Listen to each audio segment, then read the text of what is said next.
let's kick this off. Let's kick her. Start it down, baby. Let's get her going. Let's go. 3, 2, 1.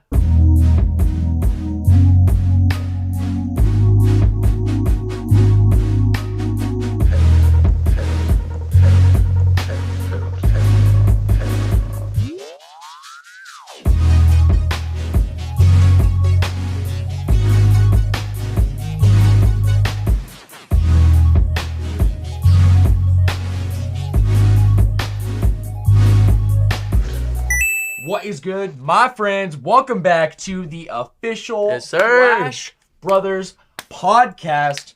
We have a special guest joining Yes, we us do. once again. It is Johnny joining Joshy and I today. Big Johnny. I pulled bro. myself out of the grave. He did. Once again. He can't stop pulling can't out kill of the me. grave. Oh, he's coming back. He's like That's Jason, right. right? Yes. Right. Yeah, Jason Voorhees. Jason unborn, bro. Yeah. He keeps coming back. He's back, man. Because if you all tuned in for pregame, Yes. it was just Josh and I. That's out right. there, and I actually Yes. kept it a flapping secret that Johnny Flapping was going to be secret? joining us Yeah. for I had no our idea. main cast today. no idea. For what? The fourth time in a row? That's right. Yeah, that's right, baby. Wow. And joining me, A whole and month. Johnny, as always, Yes. right, Yes. is my co-host himself, Yo. the Star Warrior, Joshy. What's up, guys? How we doing, boys? How we doing? How we doing? How we doing? Good. Dude. Yeah, guys, sir. I want to kick off today's show with a pop topic, as we like to my do. favorite topic. So I asked Kendall, what would be a good pop topic today? Ooh. And I Shout out said- Queen Kendi. One of Shout our out gold Queen tier Kendi, sponsors. one of our gold tier sponsors, my beautiful fiance. Yes. And I said it didn't even have to be gaming related. So she gave me two. She gave me a gaming one and a non-gaming one. So let's start with the off topic. Okay. What is your favorite season? Oh my god. Let's keep it simple, like, winter, spring, summer, fall. I think I'm gonna have One of to those say has got to like.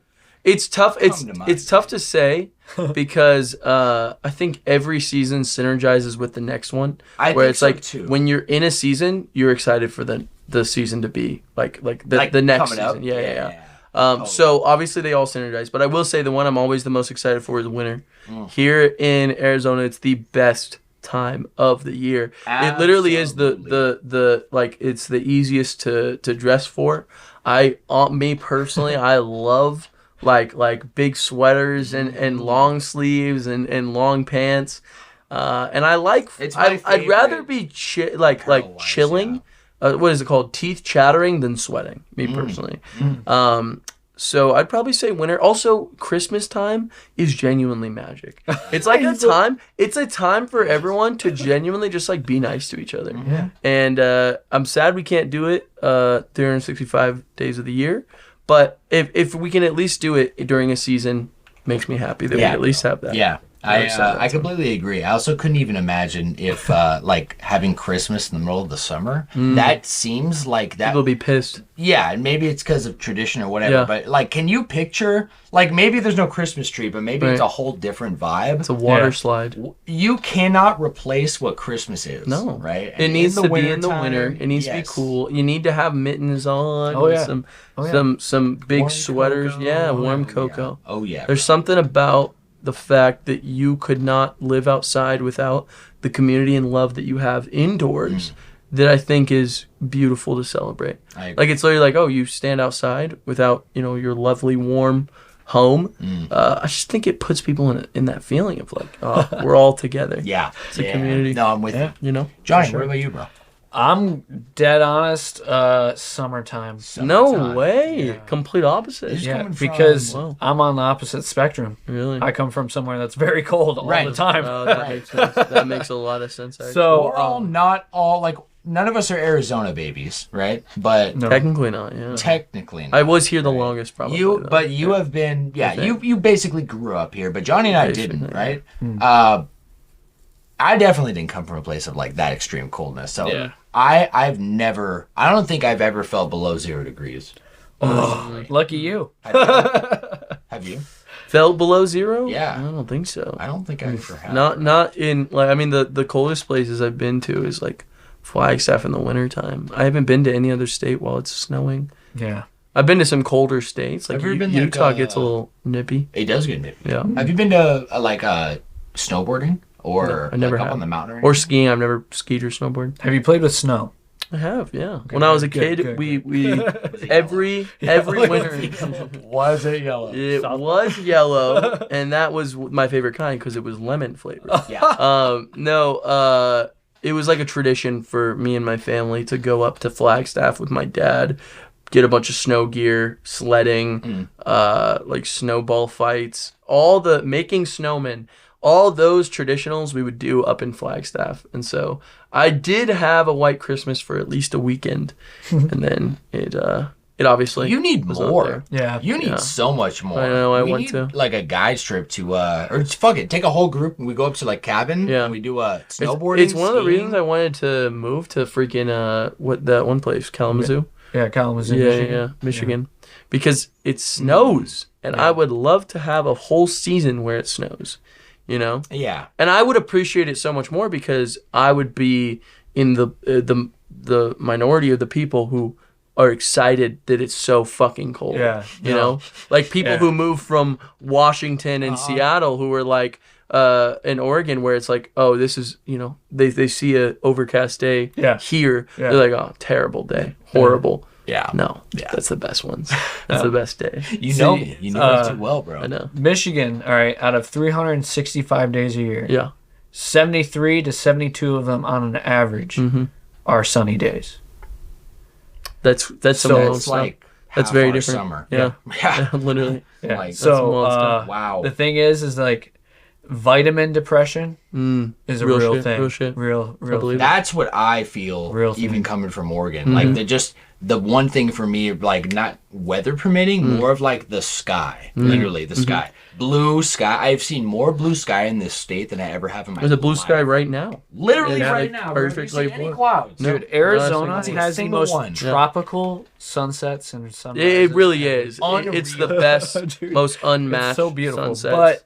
But with Michigan, like it snows like where I'm from specifically, coming off of the thumb. Oh, for you it'd be this way. Thumb, you get Canadian front of the winter and the lakefront. So there's a double-edged blade on a little that. cold right there. Yeah. I don't fully understand how all that kind of like geographical movement works. Yeah, how we like just the- get like how it can get super smoky because of a fire in California. Yeah, oh, yeah. That blows my mind. It is wild. Right? Yeah. And jet stream flows forward up on California most of the Jet year. stream.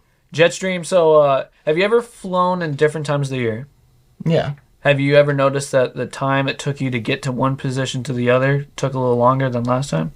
Yeah, but maybe because I was like, I fell asleep in the airplane. I don't know. Like, or I just thought No, like maybe no. like the Throughout the year, Wait, say it again. Repeat. jet streams. So like all right, so like it takes longer or shorter to if fly I flew somewhere. yes, if I flew to Michigan right now, Yeah. okay, it'd be this so much time. In the winter, I'd be fighting against the jet stream. It'd take me longer. Interesting. Just like the ocean has currents, the air flows in currents. That's so interesting, bro. I never even thought about that. Very interesting. Yeah, Especially and with flying. and it I'm affects. actually more impressed that we can do it. Yeah, We and push through it. oh yeah. And That's the pretty fast. effects Yeah. the effects of it are even more drastic when you're in mountainous states like Arizona. Shit. Very Okay. interesting. Well, guys, let's shift Very to interesting. I know that's extremely interesting. But hold on, can I say something Oh, about yeah. summer? What's your vibe with summer? Summer is school's out. Yes. There's no rules. I was partying my ass off all the time. And in the middle of nowhere where there's cornfields and nothing, it's mud bogs, bikini mud wrestling, all that fun summery vibe That's of redneck crazy. fun. I is- love that. Josh and I are like, We look at each other. I what do we love miss, it. bro? I do I love lived that. I That's lived so on the fun. beach too, so I had the love of watercrafts and the boat life and the beach life, going out wow. and sitting out in the tan. Like the Yeah, lake buddy. beach. Yeah, right? yeah. And like Wow. if you've ever watched American Pie and where it's filmed, it's in Michigan. Oh, okay. Yeah. So Okay. the summer it does vibe look beautiful. is like, oh, you got all the people coming into my hometown because my hometown's actually a tourist destination. Yeah. And so like What are people? you going would in? you would meet so many people. I got my ass handed to me by Venezuelans in volleyball, dog, in the What? state of Michigan. Wow, That really does sound like a fun time. I'm not gonna lie. Yeah, we partied. It's a good vibe here in Arizona, but I think it gets a little too hot. I think that it kind of becomes a thing where it's almost like the complete other coin, other side of too cold, where it gets too hot. Right. You won't see people walking. Outdoor malls are not a thing. You won't see people on the street really just like mingling, to be honest with you. And it kind of gets a little depressing because a lot of people want to stay. Let me flip inside. this on you though. Flip it. So in Michigan, winter is super fucking cold. No one's outside. If you're outside, you might die. Well, that's what he's saying. Yeah, it's like, but it's the same side of the extreme. It's the same thing. It's two sides of the same coin. Right. But is what I'm saying. So in Arizona, I feel like people want to go outside during autumn and wintertime. That's almost like the time you do something. It's guess what? Halloween comes up. Let's go do a haunted house. An outdoor haunted house sounds fun. You try to suggest that to someone in the fucking summertime. Yeah. Are you crazy, buddy? Yeah, it depends on the person because I honestly do things all year round outside. Like I go dirt bike riding, I go shooting. I'm more talking like a culture. I feel people move in groups, and I think I feel like this is the first area, but specifically state in the United States that I've been to and like living in it, and no one looks forward to the summer in the way you describe. Oh yeah. Like we always look forward when it to starts summer getting warmer. Yeah, when it starts getting warmer, it makes people sad. They're right. Like, I miss this. Cold. No, summer's coming. Summer's fuck, coming. I'm going inside. Yeah, which I will be honest though, as a kid, the beginning of summer is so much fun in Arizona, especially because my birthday's in May. That was when school got out for you guys. So it was so fun starting off the summer break with we always did like a huge pool party. Oh yeah. And I would like invite all the people I knew. Have a good time. Start the summer off right. Yes. Yeah, have to, bro. Yeah. I feel like my answer is fall, and I feel like I now even have a better understanding of why. And I think it is because of where I came from. Because summer was what you look forward to in spring. Okay. And I'll get to spring in a sec, because spring is the worst season in Oregon, okay? Because you hit fall, it can be hit or miss, it can be rainy, but there's just something about that weather, something about the hoodie season, everything is amazing. And then what precursors fall is summer, which is awesome. Right. Fall's sitting pretty, and you're looking forward to winter. And winter is amazing. It doesn't get too cold in Oregon or anything, right? Sometimes we even get snow. Well, so that's something to look forward to. You get that ocean. The ocean is actually like warming up your area as well. Right. Yeah. So it usually snows once or twice a year, but it maybe sticks and snows enough to stay and gets like below 30 degrees, because it'll get down to 32 in snow, and then it go right back up to 40, so nothing stays, right? Yeah. So winters were always like kind of like a fun like crapshoot. It might be like it was just always a good time. Yeah, good time. What sucks is spring, because when spring comes, I love the spring here. It's almost like another fall, right? Yeah, it's a double with summer is coming, right? Yes. But you're looking forward to 9 months of continuous rain. Like that, it starts in the spring. So it's like once it starts, that first day of rain, it's like, here it is. Here it is. It's that feeling. The way I like to describe Arizona, like when my family members, like, because they're hardcore Michiganders, like they want to stay there forever. They want to never leave. They don't even want to go vacation somewhere else, bro. So these people are crazy. I love them, but the thing is, though, like, when I tell them that I moved to Arizona, they're like, how could you deal with the heat? I'm like, I moved to a state that skips the shitty seasons. Yeah. Literally. Yeah, I mean, that is kind of nice. I would say that is such a benefit of being here, is that you really don't have to deal with storms or wet or, like, super... Monsoon season is real, but I feel like it's love. It's so... sweet. That time is so well. Everything is love, right, guys? Yeah. But you're right. That's a great way to see it, because too much of a good thing is a bad thing. Yes, we can see that by our summers, I believe. In the same way that I feel like it's just that sweet spot of the perfect amount of time where it's like, it's a little rainy. It gets a little rainy, and then it kind of moves on. And with the desert too, like if during the winter when we have those traditional rain during the winter because the heat's so down, pressure can build in this area and rain can fall. So the thing is, though, is with the desert is if we get too much rain, too much vegetation grows, and then it's probably a fiery summer. You get what I'm saying? Yeah. That's some downsides to No, it. it is. Well, it is absolutely. Let's shift out to. She did give us a gaming question for our pop topic, and I think I have an answer that is so ingrained in my mind as instant. I want to know if you guys feel the same or let's get it. Where your opinion? Yeah, let's get it. Oh boy, Let's get it. Platforming game. What is the best platformer out there? 3D platformer. 3D platformer. So, in the vein of like Mario 64. Okay. Yeah. Astrobots. Right. We've got Banjo-Kazooie.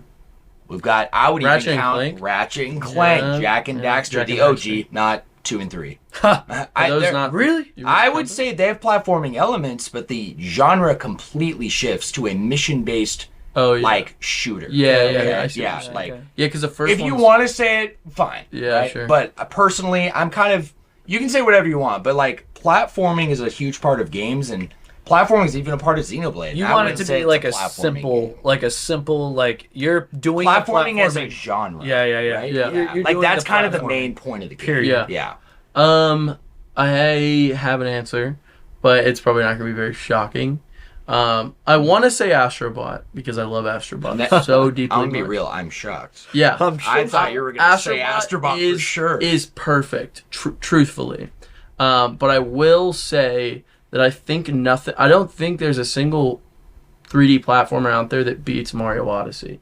I think just from what I've experienced, the platforming genre needs to compete with what Mario Odyssey was doing. That's why I did not say Astrobot, because I think it is the competition that goes head to head with it. I just haven't beaten it, and I don't know the deep workings of the mechanics the way I do with Mario Odyssey. Yeah.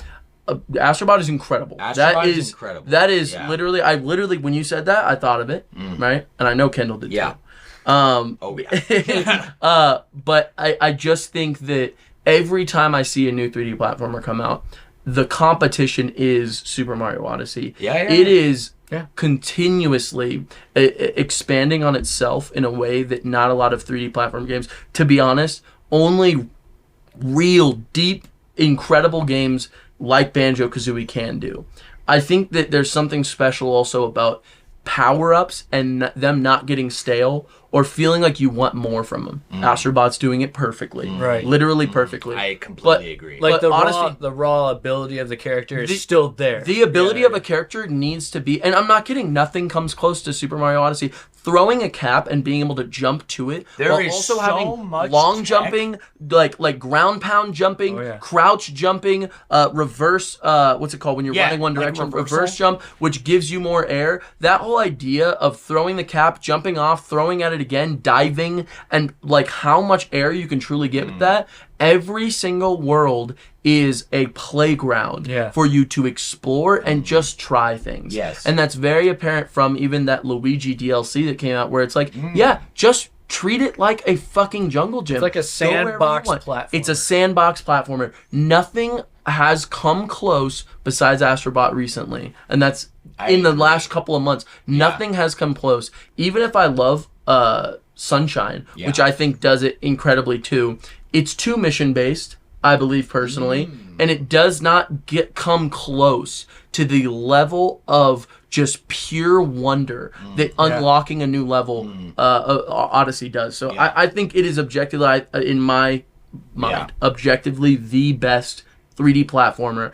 And if anything, I want it to not be. Let's get some competition, baby. Let's bring some so fucking with you. crazy IPs in here. Let's start comparing. Let's start I think trying there to is live up to something that. really to say Yeah. about execution instead of ideas. And I think I can be more personally, it's to my own fault. My nostalgia lens do go on with a game like Mario 64 and Mario Sunshine. Or even I- Kazooie, maybe. Even Kazooie, Yeah. I do have a lot of arguments for Kazooie though, and I actually think that might be my gold standard is Banjo-Kazooie. It's a good Because gold it's standard. about It's a good one. execution. Have you played through Banjo-Kazooie? Yeah. You have. Yeah, I haven't beat it. But you You're familiar. Yeah, right? yeah. Did you beat it? I forgot.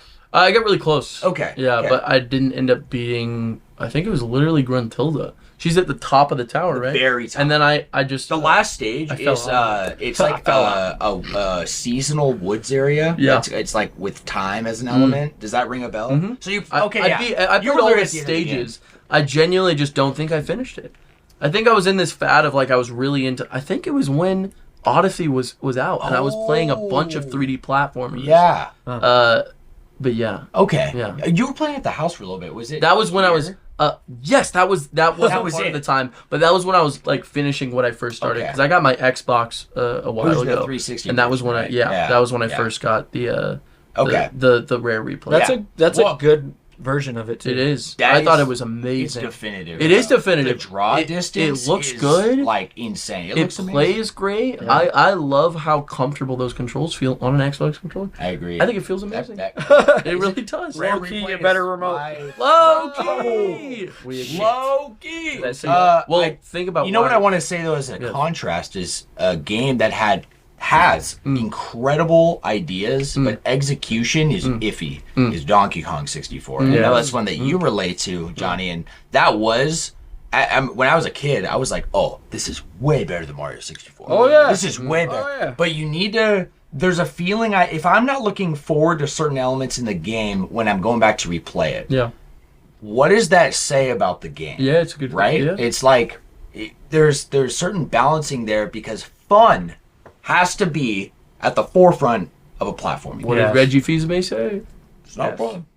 Why bother, baby? Yeah. Yes. He said bitch after that too. He said, why bother, I love that. bitch? Joshy, I want to know, Johnny, where are you at for platformer? What comes to your head? Especially because I know you also have big PlayStation 1 influence. Yeah. PS2. So PlayStation 2.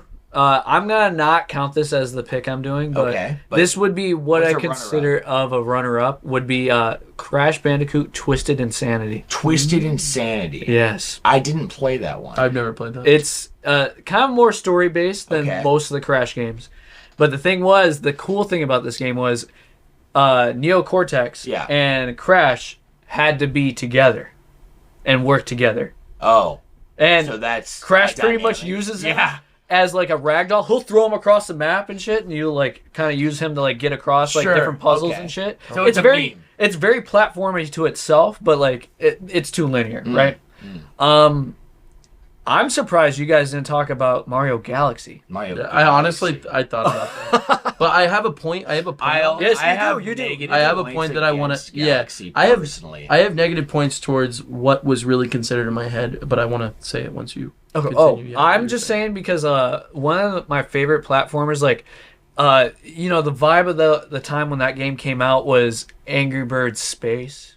So I was like, oh my god, gravity, dude? What? So wait, hold on. This took such a direction that I did not expect. That was like a fad, wasn't it? It's true. That was like it was a like, gaming what can thing. we do with Physics. gravity? Yeah, physics and gravity. Physics. So hear me out. Hear me out. Wow. Holy shit. Then when Mario Galaxy came out, I was like, Mario and fucking gravity? Space, what baby. the fuck? Yeah, no, it's true. That's such a fucking good point. God bless Angry Birds. Whether or not I've thought about that, which I've never made that connection. Yeah. But truthfully, I did think that in my head at the time. Mm-hmm. It was just a fad. It was just what it was the thing. Did. Yeah. And like I kind of glanced over it, right? And then I played it on the Wii. Funny. And I fell in love with it. Okay. And actually, this is the first Galaxy, right? Yeah, the first one. Yeah. And I actually like the second one more because it goes more in depth on kind of like giving you the right controls to play the game. But I like the sound of that. Yeah, I like that. I played Galaxy. Right, I actually remember. Yeah, it was so funny. I remember when I first started getting into single-player Wii games because we had like a family Wii, and I was into my Xbox. Right? Oh yeah. But I just got off of Twilight Prince, or I'm sorry, it was Skyward Sword, bro. Yeah, and I actually didn't beat it because I was really just it was me versus the controls. I'll tell you what. Yeah, I wish I had the experience. I think you literally need Wii Remote. You have to. Yeah, I got the Black Friday bundle with that gold Wiimote, so it was built for the game, right? Yeah. And this was my link. Like, I'm not exaggerating. It was like I was resyncing every minute. I'm like doing a serious fight. I would go wing, wing, wing, and then Link is like, all right, bro, let's go. And I'm like, it really hits you during a boss fight too, because those are when it's like you literally have to hit it perfectly. Do you remember the first real Girahim fight? Girahim in the it's like the first forest. It's after the first boss. Yeah, it's like you fight the boss, then you fight him. Girahim, yeah. That took me. No, I know that's a tough fight because of the controls. Yes, and that's one thing that I think also that's one of the they learned that AR lasers are just not the way to go. The thing is like the way how that bar would read your laser is literally like if I shot a laser pointer right out that wall, right? Yeah. What it does is it reads only infrared, so the laser is infrared. Wait, wherever Johnny, this isn't. It's Motion Plus. Right. Oh. So it's not. So it is. No, it is. But they got rid of the. Yeah. Well, yeah, it doesn't use the infrared at all. The Motion Plus, that's why you have to calibrate, because the Motion Plus sets the calibration independent into the remote. Right. And you press go, and that's the center. Yeah. It's It's not even looking at the sensor bar. So it's if anything, the sensor bars for actually is assisting it. It's assistance. Yeah. So it's the same. It's literally the same technology that we have now in the Nintendo Switch, which I played entire games that use that thing. World of Goo. It feels just like a Wii Remote. It feels just like a fucking World of Goo. I love World of Goo. I told you about this one. It's a puzzle game. It is so much fun. I love that game. It was also one of the first that came out that used the Nintendo Switch. So I just wanted to see how it worked. True. It worked amazing. Okay. It really did. It was. It is Wii Remote Plus. Yeah. It really is. I also think it works really well in WarioWare. I'm pretty impressed with how I'm not really struggling. And you have no AR camera. You have no. I mean, not. It's the Motion Plus, right? It's like this idea of setting a gyro and then having a center point in the gyro. Yeah. It just didn't work for me. But I remember watching the IGN review, and they gave Skyward Sword, I think, a 10. If not a 9. It was a 9 or a 10. Yeah, but it now was really high. If they reviewed it now, they'd be like, "Oh, this is what the hell." I think they did because they had the remaster that came out, and I think it got a lower score. No, you're 100% right. IGN has a fucking history of doing that because they knocked Donkey Kong Tropical Freeze down 2.5 numbers. Mm-hmm. Yeah. And their latest one, it's like, the fuck are you talking about? Tropical Freeze is so good. It's an amazing game. It's not only the same game, it has more. It has more. It actually has more. It has easy modes. It has all this assistance you could have. No, but it's objectively worse. Oh, of course. Come on. Right. Yeah. The thing about Galaxy though was I just thought just how you could just whirl through the fucking map sometimes was insane. Loved that. I loved the creativity and being in space in Galaxy. Yeah. I struggled, I think, because I had just such a mindset of what I liked. And I think, Banjo-Kazooie influence, but definitely even Sunshine. I almost just didn't like Hub World was my biggest problem with Galaxy, and the lack of cohesiveness that Odyssey ultimately brought together. Of course. Everything you said about Odyssey, not only are all of these worlds massive, but they also feel congruent. It's very seamless. Yeah. There really isn't a Hub World, right? Because every single world is their own Hub World. Yeah, and it actually made me appreciate that because I thought a Hub World was absolutely necessary because they had an amazing Hub World of Isle Delfino. Okay, even Peach's Castle was amazing in 64. I do like Isle Delfino. But Galaxy had a terrible Hub World of just using bad platforming as an excuse to make an interesting looking Hub World. It was let me level select at this point. What was it called? Yeah, the Great Observatory. Yeah, or something like that, right? And it builds on, and the depth is not very good, and I'm like, why am I running around like this, bro? I just want to go to the level. Yeah. That's my only thing really against Galaxy because I actually thought the gameplay was fun. Yeah. But at the time, I remember not liking it and almost refusing to play it. Really? Yeah. And I wish I didn't have that mindset because it probably would have got me to play the second one, which I've heard the second Mario Galaxy. It's tight. Many people before Odyssey came out, they said that was the best platforming game ever. It was everything Galaxy 1 was, but more and better. Right? I think it actually outsold, outperformed, outsold, outreviewed. Yeah, most of the Mario games that came out after that, because you had the Super Mario Bros. Shit. You had new Super Mario Bros. And it felt like they were in a rut for a minute. Yeah, that is a stagnant rut in the history of Mario. I genuinely think that might be the most boring it's ever been. I agree. Because Mario really has always been creative ideas that should be exploding out of the brain. No one wants to play it safe. That's not how you make it. Think Mario about is every Nintendo. The way you just said that, Josh, you're like exploding. Like it's That's like what Mario what Odyssey 1 and 2 are. Right. No, and it's even the new Super Mario Bros. It was almost like the series had to exist to be just this. Oh, that's a standard boring old Mario game. They also were doing the same thing over and over again. Like, what was it? New Super Mario Bros. 2? Just get 1 million coins. Yeah, it's like the coin one. Are you joking me, Yeah. bro? Anyways, but every other game that was coming around the Mario series, maybe a spin-off, they were awesome. Yeah. Dude, Yeah. Mario Maker? Yeah. Are you Mario kidding Maker, me? Mario Kart 8 Deluxe. Mario Kart 8 or Deluxe. even 8 back in the day. But even if you just stick to just platforming, like it's they came out with it was on the 3DS first. Super Mario 3D Land. Yeah, 3D Land. Amazing game, bro. Yeah. 3D World. Talk about World. One of your favorites. That's one of the best. Ken and I are going through right now. It's incredible. I want to say though, real quick, because I just had this thought when we were all talking about it. I think one reason also just that is kind of like itching at my brain on why Super Mario Odyssey I think holds a little bit higher than others for me is there are levels that you select and go to, but I think there's a big difference between that and the way that even Astrobot is set up, where they are literally levels. They are levels with different vibes. They're literally planets in that one, right? Yeah. And it reminds me a lot of Kirby and the Forgotten Lands. But one of my things is kind of this aspect where there is kind of a disconnect between them. And I know that they're worlds, and I really love that feeling of flying into, it's such a great vibe. It is. But you really can't beat this aspect of Odyssey where it's a globe. Yeah. That you literally You are see it, traveling you're going to to parts. it. You're like, Exactly. holy shit. You're like, I whoa. agree. And the reason it has that grand feeling is because every single spot is that, like we said, that hub world, that place. I also really appreciate just going to that planet for the first time in Odyssey. And other games do this too, but it's like, the the world. world, Place. sorry. Or even Astrobot, they both do this. When you go to the said level, it's not a Mario 64 or Sunshine level select type beat, where you get, it's the same stage, but depending on which kind of like star or shine you're going for, it tweaks the level slightly, so it's impossible to beat and get everything in one run. Yes. Yeah. I love that vibe. Yes, it's very congruent. Thoughtful. Right? Yes, very thoughtful. for sure. So I appreciate that a lot. Banjo-Kazooie does the same thing.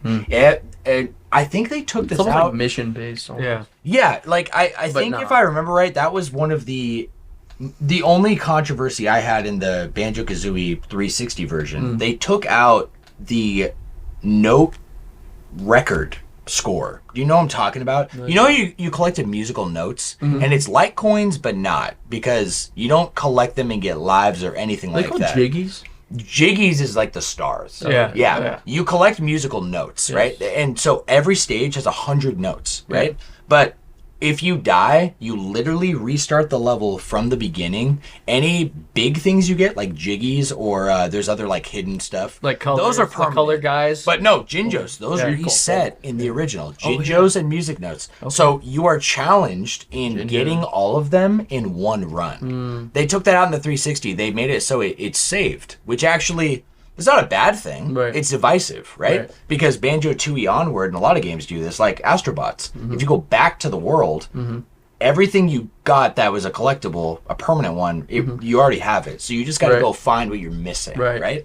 So it really depends on how you like to look at it. But if you like the challenge, it's I different. kind of missed it a little bit. Yeah, it's right? different, and also there's a fun part of that challenge. Yeah, There's some fun about it. The cool thing about Odyssey with the globe thing though, also was the vast differences. So you could tell that first world was definitely like a demo. Like you're figuring it out, right? Are you talking about the hat world? Yeah. Oh my gosh. Oh, yeah. And then love it. It's you like jump into that that maroon sand in the desert level, right? Yeah. And then you jump to the I think the last one, isn't that the city?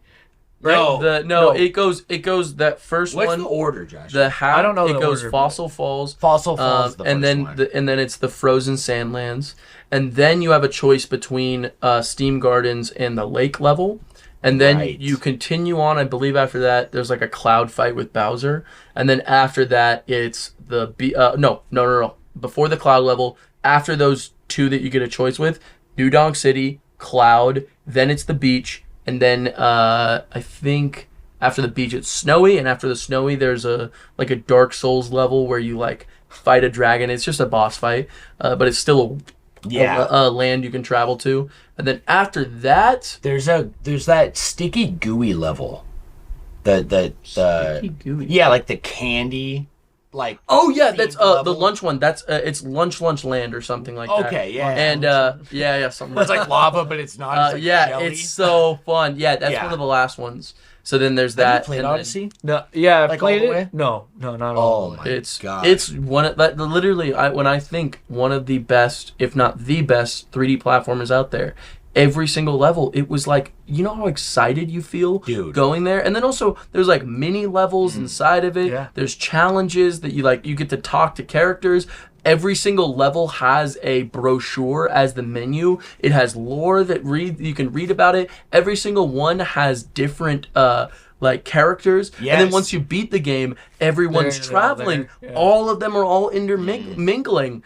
My favorite by far is Steam Gardens. That idea of like these robots that were meant to be just like watering this sanctuary that was built, and for it to become so like vibrant that it's its own kingdom, I think is just oh my gosh, that's peak 3D platforming. It is. And the music too. I also have to say, Odyssey did something so special. Yeah. This will be a spoilers for beating Odyssey, though, if you're okay with that, and for those out there. Oh my gosh, so I'm gonna just cry in front of you. No, he's crying right now. He's trying to sound tough. Wipe your tears, because when you this is so rare. I feel like in the platforming genre, post game is not a discussion to be had. The only post game I think I've ever even really seen is they come out with a couple challenge levels or a boss run, something like that. Okay.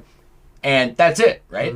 Odyssey did something that's never been done, which is you get a new world that isn't really a world. It is a planet-sized version of Peach's Castle from Mario 64 with the skin to look like the old school Mario from Mario 64, right? From the hat to because you could do the hat and the torso, right? No, it's just a hat. Yeah, I think it's just a hat. It's just the hat. Yeah, it's just like the gold ones where if you put the hat on, it changes your whole body. Thing. Yeah, that's right. Okay, so I played the absolute shit out of that game. I was like a little kid in a candy store, bro. Yeah, it was so. It's also got like references to everything. It's got like 8-bit Mario references. It is love. It feels like the culmination of every single just Mario game that has been, and yet it's something new. It's not a nostalgia fest. There's nostalgia in it for sure, but the whole thing is doing something new. I remember when the first trailers came out, it's like real people walking next to Mario. The fuck is this? What? This is weird. Yeah. And I love that. That's weird. I like weird shit in my Mario games. That's what Mario's about. It's a risk taker. Isn't the word for it homage? An homage. An homage. That's right. An homage. I'd fact check, but we're not fact checking anymore. Damn it, Johnny. So what time is it, by the way? we have 5:23. It's 5:23 for the time. Guys. Yes. You're cool. Let's segue into a rendezvous. Yes, if rendezvous. you will. I want to start this with Joshy actually specifically because Joshy, when I came home today, Johnny. Oh man. Right before the cast, Joshy had pulled up a fan-made demo of Pied Piper. So if you've been following Xenosaga, what we've Pied been Piper. talking on and off, Pied Piper, Pied Piper. Pied So Piper. Pied Piper was this, if I'm not mistaken. See if I can fact check here on my cell phone. On Xenosaga. He's like, I'll put you in your place. Yeah. Boy, this is a long lost Japanese mobile game. Yeah, it is. That is unavailable, that Completely. we barely have any footage of, Yeah. that we're basically have the most of the info we have is from deep dives from hardcore fans. There is of info that doesn't exist. There is footage of it. There is a small amount. Yeah, there's a small amount. It is the whole, like, we have the whole transcript of everything that's said in it. Yeah. We just don't have the literal data of it downloaded. So take it away, Joshie. What were you doing? So this group of people, it started with one guy. I wish I knew his name, but I don't know right now. I'm very sorry. But huge shout out. I'll find out for Shout out to week. you, dude. Huge shout outs because this guy single-handedly started an entire fan recreation of this game using just footage and literally RPG Maker. You know what that is, right? Oh yeah. Very, very well-known, well-used kind of RPG creator that you can use. I was blown away. I finished it, by the way. It took me about an hour and maybe 10 minutes. And it was a demo. It's a demo, right? It is. So from what I've learned, I'm gonna get the lore out of the way, real world lore. Yeah. Basically, during this time when Xenosaga 1, 2, and 3 were coming out, a lot was planned. I'm not kidding. Takahashi and his wife wrote so much for this story, and it was all planned going into the first game. 6 games was what they were kind of expecting, hopefully, to be able to tell the right story. After the sales of the first game and the actual production for Monolith Soft, they kind of realized they cut a lot from that first game. They had to. And they were like, okay, if this game doesn't sell the best, it's going to be hard to make 6 games out of it. That's a lot of commitment for a studio that has just starting out. This is their first game. You know what I mean? Yeah, to plan for 6, that's a lot.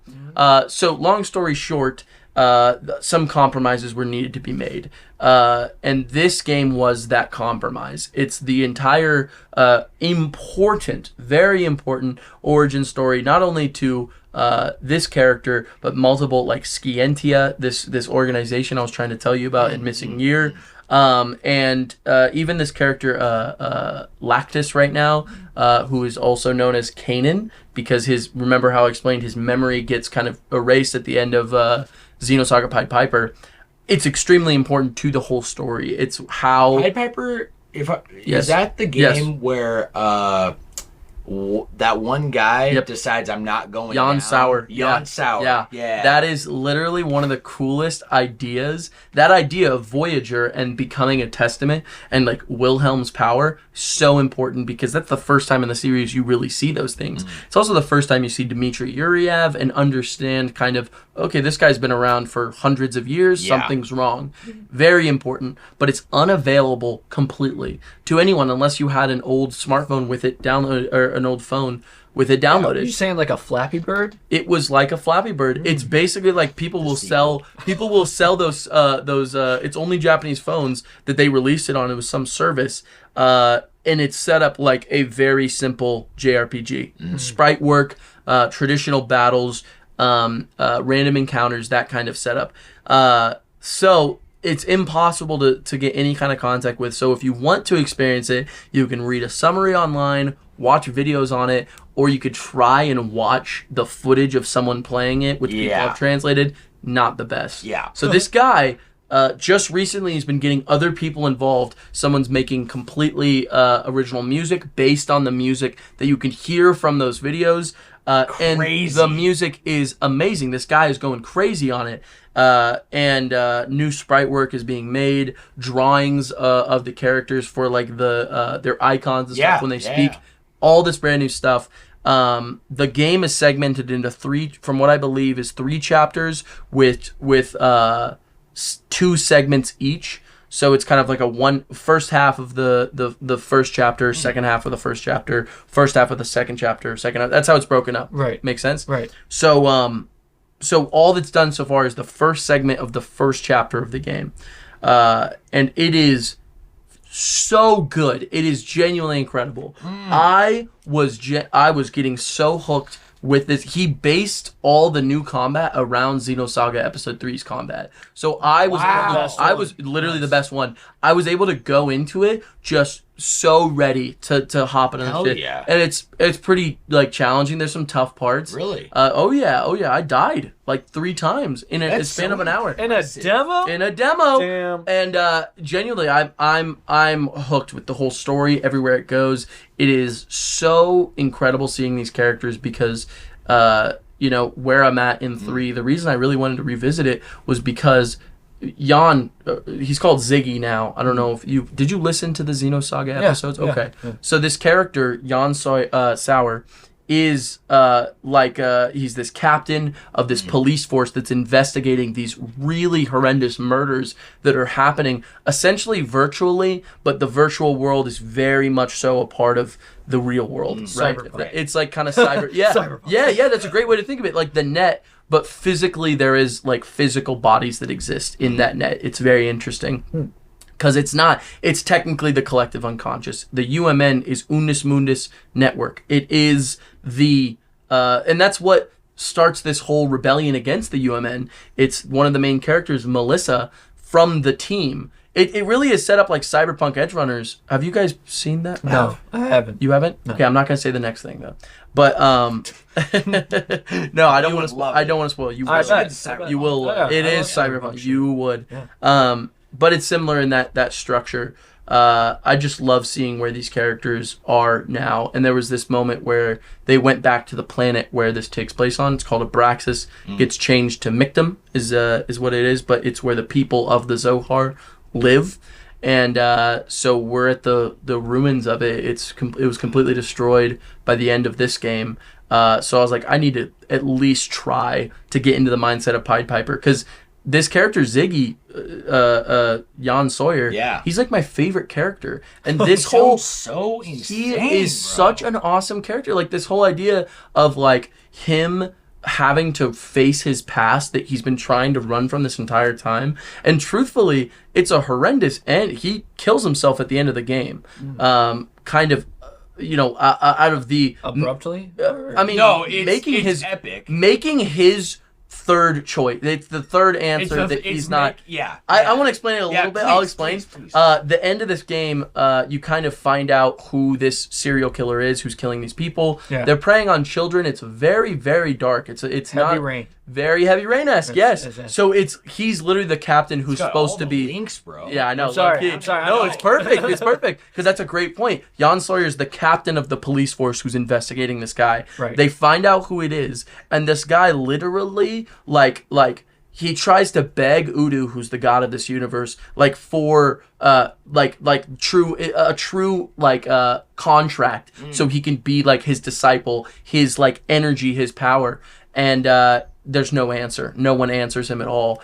And so this other character, Wilhelm, who is kind of this like, he is the authoritative figure of the lower domain. No one has power like him. He's existed for as long as the lower domain has existed. He takes the form of a human now. I don't know if he was always a human. I really don't know.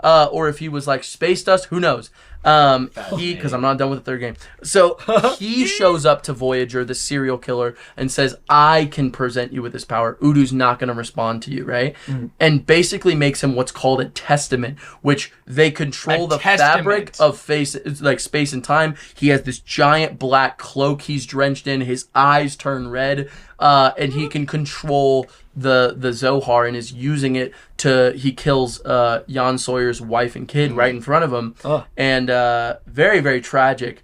But he basically says, like, he has him surrounded, like there's no getting out of this. He has like the energy pointed right at him. He says, okay, I will give you this choice. You have 2 options, because he's like sadistic. Right? No, this is Voyager. Yeah. Yes. So he's pretty sadistic. So he's like, I'll give you these 2 options. I will absorb you using the Zohar, and you will be eternally in this cycle of whatever the Zohar is, right? This is so cyberpunk. I'm not. It's very cyberpunk. No, you're crazy, totally dude. right. It's very, that's the very black cyberpunk. web. It is the dark side. So, but it's like that spiritual energy. He would forever be kind of trapped there. Yeah. Right. So he's saying, And a I part will of do the that. system, right? Exactly. And then his other option is you become a testament with me, with Wilhelm, and we will basically rule over this world forever. You and me will have this power. You have those 2 options. you can't run. I will vaporize you if you run. You've chosen option A. If He's you absurdly or you can powerful. exactly, or you can become and come and rule with me forever. Why does he want him so bad?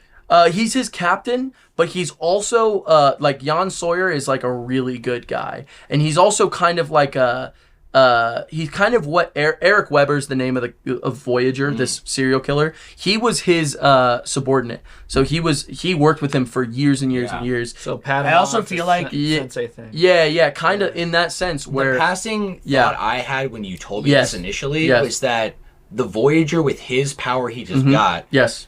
He obviously would look up to Jan in making this offer because if he wasn't powerful and he didn't respect his power, he would just absorb him without saying anything. Yeah. So that's what it's very complicated characters. These characters are so well written and so fascinating, seriously. So Jan, with those two options presented in front of him, wife and kid was just killed, his team is all gone. Literally, he basically says no, like fuck your two answers, pulls out his gun and shoots himself in the head and literally kills himself there. Dude, he's dead. What the best way to take the glory out of the kill? Dude, that's the point. Move, that's the point, is that he took all the power away and he said, no, fuck your two options. Answer 3, I shoot myself in the brain. Yeah. So I also think it's prevalent because he pushed him intentionally to the point of despair. Oh, yeah. Right? Well, he's showing, hey, like, I have all this power. Yes. And I want you, so I'm going to completely destroy everything. Your human spirit to the point of disparity. It's a Danganronpa theme. Yeah. And then that will force you, because you're no better than me. Yeah. You'll join me. You have to You'll choose. do what I would do, which is join me. And they go, no, sir. Fuck you. I'm doing something else. Kills himself because of the time period, and this takes place 100 years before the first Xenosaga starts. There was a kind of there was a war going on between the immigrant fleet and the Galactic Federation, which basically is the religious side of the solar system and the very federal governmental side. Both want the power of the Zohar, one for religious reasons, and this is kind of a metaphor for our society and what's going on, and then other for galactic control and that idea of power, the weapons you could build with this holy piece. Parallel to Dune, bro. It's a great, absolutely, exactly. Yeah. Right? I do think that he was inspired by Dune, because the name of this planet where this all takes place is Abraxas. Yeah. Wow. What's the one in Dune? It's pretty close. It's something crazy. It's something so close to that, right? What is it? It'll come to me. Yeah, it always does. It's what are the Arrakis. Arrakis. No. Is it Arrakis? Yes. Yeah. That is exactly what it is. Yeah. So Abraxas, Arrakis, come on. So that whole story is, not only is it so powerful, it's an incredible, incredible story and leads so much into this character Ziggy, because just to explain lore-wise one more time, there's what's the word? There's a need for soldiers. They can't get soldiers enough. There's a war going on. Yeah. And so there's this bill that's passed by Dmitry Yuriev, who where if you sign up as a donor in your lifetime, they will recycle your body and make you a cyborg who will live and fight kind of forever, and you're kind of property of the Galactic Federation. Right. So he's brought back. His memories are a little clouded, but they're all subconsciously, he wants to get rid of them. The reason he signs up for the mission in the first game is literally like Yuli Mizrahi literally says like they're looking at the people to choose to save Momo, and she's like, everyone's like, well, in his history it says he shot himself in the head with a gun, like this guy clearly isn't mentally stable, and she's like, no, I want to give a chance on him. And his whole story is, it's like Joel from Last of Us, it's learning to live again. It's like this idea of the hardened man who's been hurt by war, lost a child, finds themselves through becoming this father figure to a daughter. It's so similar to Last of Us, it's actually kind of funny. That's crazy. And the scenes in Xenosaga that got me the most emotional and made me truly tear up in episode 2 and 3 were all the scenes with Jan Sawyer, or he goes by Ziggy now, Ziggurat 8, because he was kind of brought back to life. Right. So this story is impossible to access. Yeah. You don't get to see all that unless you watch a video or you try and watch this old shitty like footage. A smart business move.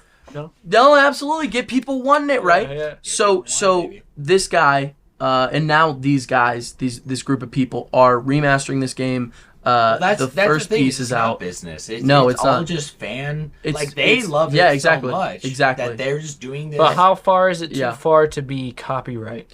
I don't know. Ooh. Right now it's not, but I will tell you if they release a Xenosaga episode 1, 2, and 3 definitive edition, they better contain Make sure it's freaking Pied Pipers in there. Do you think I already? Yes. I believe you. Okay, I really do think they are going to come out with some kind of remaster. It's coming soon. It's coming. Okay, no that question. will not just be it probably would be limited to the Switch, no? Because I think they're a second party Nintendo. Yeah, it probably would be. So probably would be. Yeah. Say it's not though. Say it's actually their IP, which might be the case. But they might distribute it. It is all partially platforms. Bandai Namco though, so I don't know. You're right. Yeah, I have no idea. Okay, say though it does come out as a trilogy. Yeah, like a Do you remaster. think the odds are good or not so good for Pied Piper? Truly. I believe so, because to be honest with you, Pied Piper kind of goes hand in hand with this other version. It's not a game, it's kind of like a visual novel called Missing Year. Yeah. These are extremely important parts of the story.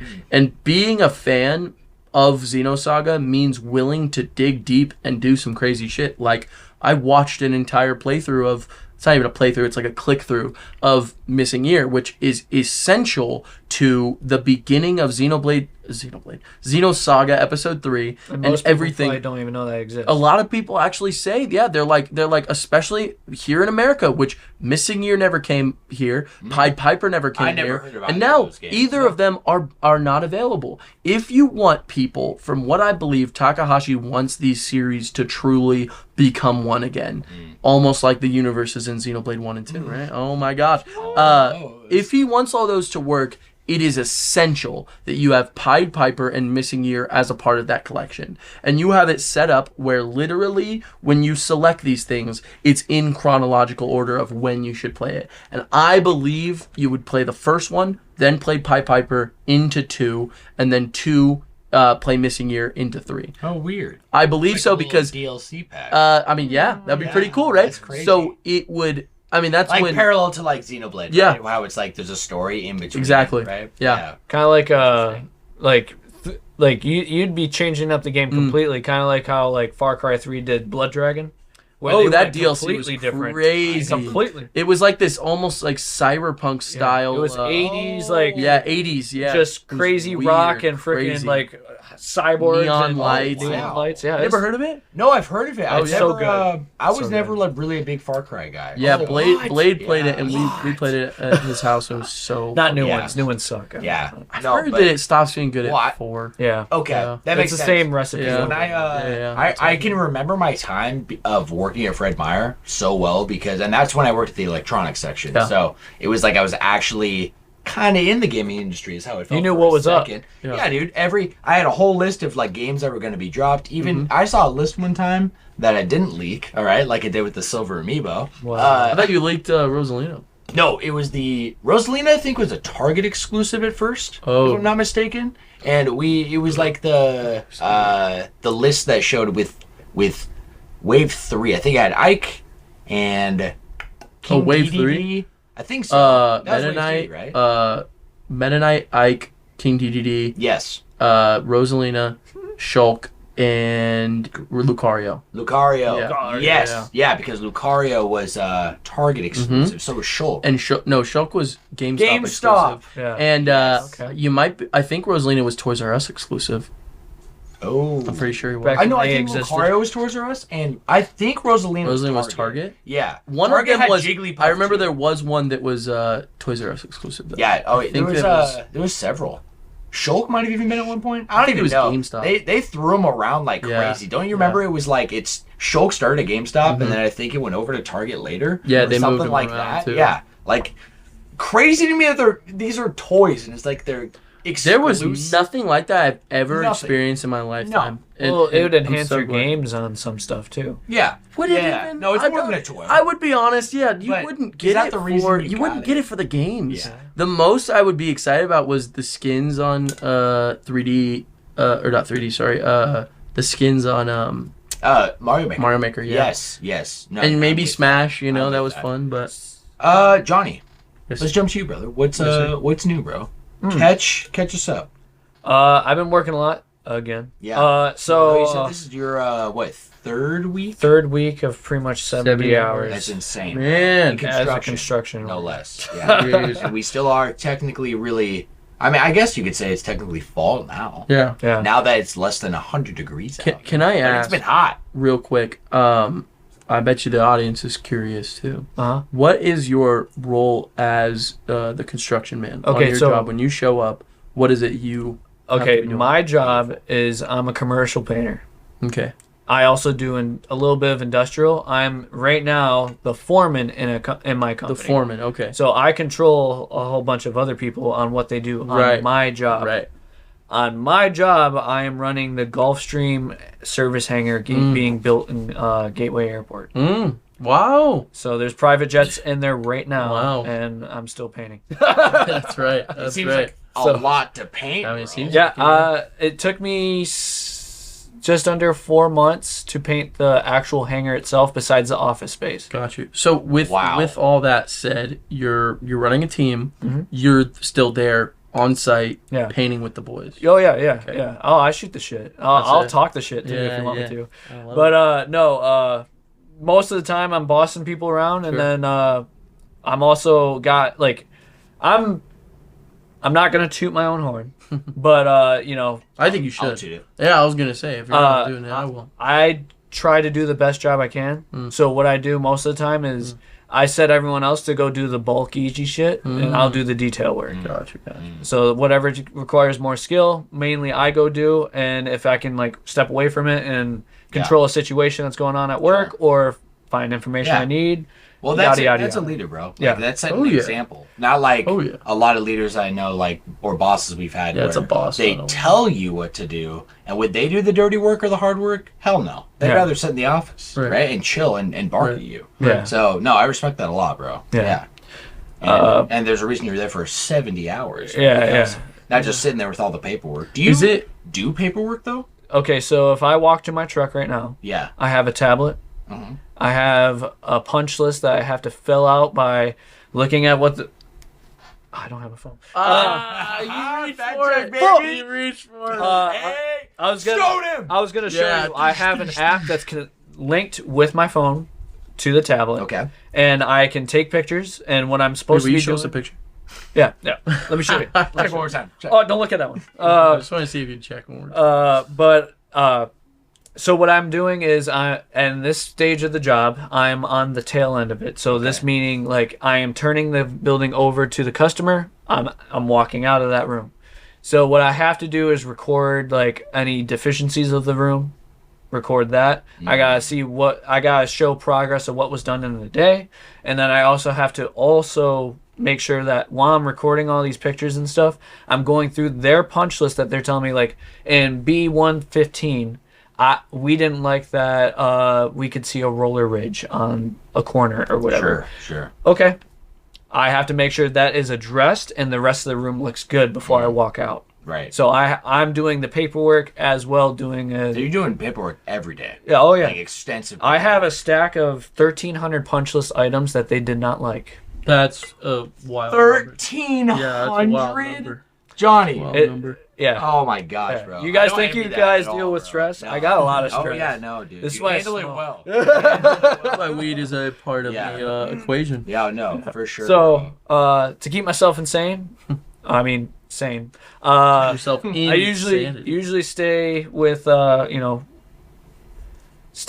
working out and stuff, but haven't been able to do that. Just been working too much. I literally worked 14 hours on Saturday. Yeah, that's insane, bro. That's not you want to do. On Saturday. Man. But besides work, what I've gotten to is my brothers and I literally were playing yesterday, and we were playing Rainbow Six Siege. No way. Yeah, and dude, the community in that game is so weird. So mind you, I'm dog shit at it. All right, it's very not realistic in the sense of like body shots and stuff like that, but like a few hits from any gun in that game, you're dying. Okay. So the thing is like these people sweat in this fucking game. Yeah. Sweat. Yeah. Like bad. Like my brother Josh is like top tier. Like he's emerald. Like he almost like tried to like try out for like a Go team. pro. Oh, really? Yes. Wow. Yes. Holy crap! He bro. loves this game. He's played thousands of That hours. reminds me on of this Jack game. almost. Like Jack, that was like You go crazy. Yeah, Yeah. dude. That's all he Siege played is with his so boys in good. high school. There's so Yeah. it's so Yeah. like there's a lot of like tacticianry to like you need to know what gun you're using. You can shoot through certain walls. You can penetrate walls differently with certain rounds. All kinds of stuff, right? Wow. Yeah. There's a lot of like The more listening. specific it is on the guns, the more Yes. you're gonna like it. Yeah, yeah. Specifically, Johnny. So I play the game quite a bit, Yeah. but I'm not that good. I still play it because I'm having fun with my brothers. Yeah. So the weirdest thing is that we got this guy had his friend join us Okay. on party. Yeah. And we kicked this one team's ass. Okay. And then so it's me, my two other brothers, and he calls us out like, "Oh, I bet we could shit on you guys." I'm like, "Bro, we were just playing together, and all of a sudden now we were like facing each other." Yeah. Dude, we shitted on him, and I wasn't even playing that Shitted. shit like all over. bare chested like before. You know what I'm saying? What? A Cleveland Steamer. Is what Yeah. we call that. Rub that shit in. What? Yeah. Like a pig in the But mud. having this conversation with these guys where they're like, we were just like having fun with each other, and then they're like calling us out. Like these people that play this game are consistently always just trying to get one up on each other. Sure. Is the oddest thing I've ever So experienced. like sweaty. Yeah, Call of Duty is different. Call of Duty can be like passive / if you do take it serious, you're like maybe you and maybe one other person on the other team maybe takes the game that serious, Yeah, right? You get in an argument with someone, whatever. Yeah. I'll talk shit to you. But Absolutely. Siege, everyone's like that. Wow. Sounds ravenous. Yeah. Like I Yeah. don't know that It's I'm a like fan. League of Legends, Oh. but it's actually like more comfortable with like having fun with each other. Okay. It's not 'Cause as- League is like serious. Like, Yeah, they're, like, serious, threatening but Yeah. these guys will your tell mother's you health, like, and you're like, please put that bro. dog shit gun away. You know what I mean? That sure. kind of thing. Okay. Okay. Wow. Fuck yeah. Yeah. They'll like give you pointers like, yeah, you're not using the right gun for this character. You're not using this character's ability correctly. Stuff like that. Okay. Okay. There's characters. Yeah. It's a hero shooter. Think of it that way. But Sieges. oh yeah. Oh I yeah. don't think I knew that. I did not. Okay, know that at all. so they consistently keep updating. The game's been out since 2013. Yeah, I it's thought I knew it It's was an old old. one. Yeah, like a 360 Yeah. PS3 game. Yeah, I it's- thought they stopped. It's updating been a out for long 10 time years. ago. It's For been out 10 for years. 10 years.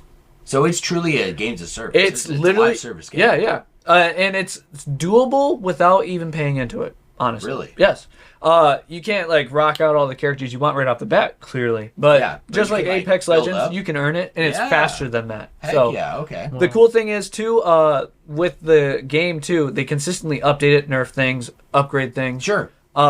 Also add characters. They have like 60, 70 characters Shut for up. attackers Some and smash. defenders, Some dude. smash. And it has all like Some smash there's this shit. one character Seriously. that I unlocked. His name is Tachanka, and he's been out forever. All right. Tachanka. He used a dishka. It's a gun that has like a pizza slice tray, and it cycles through this, right? like a Tommy gun. Dishka. But this gun, it's an old Russian World War One machine Okay. gun. Okay. Wow. But the cool thing is that this gun shoots such a big round, it penetrates walls like a shotgun. It just blows holes in walls. Wow. But the other cool thing is that like there's other characters where there's this one crippled character you play as Okay. that has 2 robots on site. So as a defender, you can set one robo up, and when you're not playing as that robot, it doesn't take damage. So the cool thing is you can set one up that only has a riot shield, but the other one has an assault rifle. So you hide the assault rifle one away, and you keep the riot shield one close by bomb. And then as the team starts closing in, you flank with the other one, but while using the other one for a camera to always spot. I'm sorry, Sam. Is this new to you? I had no idea that there were even welcome to characters. first-person shooters, bro. I had no idea that there were updates to these characters. I did not know there was tech to Yeah. characters at all. yeah. Yeah. I thought it was This game is it's a Call fun, of Duty but clone. it's That's really deep. what I thought it It's- was. No, I'm joke. 100% with you, Josh. I did not Ubisoft actually- went right on this one. Yeah, Ubisoft. Man, when Jack showed me this game, he didn't explain any of this. He Yeah. showed me how good he was at 360 no scoping people. Yeah. and he was good at it. course, You yeah. know, he just he's on his PC. I really remember walking into his room, and I had been kind of on the outs of League, and this is like years after I moved out of the house. Yeah. but he's just showing me how he's still playing Siege like 6 years later. And Yeah. I'm like, Yeah. you're still playing this It's a game? good game. And he's got a mouse pad on the right side that's this long, Yeah. and he's just Yeah, he's the only. Like the way he's flicking to do like the quick scopes and all this, I'm like, oh my gosh, we are different gamers. So let me explain completely. Let me explain another character role, and it's super quick. All right, so with walls that you can shoot through, they're not designated, but you know when you play the game, you figure out what walls. Like brick walls, obviously not, but this drywall wall, I can. So the cool thing is though, is while you're playing with that, you can lock down certain, like if you're playing a defender, right? There's this character that can reinforce a wall, so you can't shoot through it, and you can blow it up with like a certain kind of bomb. Sure, but not it's any reinforced. grenade. Right, it's reinforced. It's not getting penetrated. But what she can do is put a window in it, and then you can shoot this little target that will drop the window, and you can shoot through that hole. So what they do, these guys will set up a reinforced wall and then not reinforce the wall next to it. So what they do is they leave the window up on that reinforced wall, shoot with a shotgun through the other wall, and give yourself a peek hole where you can just sweep that window view. That's crazy. That people are so creative. Yeah, people are That's crazy. wild. So guys, is it real quick? I'm just Oh, yeah. sorry. I did not know this shit about Rainbow Six Siege. Is it destroyable terrain? Or just it's very realistic on the sense of like if I shot like let's say an AR-15. Sure. If I shot at a wall, that bullet would travel through the wall and keep going. Mm-hmm. If I shot it with a shotgun, most damage or velocity out of the impact of that round is initial. It's not going like unless it was a slug, of course. Sure. But for instance, if you shot it with a handgun, you're only getting a little bit of penetrating value coming through. So you're getting hit and damaged, but it's like maybe 15% less. Wow, very fascinating. Yeah, I did not know this at all. Yeah, that's insane. I did not know this at all. That is insane, bro. Thank you. Sorry for the Thank long you, Johnny. one. No, that's perfect. We'll break right here. Guys, we are officially back. Sounds like a demon comes out. Yeah, I try to get it out. I push him out. I go, Jesus. Damn, dude. I fucking love the boys. Oh, back out of here. I just made the most delicious quesadilla I've ever had in my life. I'm not kidding. Did you see him making it? Did you see what I did? So I did for the protein. I did eggs. I put eggs with some fries that I fried up in the air fryer, and then put it together with some cheese, some Fiesta blend cheese, and it was fucking delicious. I didn't. That's amazing. Know how that would go down, but It went amazing. Really? Went down Think about it. gullet. It's like a breakfast. You ever had like potato wedges in your breakfast burritos? Think all about right, that. Taco Bell. Yeah. Potatoes. Yeah, those little Literally. potatoes. Oh, You put that in So good. a fucking burrito. That shit'll be delicious. It's the same thing. It's just a flat burrito with everything that you'd want. Okay, Potato if- wedges. from 1 to 10, 10 being well done. How do you like your quesadilla? My quesadilla. You like a sloppy jalopy or stiff as a rock? Like 10 is like that. No, I don't like shell it is too. I basically don't like it black. too crusty. Yeah, I don't like it too crusty. I would like a softer quesadilla, probably somewhere in the middle. What shade though. of brown? I would want a little bit of brown. I still like a crispy one, but I want You're more soft. of like a you're a 5.5 guy. I would probably say so. Yeah, I think 5.5 is good. 5.5. I don't think probably you're go with that. touching brown on 5.5. No? I Are you think- joking? I think like light brown. What's is one? a 6. What's one? What's raw? one? Cold? Yeah, it's still a quesadilla, right? It's room like temp? it's like melted cheese at least. Have you never had a quesadilla that like literally it's got like a couple brown flecks, right? Oh, yeah, And no. it's, That's a 1. That's a one. kind of soft. If it has any brown on it and that's a 1, then a 5 no, would I've absolutely. seen 0 brown. You would say 0 brown on a 1 is their melted cheese.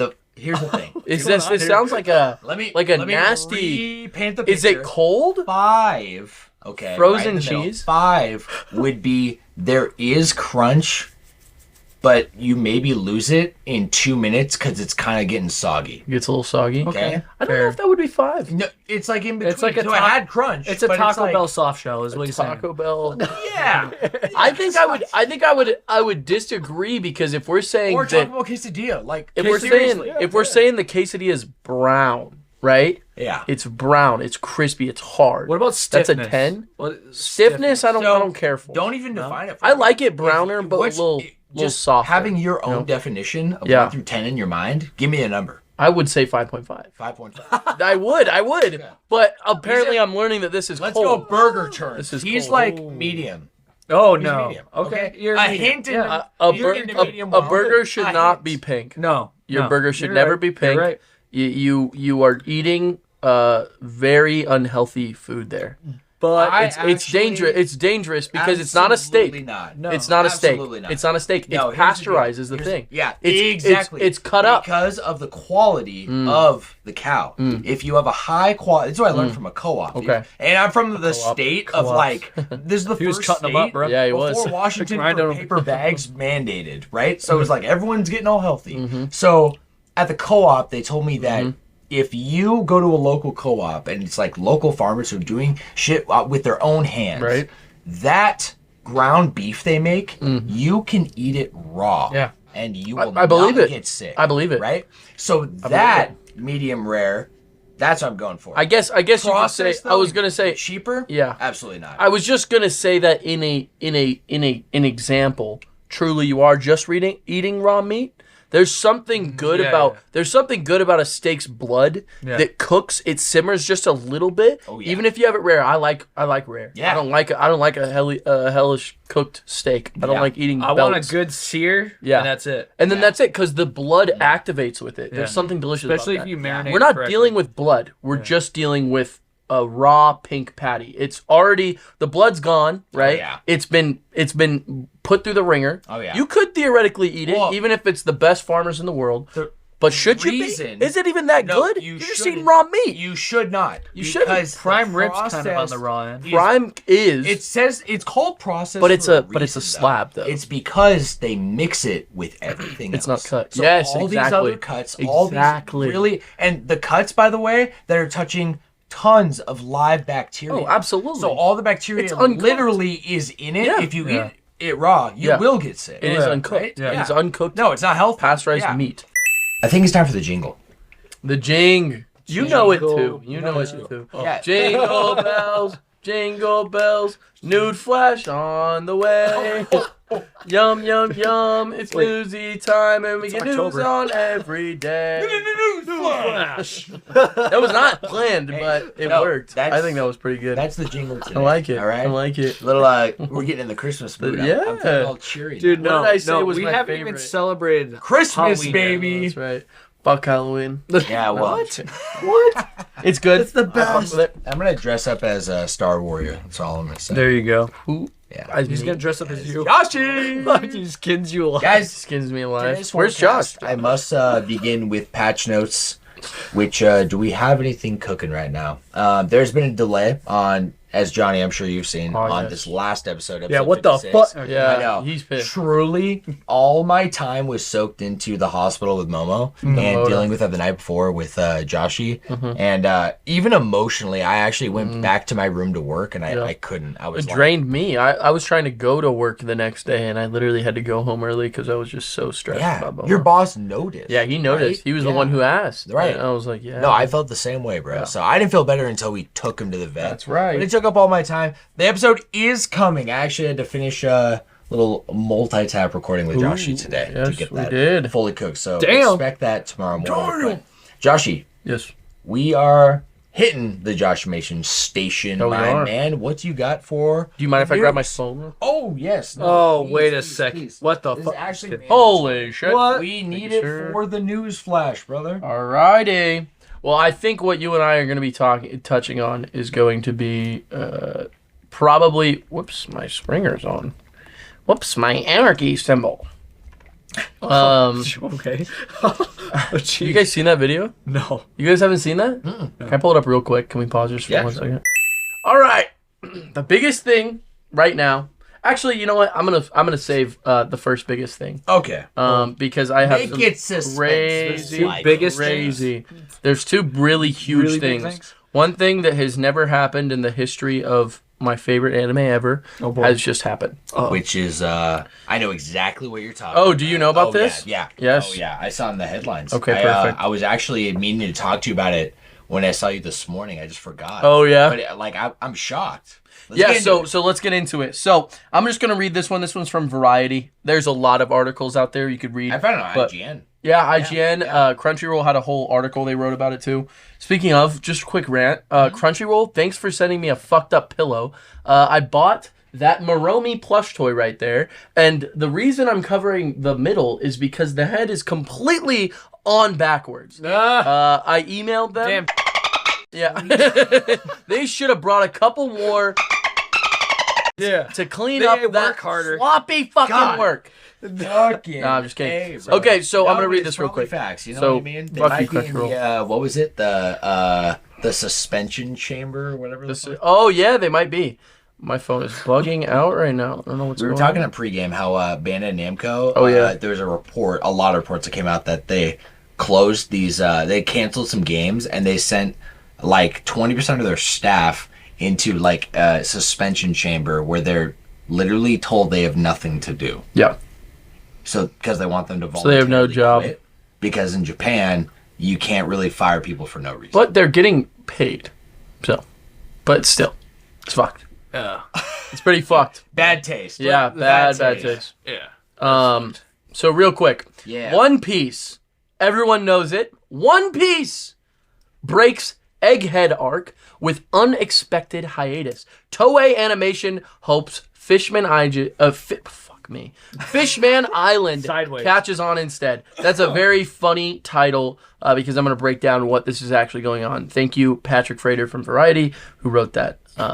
So what's basically going on, because I know everything that's going on. I'm gonna sum up this. Do it. Very, very easily. There has been announced a 6-month break in the 6 anime. months. This is a seasonal anime that has been running since 1999, and basically nothing like this has happened for this long. There have been month breaks, I believe, in the past. I think they took 2 months off between the 2-year time skip. They were being worked pretty hard back then, and basically, I think he also took time off to work on the live action.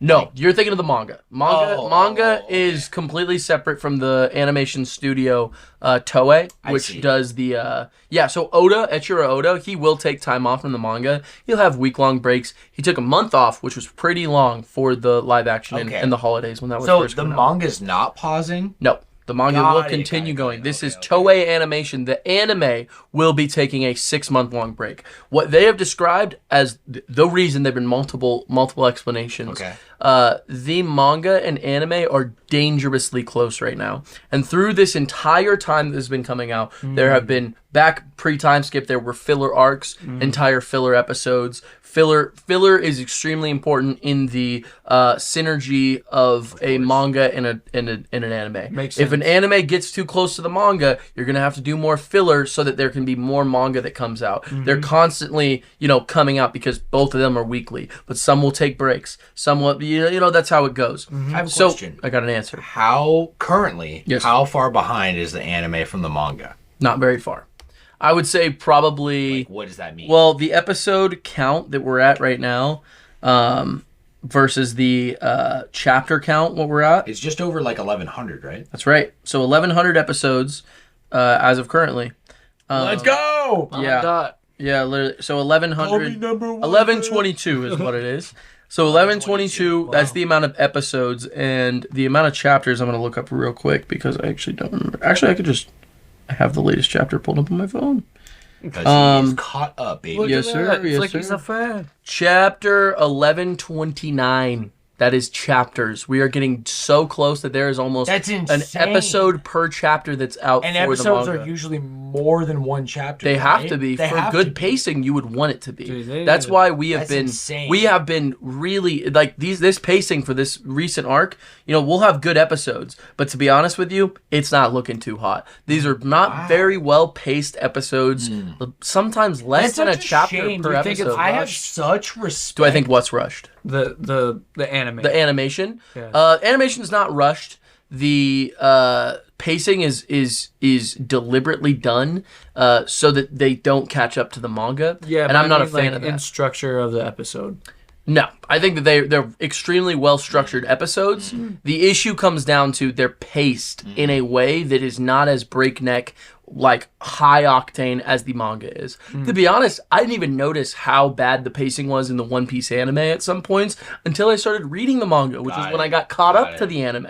And I realized, I'm like, holy shit, this is going and going and going so fucking well, but it's the pacing that has to. So there'll be incredible episodes based around a scene. My favorite episode, it's 10:20. is what like my favorite episode. The Red Rock scene, so incredibly hype. Luffy on Wano on top of Oniganshina, walking right past Big Mom and Kaido, who were like ready to beat his ass. He walks right past them so he can tend to his all his friends were beaten the hell up, like lost arms and shit. Jeez. And so he literally walks past these guys, holds them, and then one of the most epic scenes happens. And it's so well done, but it's one scene. It really is like one scene kind of with a couple others. Can I tell you where my headspace is at? Sure. I have a lot more to get through, though. Okay. I will be honest. Yeah. So I want to mention that is one of the biggest announcements, obviously. Yeah. But one of the other ones is that Toei Animation is going back and reanimating and restructuring an arc called Fishman Island, which is the first arc, and Return to Sabaody, which is a part of Fishman Island. Okay. It is the first arc right after the time skip. And this animation is pretty rough, I'm not gonna lie. It was during a time when they were extremely rushed during like One Piece's animation. So they're doing it the way it should have been. They are making it look incredible. Lighting looks fantastic. Whole scenes are redrawn. Effects that honestly just didn't hit as hard, they're redoing. Like genuinely. And this is almost unheard of. I did not expect. I could have never expected this in 1,000 years. But it does get me excited. They're calling it something. One Piece Log is what they're calling it. Log. Like Big Log Hosh. One Piece Log Fishman Island Saga is what they're calling it. It's actually crazy. It's going to have a whole new... It's called Log. It's going to be... so here's some screenshots. He really is Big Log Hosh. Yeah, I am Big Log Hosh. Some screenshots to look through. I want both of you guys to be able to look. It is night and day. I got some night and day. Here, this one might be a better one to look at. So this is very, very strange because we already have a One Piece remake in the works right now. Right. The One Piece is being worked on by Wit Studio. Good. And it's very interesting because it's almost as if Toei is trying to build even a better legacy than the show that needs to be remade. And the fact that they're starting with Fishman Island was kind of the first arc where animation really started to drop, and it was like a pretty rushed job. So when you look at that, me personally, this is getting into speculation at this point. This is not something that they've confirmed. Giving a name like One Piece Log for a remake like that, by the way, they're condensing 71 episodes into I think I need to find what it was, but it's gonna be like 30 something. They're condensing it, axing it in more than half. Wow. You know what I mean? Wow. So very huge, very huge. They're going to be doing complete new sound effects, new voiceovers is what they're saying. It's going to be completely redubbed because when the people are dubbing, they do the voices kind of faster, like shorter lines. Exactly, shorter lines, or even like they add a lot of stuff, or they take pauses, breaks, or even like say things slower because it's there to fit the animation. If the animation is slower pace, the voice acting is going to be slower pace. So this is going alongside the announcement with a 6-month break. Me personally, just getting on this, I hope this is not the only one they're doing. I love seasonal anime. I think seasonal is the way you should do a long series like this. My Hero is seasonal. Demon Slayer is seasonal. Yes. There's always something to look forward to, and you get peak animation and incredible pacing. Never will you find a part of Demon Slayer where you're like, what is this pacing? This is a little strange. It feels like it's telling what the manga story wants to tell. What I'm hoping comes from this is more breaks, maybe 6 months on, where we have 6 months of One Piece, 6 months off, and another remake of the next arc would be great. Because people have the same complaints about some of the big dogs like Dressrosa, freaking Punk Hazard, and Whole Cake Island.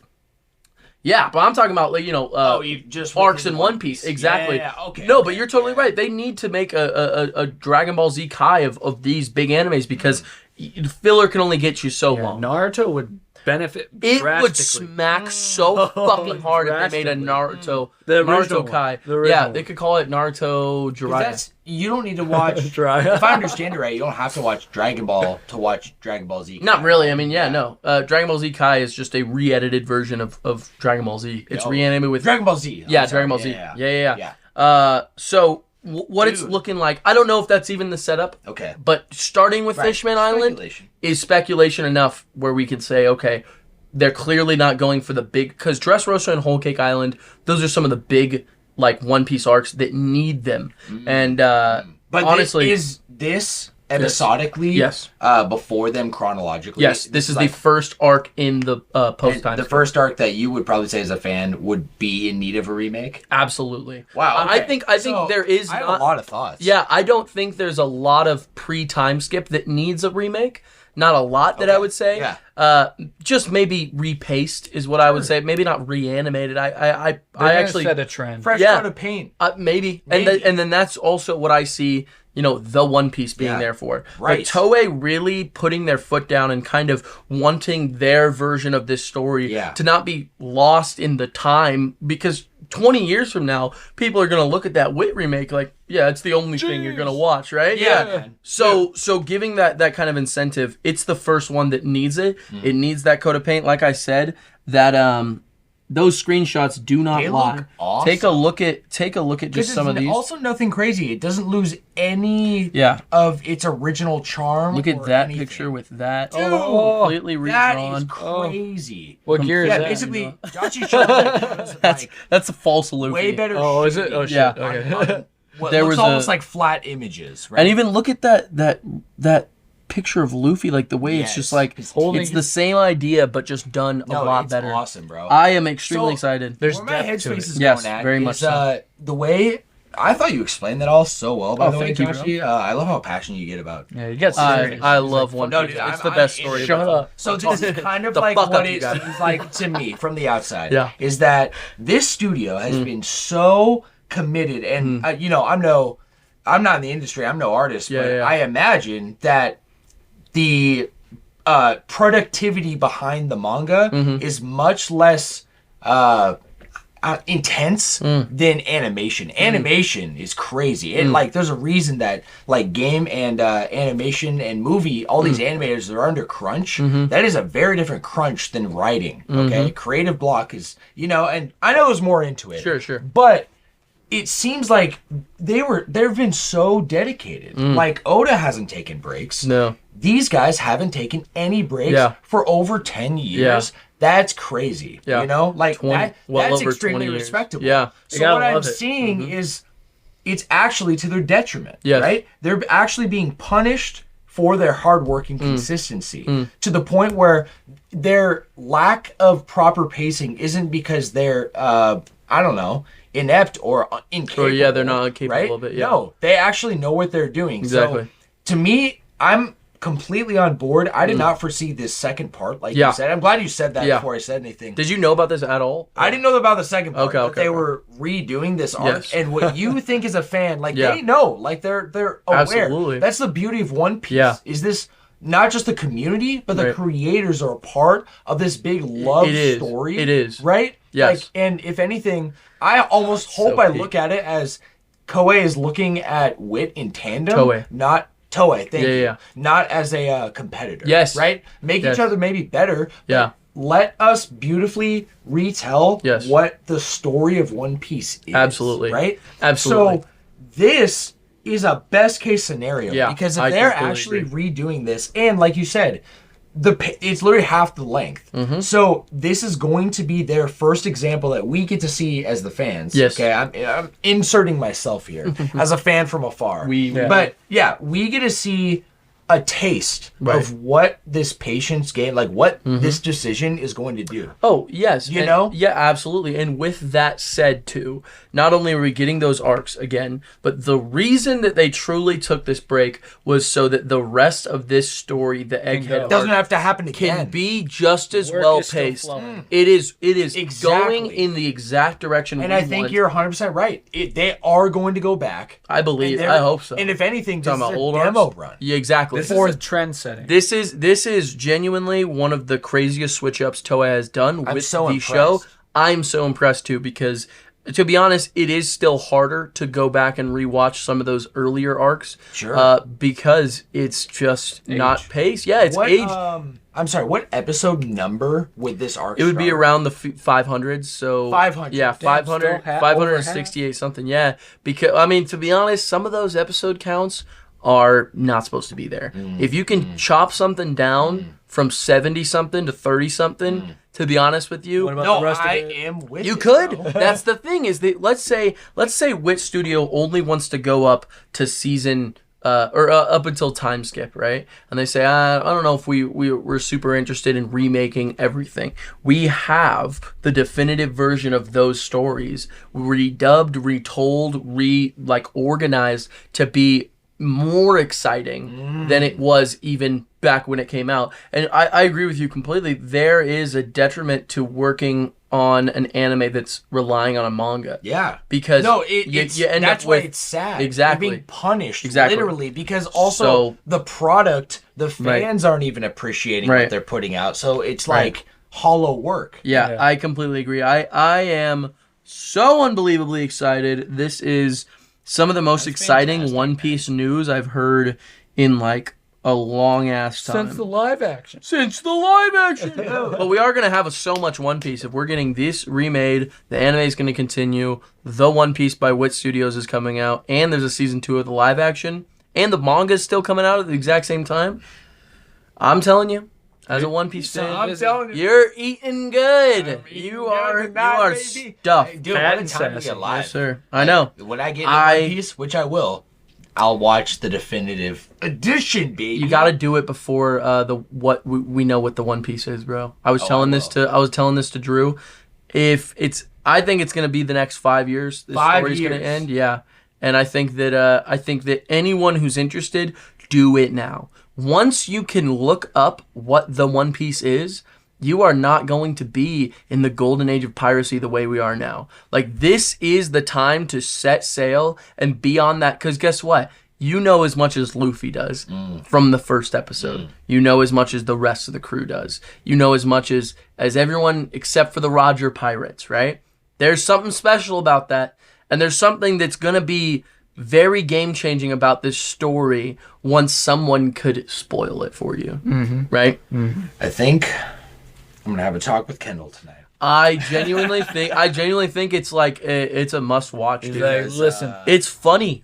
Funny. I It's already feel like I've waited too long. Like, truly. I wish I never saw Gear 5. I wish I was there when he was fighting Kaido. I wished that I'm so fucking glad I was there for all of Egghead. Egghead's done now. We're on a new arc called Elbaf. Yeah, see, those scenes I have seen only get me excited. They only should. Yeah. I mean, this is a once in a lifetime experience. There will not be another story that's been going on for this long ever in our lifetime, guys. This is a once in a lifetime opportunity. I'm hyped. Wait, can I ask? Should I watch a filler list? Absolutely. Okay. I mean, it's not even the first. The beginning is not rough at all. They have filler You said arcs. the first 500 episodes, right? The first 500 episodes, they do filler arcs, and that helps the pacing a lot. I love those earlier said you seasons. did, I right. miss them, honestly. Really? I cannot wait to go. That's why the live action was so fun. Just seeing that adaptation of East Blue, seeing like Buggy and the way that they decided to do that with Clawhador and going back to freaking the Baratier. The Baratier. What? Yeah, it's where Baratier. Sanji Where the hell works. do It's you where eat? meet him. oh, Yeah. It's on the seas, guys. You wouldn't know about it. What is the next news piece? I think for the next news piece, I think you and I should go into this together Okay. because I think you and I are definitely hold talking about the same thing. Oh, I definitely. Can I make a guess Yes. at what you're going to Yes. say? Does it have something to do with Pokemon developer Game Freak Yes. reportedly hacked stolen data on unannounced games as well as Nintendo Switch 2 codename leaked? This is massive. I want to say too. that's so fucked up. This is the biggest leak in all of Pokemon history. Terabytes. Yeah. Terabytes are being leaked. Dude. Going all the way back to the earliest generations, the first generations. Dude, there's prototype sprites. What's it called? There's concept art for Pokemon. Even like lore. There is so much lore that is being dropped. Unreleased data. Shit I never thought I'd ever learn about the Pokemon world, and a lot of stuff I wish I never learned. We have had at least 4 Pokemon getting canceled in the last couple. Have you heard about this? From this leak? Yeah, from these leaks. No. I cannot wait to. I will go into that once we Yeah, we cool. talk. So wait. I have a plethora of info that I personally wrote down from. Do you have a question right now, or Yeah. Okay. Just one big question. Yes. Did they figure out who did it? I don't think so. I don't think so. I don't actually think so, think, if I remember right, it was like a group of hackers. It is, but, I believe. I do know that Game Freak has updated the article. My article's from IGN. I don't know where yours is, but I just have Forbes. yeah, cool, perfect. So different info with different articles too, because I don't think my article touched on what you just said that I already forgot. But it's fascinating. They already updated the article and said that Game Freak has confirmed that this is true. Okay, That's so crazy. not necessarily the info, but the fact that their data was leaked. Yes. Yes. So do you want me to start it? Do you want to start it? Get it started, Okay. and then I'll add on to anything that. Yeah, perfect. Okay, so I'll kick it off with saying I actually really read this article, and this was fascinating. I knew this was going to be like a big point of our conversation. But I thought you had this coming to the table, Josh. You knew it. So from the IGN article, it says the company said its server was illegally accessed with 2,600 cases of current, former, and contract employee names and email addresses accessed. The Japanese language statement carries a date of October 10th, 2024, and doesn't even mention anything about Pokemon data. So recent as fuck.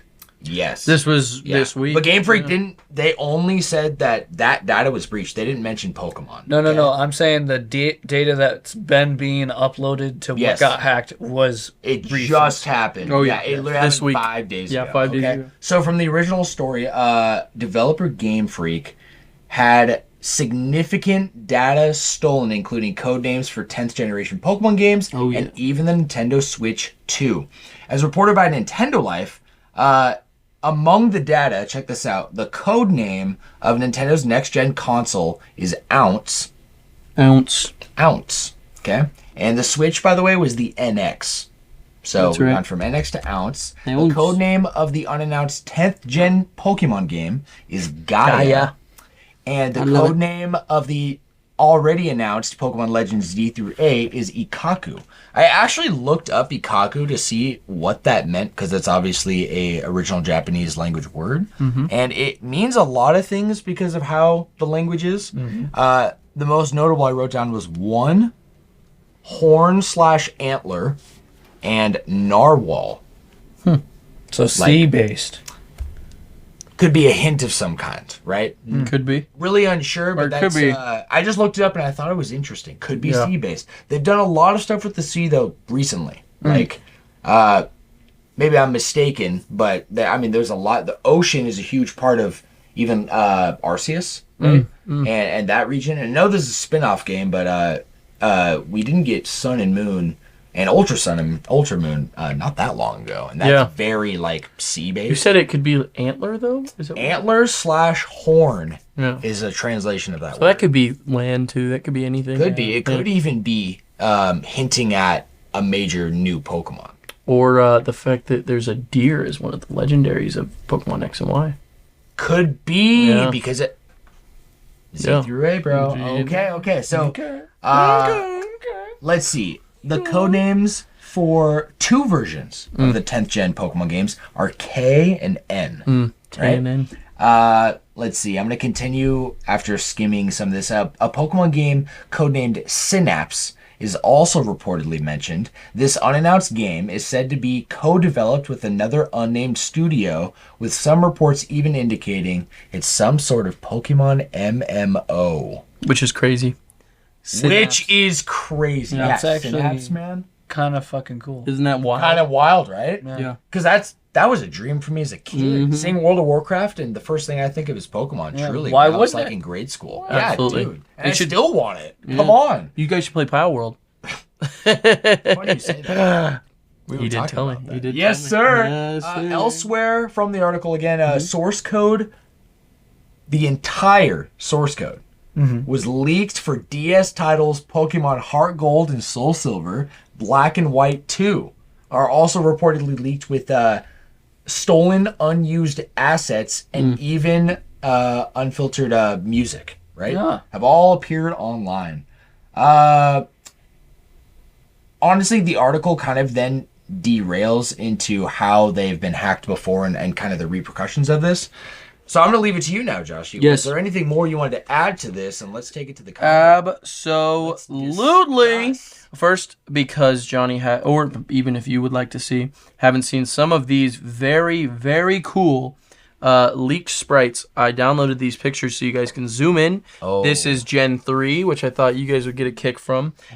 These are all shiny flag. Some of these you will not even recognize as Pokemon that made it to the end of the game. Some you will. Some look not very different. All of them are different sprites. All of these are different. None of them are from the original. Whoa, Shedinja? Yeah, very cool stuff. Look at that original. Looks like Blaziken's flying. I think one of my favorite things is the fact this is what we got for, I think I saved a different picture. Yeah, these were the original. Blaziken's literally a bird. Yeah, he was Latios and Latios. So these were the original starter trio. Mud.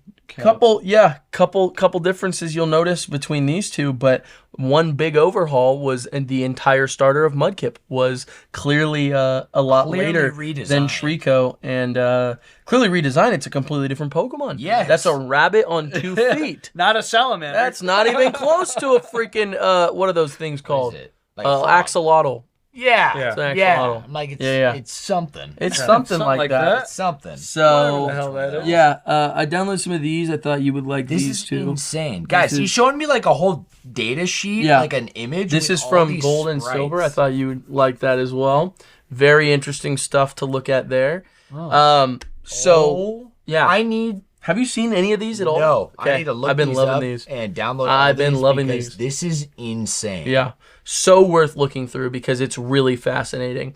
We're not just talking sprites that were released. Very, very creepy concept art done by multiple different artists that have done extremely strange, really strange concept art. Cockturn was developed from almost like a horror-looking art piece that was provided by someone who was doing. Look how horrifying Girafarig looks. Yeah, that was his original design. He was originally supposed to be. And that face is the player. Look at Octillery. I am so pissed Just that we dead didn't face. get that cool ass tank design. And the other guy looked just like a gun, not Octillery. What's the pistol? He's literally a tank. Yeah, he is. That's sick. So yeah, Remoraid a lot is of literally missing, a gun. Yeah, a lot of missing guys.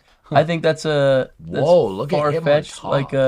like evolution right Just there. spinning. Oh, wow. Yeah. And then look, just so much crazy stuff. This is insane, guys. That was look, a pre-evolution for Tangly, and then an original evolution before Gen 4 for Tangle or whatever his name was. Oh, yeah, Tangrowth. An evolution to Ditto, which was supposed to happen. Very fascinating. A lot of these. Umbreon. Look at these just weird designs. I love that That's Tensor good. design. That's like an evolution for him. Look, I love how prominent Houndoom's like skull necklace is, right? It's way more prominent. And look at that. That looks almost like the Mega Pinsir Evolution. is crazy. Yeah. It's like what the Mega Evolution was based No on. way they have a voodoo doll. Yeah, buddy. What? Yo, this is hard. Yeah, some of these This are is so so sick. So I want to go on to Wow, another thing that's Togepi been with a yellow shell. pretty cool, right? I'm very impressed. I'm glad you pulled this Yes, up. absolutely. I want to go a little bit into the part that I am so fascinated by, and then I'm gonna go into a little bit of kind of going viral right now. Okay. About some of these Pokemon who are currently getting canceled, and I might even go into some of the stories. Okay. So let me just Let's hear it, baby. This was the exact picture I wanted to pull up. Perfect. So we find out the entire origin. I'm actually gonna real quick save this picture so we can zoom in as much as possible. Okay, we find out the entire lore and relationship between every single legendary, which was something we haven't been really kind of This given. is literally a graph. Yeah, you seen that in the What? fight with What the Arceus? shit? It's referencing this, which was leaked just recently. So I'll go over everything. What the fuck? I'll go over everything that we have going on here. So Eos is Arceus. That was the original god of the Pokemon. Yes. If from what I remember reading is correct, and I'm going to paraphrase this a little bit, Eos was one being that formed within the universe as an egg. So this was Arceus was originally an egg, and this egg when it grew older, it split itself into two beings and then fed its blood to these two beings, and those beings became space and time, which was Dialga and Palkia. This is the original plan. And then for those, almost in a trinity, Azelf, Yuxi, and Mesprit. I am literally looking at the Trinity Core process. It literally is. So Groudon, Kyogre, and Rayquaza make up the sky and the land. No fucking way. Yeah. Suicune, Ho-Oh, all those guys are a piece like that. Moltres, Lugia, Zapdos, and Articuno. So you're telling me that Regice, Registeel are all on the same level? They're all as Entei? on these pieces of the fabric of like the history of reality and what this that is insane. So this is some wild shit that we've never it is the literal origin to the original Pokemon verse. Did you see in that, by the way, that there's non-legendaries on that list? Dragonite was on it. So Dragonite, Gyarados. So what those guys represent? Wait, pull that back up. What the hell? Gyarados, Dragonite, Gyarados, Tyranitar, Sandgord. Dragons. Pokemon we literally don't have, like Gordon, Metagross. These are all kind of like but not all dragons. Tyranitar's not dragon. No. It's like it's like these are like Pokemon, because in the lore, from what they're explaining, Pokemon are mythical creatures and they descend from this godlike entity that created the universe. They are almost a remnant of what once was, which was I don't know if you guys have ever looked into like what's it called? Cosmic Horror. Who's that guy who writes Cthulhu? The best cosmic horror. But that idea is kind of that before human beings, there were eternal beings, monsters that existed within our world, and that's what things like the Leviathan or Cthulhu, the Kraken, those beings are remnants from what the world used to be. Wow. What the hell is his name? Do you remember it all? I don't remember. I don't remember names that well. Remember? Yeah, I do remember that. His name is, let's see. He's a writer? Yes. I want to say Tolkien, but it's not Tolkien. It's also a literal genius. Let's see. I know. Let's see. Just give me 1 second. Okay, fun fact about Tolkien real quick then. I just found out from an article, I didn't put it in here, but that new game from the Persona team, they made Dude, it's so badass, bro. It looks insane. What is it called again? The Refantasio 2? It's called Metaphor. Refantasio. Metaphor, yes. I seen the art on it. It was on that news thing I always send you every once in a while. And dude, that game that one hooks me a lot better than just the regular Persona. No, dude, it should. It's completely different. Persona is like a slow, extremely does not respect your time slow of like you have to dive into the game. You're in a whole world. You half fight, you half are enjoying the lore. This is not like that, okay? Yeah. Because the origin before they made it what it is. I just found out that they came forth with a statement, like a PR interview that said that the origin format of the thematic of the game, they kept all of these ideas and the core of what the game was there, but the coat of painting on it was Lord of the Rings based. And they said when they created it with the system, it looked very generic and it felt too Lord of the Rings. It felt like this is just another. Now we gotta maybe we should put some Persona in it. And that's what they did. Yeah. Isn't that crazy? I love it. It looks badass. It looks badass. I found a couple of things. First off, it was H.P. Lovecraft. Lovecraftian horror is terminology for kind of a cosmic horror of the idea of human beings being a very small part of the cosmic. Like we think we're the center of the universe, and we're actually not at all. But we're not even close. We're like an ant. We're a byproduct. A breadcrumb, exactly. I want to read this actually really quick. I'm so sorry. I keep burping. You inhaled. Real quick. Real quick, I want to read this. This is the quick story of the true origin to the existence of Pokemon. Way cooler than I thought it was going to be. In the beginning, there was a swell of chaos. Love that, by the way. Everything slowly mixed together and everything was unclear. One day, a large egg appeared in the center. The egg continued to sway there. When the swell stopped, the egg spilled out and broke. the absolute god Eos was born. The scattered pieces of the shell transformed into giants and attacked the newly born Eos one after another. However, Eos continued to grow rapidly and continued to defeat the giants. A fierce battle ensued, but finally Eos defeated all the giants. Wounded, Eos decided to create an alter ego. As the left and right sides of Eos' body looked different, he decided to create two alter egos. Eos gathered the bodies of the giants he had defeated and poured his own blood into them. When the alter ego, modeled after his left side, was born, the area filled with light. Eos named it Ea, the god of light. And when one who resembled the right side was born, time began to flow. Eos named him the god of time. So that's Palkia, but this giant lore, never heard of this. What? This is completely new to the Pokemon lore. Pokemon is also hold on, never talked about blood. Never. Never. They've never that I got out of. Yeah. Was obviously the egg came before the chicken. Yeah, literally. So this is a little.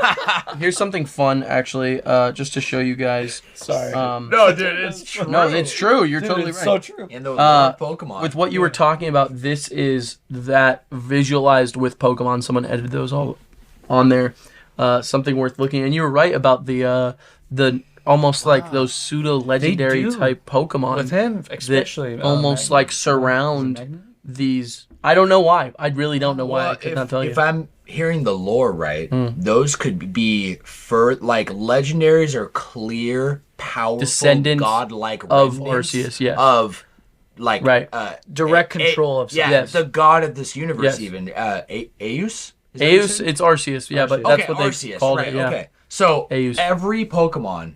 That's why it makes so much sense why Arceus has this unique ability to be any type, because he is everything. He's everything. Yeah. He's in everything. Yes. Right? That's why you need to get all the Pokemon in Arceus to even to find it. See him. Yeah. Right? It's crazy that Darkrai is like on the same level as Dragonite and Gyarados. It's so odd. It's when I'm not seeing power levels from No, this. it's not. I don't know what those circles mean. I think it's a different division of character. I'm looking at it as remnants of the Titans. I'm gonna call these giants Titans, okay? Because the Titans were powerful enough to stem on their own from and they came from that first egg, whatever that was. This is not the first kind of retelling of this story. The Celestials from Marvel lore follow this, where there was a god and they create Celestials and they betray him, okay, and attack him, and he kind of sends himself off, but he doesn't cease to exist. He's God. I want to say, too, these two examples, we don't know what those names were supposed to be,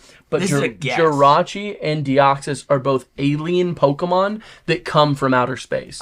Which are the only Pokemon in the entire lore besides... Actually, no, that's not true. Gen 5, there were two.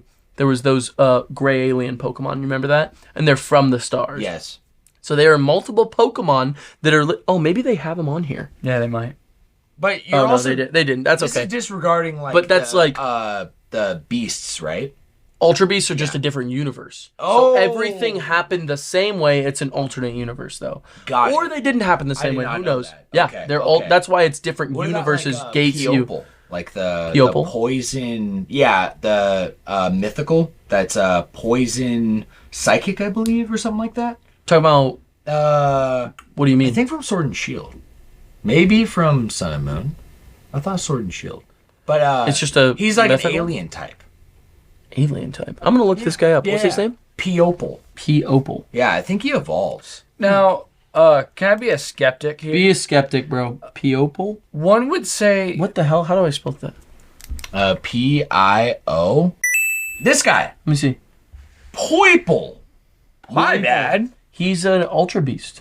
He's an Ultra Beast. So he's from an alternate. He's in another dimension. Okay. That is Sun and Moon. Got it. Okay, well, what it's making me think of with these like non-legendaries or mythics, like Dragonite, Tyranitar. Right. Those are, the player base has deemed them pseudo-legendaries, and it follows for a reason. Their stats are higher than normal Pokemon, but they're also common. Right? Yeah. So it's almost like through the evolutionary chain of this universe it's created. Right. Like they are actual remnants from the Titans that were born from a being of chaos. Here's what I'll say though. And they're up. They binding. Could be a longer term. I think those giants are aliens because I think Arceus sticks to Earth. That's what I would believe because in lore, Mew is genetically the first Pokemon, and every Pokemon descends from Mew, and then evolves into that's its. Where's Mew on that? I don't know. Let me take a look. Is Mew even on that chart? Mew's up there with Celebi. Mew's on there. With Celebi. Okay, so this is what I'm saying. In this universe, the way it looks like it's describing it, every Pokemon on this chart is necessary for the balance of reality. Yeah. So all these Pokemon have to exist in this control universe. something. Yeah. Does that make sense? Yeah. We really don't know, to be honest, what it That's the what way it really kind means. of looks to me. Anyway. Yeah. So we That's fascinating. yeah, very fascinating, huh? Yeah, damn. So very cool. That is just the tip of the iceberg, though. Tip of the iceberg. When it comes to the lore that we are, I want to kind of get into for a second. I'm gonna read this this headline. Pokemon's. You haven't heard anything about this? No. Pokemon's Typhlosion goes viral after Game Freak leak for the weirdest possible reason. I'm gonna summarize this. Okay. But this is real Pokemon lore. For some reason, they're going for some kind of almost like folklore-esque, Bible-esque like origin for some of these Pokemon. So just to I'm gonna summarize this story. Okay. There was a little girl, a young girl. They specify in that there was a young girl who was kind of working outside of her village, collecting firewood and doing little things like that. A man approached her at sundown and basically told her it was too dangerous to go anywhere and that she needs to go find safety. And it specifically says right here she had no choice. He grabbed her by the hand and brought her to his cave where he lived. He told her he was going to go get some food for her, is what it says here. She says, "You must be hungry. Wait for me." And he goes out and tries to find some food. He basically tells her after they like eat all the red nuts, is what it says.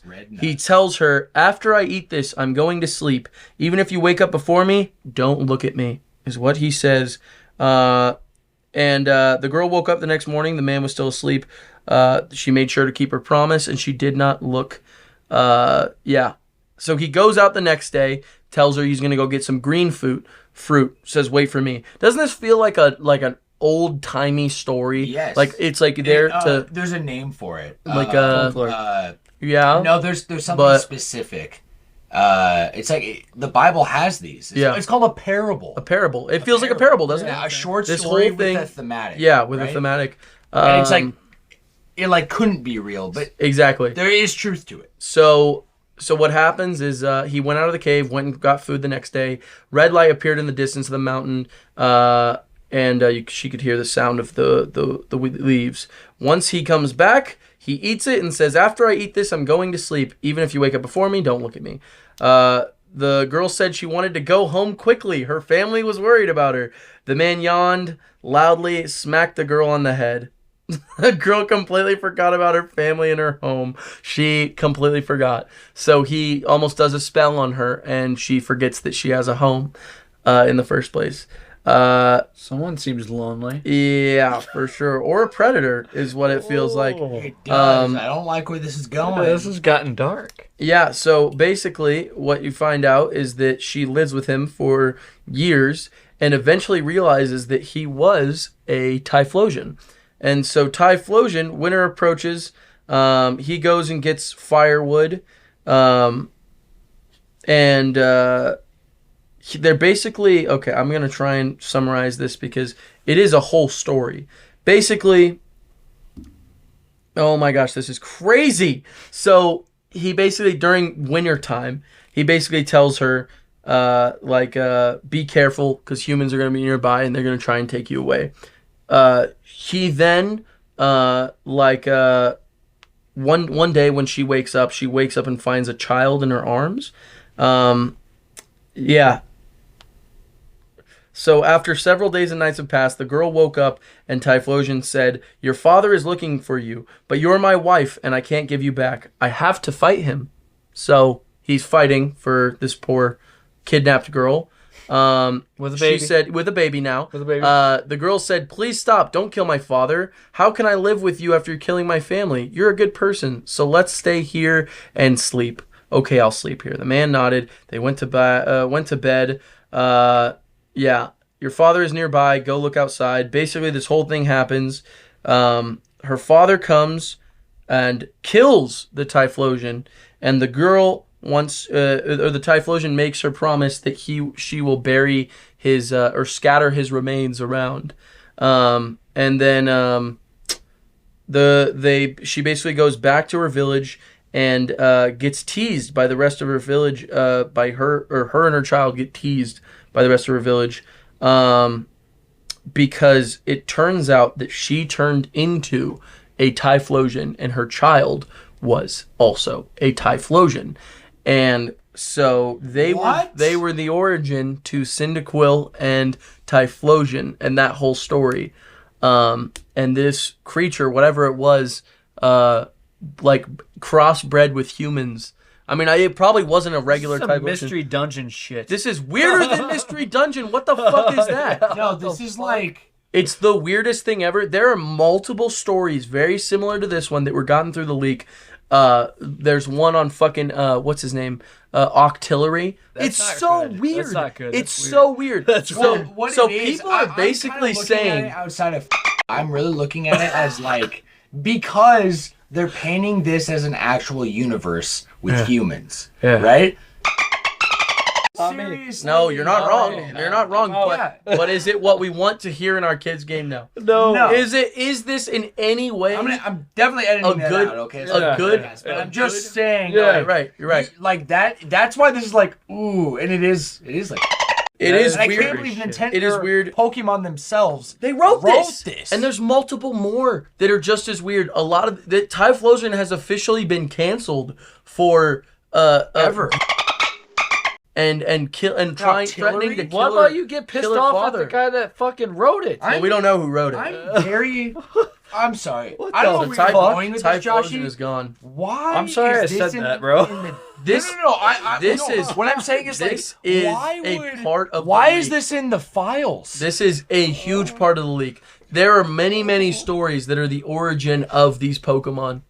And this is one of them. Pokemon has fallen into And the if wrong you hands, see any bro. if you see any kind of meme about They're Typhlosion falling right so now, far. I saw here. I'm gonna grab. I watched comment. this gamer that makes fun of that shit. Like, and he's like a big Pokemon nerd. He's like, oh, look at Jinx over there. He's Oh, like, God. I'm saying. Oh bro. gosh. it's just fucked Oh my god. There's You're like, what? This meme's pretty funny. Always knew that Fire Badger was a creep. My goat for alligator would never do that for real. That's what someone said. Which is true. I mean, just saying. Oh my Yeah, god. we just all we learned the truth. We learned the truth. This is, dude. This is gonna change Pokemon forever. They just made him a menace. They made him evil. Why would they do that? Why is that the things we're learning? So to answer your question we talked about during the break, Johnny, I don't think this is intentional at all. I highly doubt Game Freak would intentionally leak any of this stuff. Hold on. Not even a bit, not even a drop of this I think they would leak. Okay, Not even a bit. but one would say, let's just say not all this news is like real. But here's that's a great point too. Right. It's a fantastic But let's point. say one thing might have been right. Yes. The date and maybe that graph, right? And all I was gonna say, like I was saying before, was maybe this is a way they would build up hype to figure out what the next like major plot point of that graph. Yeah, I mean, I think it's a cool idea. From following Game Freak continuously to this day, they're just not Nintendo the same way. They don't need to like build up fan hype like that. If anything, sometimes they'll listen and sometimes they won't, especially with Pokemon. Yeah, they don't I listen think a the lot last, most I of the think time. the last thing they really think about when it comes to some of these Pokemon games is the fans. Yeah. And drumming up hype. They don't need to. yeah. It's the number one most profitable franchise in the world. in the world. There's nothing bigger than It's it. the biggest so IP, bro. They That's would insane. never. I really don't see them ever leaking stuff like this to build up hype. So I thought that was important enough because Yeah, here that's on the Flash Bros. insane. To be honest, Nintendo and then specifically Pokemon can really just be like the fans. We want green. Yeah. We want green. Pokemon. Well, no, you don't. You actually really want red. Actually, you here you really go. want That's red. all you get. We're gonna give you red, buddy, and you're gonna like Yeah. it. All the green That's how you it want. be. No. Okay, hear me out. Yes. Why does this actually match some of the lore from Arceus with Typhlosion, art like the ancient Typhlosion, ancient Typhlosion, where he is actually a ghost type. He plays tricks on people. He has the skull necklace to remember. This Typhlosion, it says in the Pokedex, if I'm not mistaken, is something about how it's a wandering soul looking for someone to love. Right. Okay. It could say This that. is literally If that's the case, matching yeah, that lore. lore. It also said. No, it says on the Pokedex actually. It does say that his life goal is to and turn her into a What? Typhlosion. That is what this whole story is. Josh, really I'm sorry leading you for. read through that. Yeah, I have been holding on to this knowledge for days. Dude, no wonder why he didn't want to hang. Typhlosion. A Typhlosion. fire Pokemon. This Pokemon. I thought you were going to go Typhlosion, the Pokemon. Ash, better Yeah. run, buddy. Run. Danger. Danger. Dude. Hold on. If you're going to go that angle, how are humans connected to actual rest of Pokemon?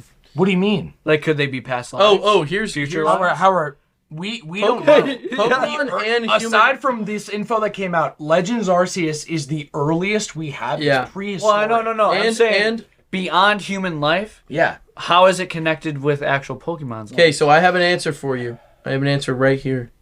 The beginning of this story lines up with the exact lore, Diamond and Pearl, where there were books you could read in some port town. I can't remember. There was like a library. Do you remember that in Diamond and Pearl? There's a library. A lot of these Pokemon games have Yeah, this. they have lore that you can read, and one was basically a story explaining that there was a time when humans and Pokemon were not as separated, and sometimes human and Pokemon were so close in relation they would get married, and it was absolutely normalized. Over time, these Pokemon have become more animalistic, and so as an evolutionary buff and someone who says this, what it sounds like is humans are descendants of some sort of Pokemon. Or that might are even better- be the case. Or like a more pure being of Pokemon, maybe. Who knows? I could not tell you. Chaos is a thing. Here's what- Chaos is a part of mythology. Yes. And chaos always brings about, it's exactly as Seven Deadly Sins painted it. The byproduct of chaos, ultimately, its means to an end is humanity, because humanity is the most perfect form of chaos. Yeah. As a being. So just to read this real quick. A beautiful version This of is the chaos, beginning I of the guess. story I just read, or that I just summarized a little bit. Said, a long time ago, this is the beginning of the story, when the boundary between Pokemon and humans was unclear, which is relationship between humans and Pokemons, / human, like way of thinking. I don't know what the fuck that means, but I'm guessing what it's saying is that these humans were closer to Pokemon and Pokemon were closer to humans. If a Typhlosion could even talk, that is very different than anything we know convince now. you. Or convince you. That's what I'm saying. I think this is way older than Arceus. I don't understand, though, how the girl became a Quilava. Yeah, that's what I'm How did that, or a Typhlosion, how does that even... I don't know. Exactly. I don't know anything. That is the origin story. What I like to look at that as is in the same way we humans, before we knew what a deer was, had legends that deers were cursed by ancient gods who, believed them to be devils because there was an evil deer once. Clearly, we know that's not the case anymore. Yeah, you know what I mean? They'll beat the shit out of you. Oh, yeah. deers are not friendly, no. But they're not, they're not of the devil. We know where they come from, So I believe it's hell, exactly. I believe Especially it's when that. you run them over. Yeah. I think You it's bastards. that type of story where a person in maybe Arceus would look at a Typhlosion and write a tale about the origin of Typhlosion and how it used to be a ghost that plays tricks on people, and would say, oh yes, this is how Typhlosion came to be, from a being like this. But maybe is this how, like, I don't know. I know. I know Mystery Dungeon already has a way of lore of how people get to the dream realm and all that shit. Right. And you get an insight on how Pokemon communicate. Yeah, right. In those games. It's very unique from the rest of the lore. So maybe you see a human turn into a Pokemon. Maybe that's how they're tying. Dude, you do. There's some shit going on with this balance, which only happens in Detective Pikachu too. You know what I'm guessing? Can I be real? You're on the I'm gonna Ryan Reynolds was too. I'm going to officially wrap up this topic with hope. Okay. And the hope is that I'm gonna give. I hope I never have to read one of those stories ever again. I'm gonna change your thinking because I'm gonna give the benefit of the doubt to Game Freak that they're not a bunch of sick. They are. They're called Game Freak. Guys, it's been in our face this whole time. Dude, it's all. Imagine. Dude, they're freaking. They're freaky. You know what Diddy called his special tournaments? Freak-offs. Yeah. What do you think Game Freak goes by? I saw some great comments that were like, Typhlosion's mansion, they just found like 1,000 bottles of oil in Typhlosion's mansion. Just all this stuff about him. It's like, yeah. My thinking is if we can possibly give him the benefit of the doubt, I'll try. Based on the human transformation that I forgot does happen in Mystery Dungeon. And Detective Pikachu. And Pokemon themselves, they got some way to... they have a daycare. Yeah. So they don't... You breed. Are we sure they're not so they're having sex? No, but here's my theory. Sex. What if, though... That's what I'm saying. Where's it coming out of? Some sort of spirit realm force. Yeah, it could be. It really could be. If your consciousness if you really, really, feel like you belong there or something, you can cross over and now change your literal physical entity. You're the same spirit, but you change from a human to a Pokemon and vice versa. Idea. It's a cool idea. Maybe. Could be. Maybe not. Fuck. Could it? Is it? Joshy, I have some tail end news, and then I think we should just jump into the Did he or topic, did he not? Man. Did he not? Did he not? Okay, did you hear about this? I am very curious. I heard a lot. I've heard a lot. I've heard too much. I'm going to just skim over these titles. Yeah, we have to get Pokemon out of our minds. Yeah. We'll I need to get Typhlosion out of my mind and out of my body, too. I don't know what you that freak. Freak. Game Freak, baby. Game Freak. The title of this is Nintendo asks players to please not talk about its Mystery Switch Online playtest when it goes live. And we all know how that's going to go. What the hell? What? Did you hear about any of this? I did not know. Okay, Nintendo is dropping a playtest that you have to sign an NDA to proceed. What the hell? Okay, a digital NDA, which it's just this is already live. So these NDAs clearly state what full secrecy. Yeah, so you cannot talk about it out loud. Yeah, can't write it, can't all that, right? Mm-hmm. So in 5 days, on October 20th, they're going to drop something that they have yet to reveal. What could it be? The speculation I have I'm going to bounce over to another article. The biggest speculation might just drive you nuts, Joshy. Let me hear. Mystery Nintendo Switch Online playtest generates wild speculation over Miiverse return, GameCube streaming, and other theories. GameCube streaming? That better happen. Yeah, but okay, hold on. Better happen. Hold on. If it's GameCube streaming, it has to be the Switch 2. I don't think the Switch 1 has the balls to do it. Has to be the Switch 2. I think it's going to be the same online. Hear me out. I think it's going to be the same. What if the Switch 2 could natively download the GameCube games and you could also use it on the OG Switch as a stream? Yeah. Because it can't handle it. Yeah. I think it's a great idea. Okay. I don't really want to go into a lot of speculation because it's 5 days away and we don't know. Ask Google straight. Let's ask ChatGPT, see what they know. I'll tell you where my thoughts went. It went to, I don't think I've ever heard of another company doing this. Like an NDA public test. I don't know. Nintendo specifically. Everyone does that, though. Everyone does that. I don't know much about it. They don't do public NDA they wouldn't tell you. They wouldn't tell you the NDA part.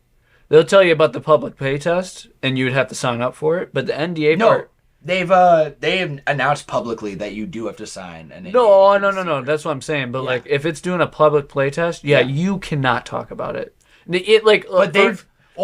buddy was a game tester.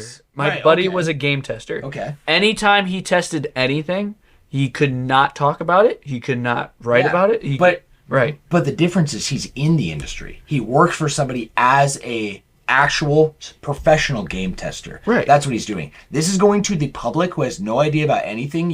All you got to do right now, Johnny, is just sign up on their website and you'll get some kind of code to put into your Switch and it will go live on this date and you have to sign an NDA to get it. He worked at an agency. He would bounce to different publishers, though. But you are, like, if this is to the public. That's what makes this so weird, is that you're trusting the public to full secrecy. An NDA also sounds impossible when it comes to this modern day and age. Yeah. Like, people will leak things like through a VPN, through 3 VPNs. We are talking about Nintendo, though. They will fuck you. No, they will. But we're also in a time where truly masking your IP and all those things is easier than ever. Literally the easiest. It's one of the easiest it's ever been in history. You don't even need to be a hacker. You could, but even imagine if you were a hacker. If this is public, you could get the biggest hackers of all time. What are they gonna do? Make sure they went in there naked before they went in and played? That's a great point. You can take a damn snapshot with your fucking phone. Yeah, they'll put a what if you had to go background? Ah, no! Get him out! He's gonna talk to all the kids. He's like, you look really old for your age. Yeah, we'll definitely update this a week from now. Okay? Yeah, we'll talk about it. We'll see how this goes down. I guarantee you, we will all know what happens that morning. I hope it's Miiverse. I meant to say that. Wouldn't that be sick? Oh my god, I really hope. Tamagotchi World. Tamagotchi World. It's built into the Switch. I would rip my head off. It's where your Mii's go from here on out. Oh! Okay, next article. I'm gonna come, guys. Let me scream. This is actually I'm gonna just you can censor fire a bunch of Sam, write that down. You want to censor that? What? I said I'm gonna come. Oh. Now I said it again. Instead of cutting it out, you should do the dolphin. I wrote edit heavy. Do you know what that means? That means you're gonna listen to the whole thing. Actually listen to the rest of the news section and edit it manually. You son of a cum fart fuck bitch tit shitty. You titty fuck. Keep it coming. Keep it coming. Shitty cock sucking lick balls. Crabs is a fat retard. Yeah. Oh, retard. Hey, we got that back. That's when we're going too far. No. We got Typhlosion is a retard. Are you ready for rapid fire? Okay, I'm ready. Okay. Shoot. Xbox Game Studios leadership, the head of Xbox Game Studios of the the game development side, not Phil Spencer, like the head of Xbox Game Studios and Xbox. Yeah. Okay? Alan Hartman is retiring after I think 30 years working for Microsoft as head of Xbox. 20 or 30 years. Replacing him is the head of Rare. Doug Bowser? Really? Doug Bowser. Craig Duncan. Oh. Yes. He's kind of crazy. Because we've been talking about Rare recently, and curious to see what happens. I mean, Rare's kind of fallen. I love the idea of that. I love the idea. But where is that going? Well, I don't know, because Xbox hasn't really been on the map, so maybe this is hope. All right. What has Rare been doing lately? Rare doesn't do anything. No. Partially, Rare became a... They're a support developer, aren't they? Yeah, but didn't part of them become the people who did Donkey Kong Country and they were doing Metroid? Oh yeah. Well, that was way long. Yeah, it was a long time ago. That was before the merge and the buyout with what were they Xbox. called though? They were called Rare. Yeah, it's still Rare. No, they had a different studio. They did. No. They did Donkey Kong Country? It's not Rare. Yeah, I know. Oh, I meant Donkey Kong Country Returns. Did I not say that? No, that's also Rare. Are you sure? Huh? Positive. Donkey Kong Country put them on the map. Who was just working on Donkey Kong OG is Namco. Yeah. Donkey Kong Country is Rare. I know that. But Donkey Kong Country Returns is the studio. You're absolutely Help right. me out. It's not What's Returns. Yeah. Because that was in the And Wii. they also worked on Metroid. That's Retro. Retro Studios. Yes. We've switched them up before. Yes. Yeah. But they were a lot of Rare employees that stayed with Nintendo. Yes, absolutely. A lot of the and people they kept who worked doing on things. OG Banjo, Then Banjo-Kazooie. So if you wonder where Rare is gone, when they were bought out by Microsoft, some stayed with Nintendo and started a new studio. No, it's and that was true. called Retro Studios. One wanted to work and one didn't. That's exactly it.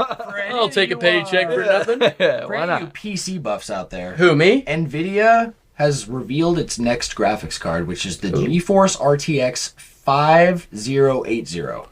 I love the This idea. is retailing between $2,000 and $2,500. And then you wait a year and a half, and it'll be half of it. It'll be $150 on eBay. Why would That you is even insane. advertise? That's it? like driving a car off the lot. I don't think they advertised it. I think that's fan speculation. Get in a car.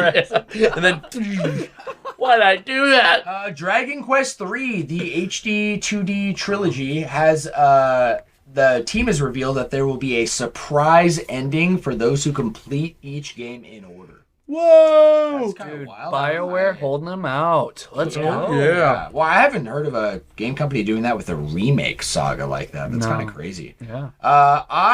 iRobot director accuses Elon Musk of stealing his design for his Tesla products.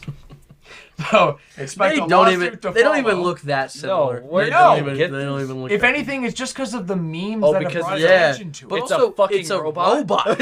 How fucking different can you do with the color white and a robot? They look completely different. They don't even look similar. No. I mean, like they look like robots. You guys didn't even make them. They're CGI. I think Like, you just come want on. Elon's Yeah. cash, dog. Yeah, I mean, I would too, bro. Yeah. I'm not gonna lie. Destiny. I'm one. 1% of it. Yeah.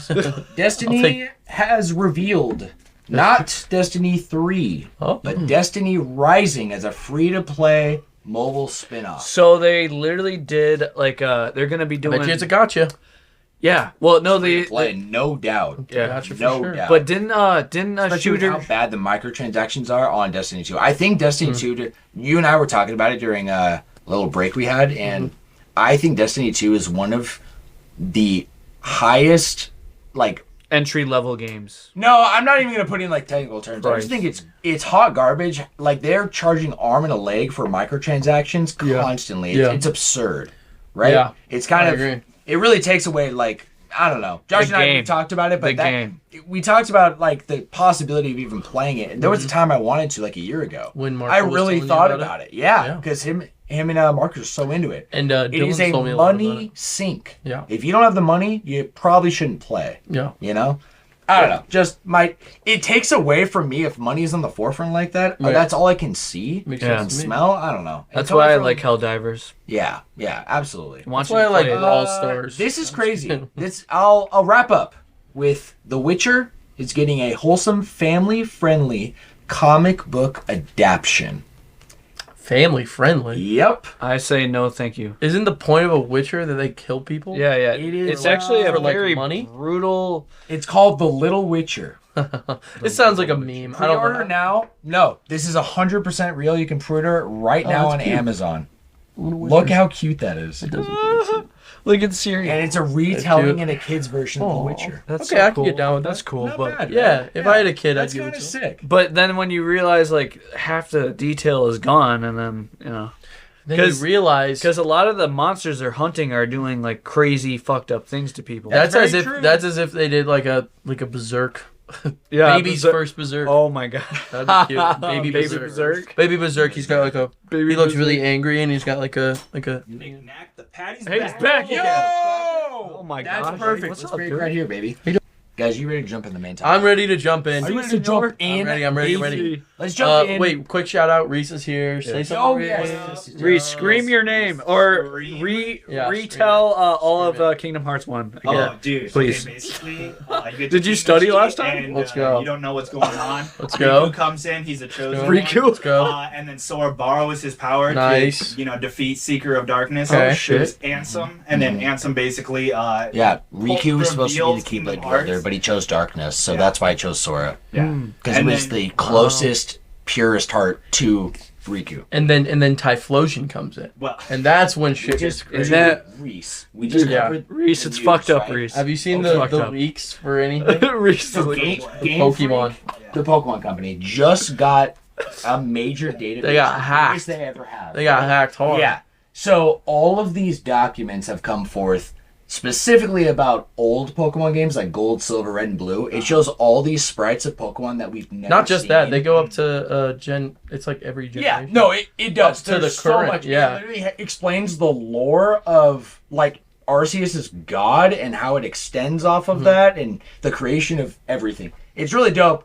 They also have a very, very detailed story of basically how Typhlosion grooms and takes in a little girl and gives her a child, and turns her leaves her with child, tries to kill her father, and then makes a child with her. And then turns her into a Typhlosion, and that's where Typhlosion comes from. Yeah, he gave her the poke. Yes, sir. Yeah. He's also a dangerous man on the streets, almost as dangerous as Diddy, and I can't wait to see the news when he gets arrested. Dude. I literally will never look at Typhlosion the same. Dude, that's fucked up. My favorite quote, I'm going to quote it one more time.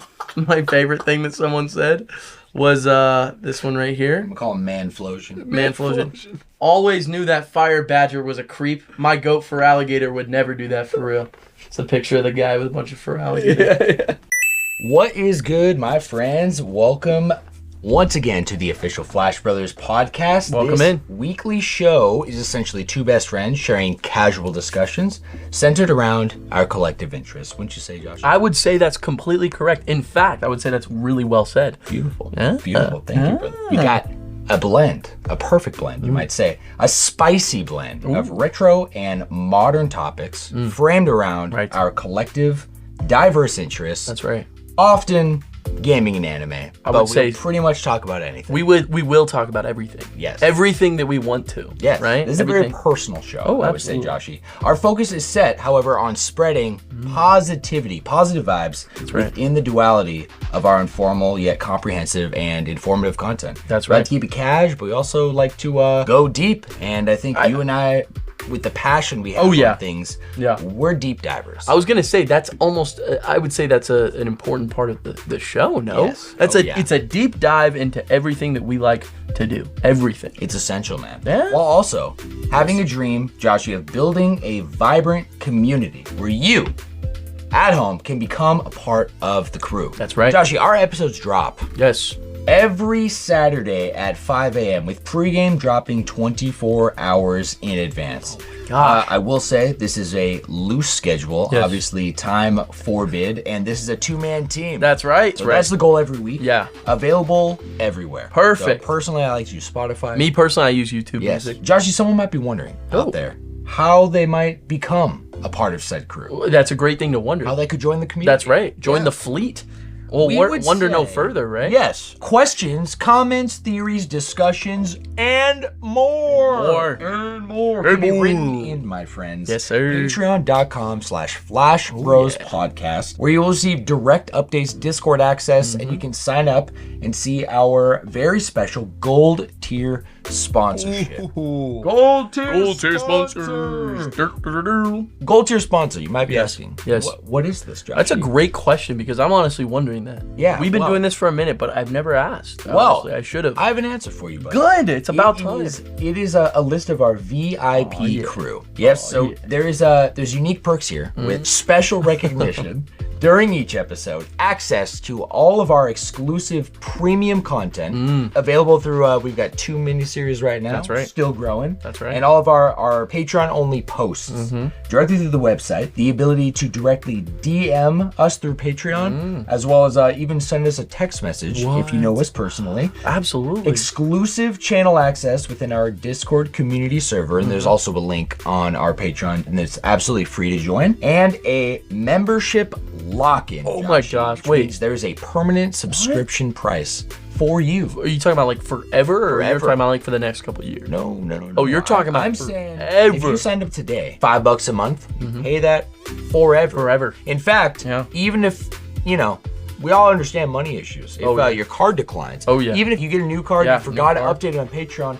Oh no! Patreon is so dope in that it's not one of those sites that'll just cancel. Right. You have to hit cancel yourself. manually. Yeah, that's Yes, right. So That's right. unless you cancel, Yes. you'll pay it forever. Well, thank goodness. Thank goodness. But Joshy, what if I don't want to sign up for anything? I think that's a pretty reasonable thing, me personally. I think that that's something that you could probably get away with not wanting to do. I would So- say it's absolutely okay. Right. So Yes. help me out here. Let's say I don't want to. What are you Flash gonna do? Bros Podcast at gmail.com. Simply send us an email, or even easier, if you check out each episode on Spotify, there's a Q&A Oh, yeah. or comment, and you can leave whatever you want directly on that post. Come directly to us. I think that sounds perfect. Hey, In man. fact, I'm typing it in right now. I'm gonna email you at this very second. Test it out, I'm testing baby. it. Your support, my friends, means genuine growth for this podcast and our community. And you know Josh and I are all about that love. So we love you guys. Thank you for being a part of all of this with us. That's right. We couldn't do it without you. We literally are nothing without you guys. You guys are the lifeblood of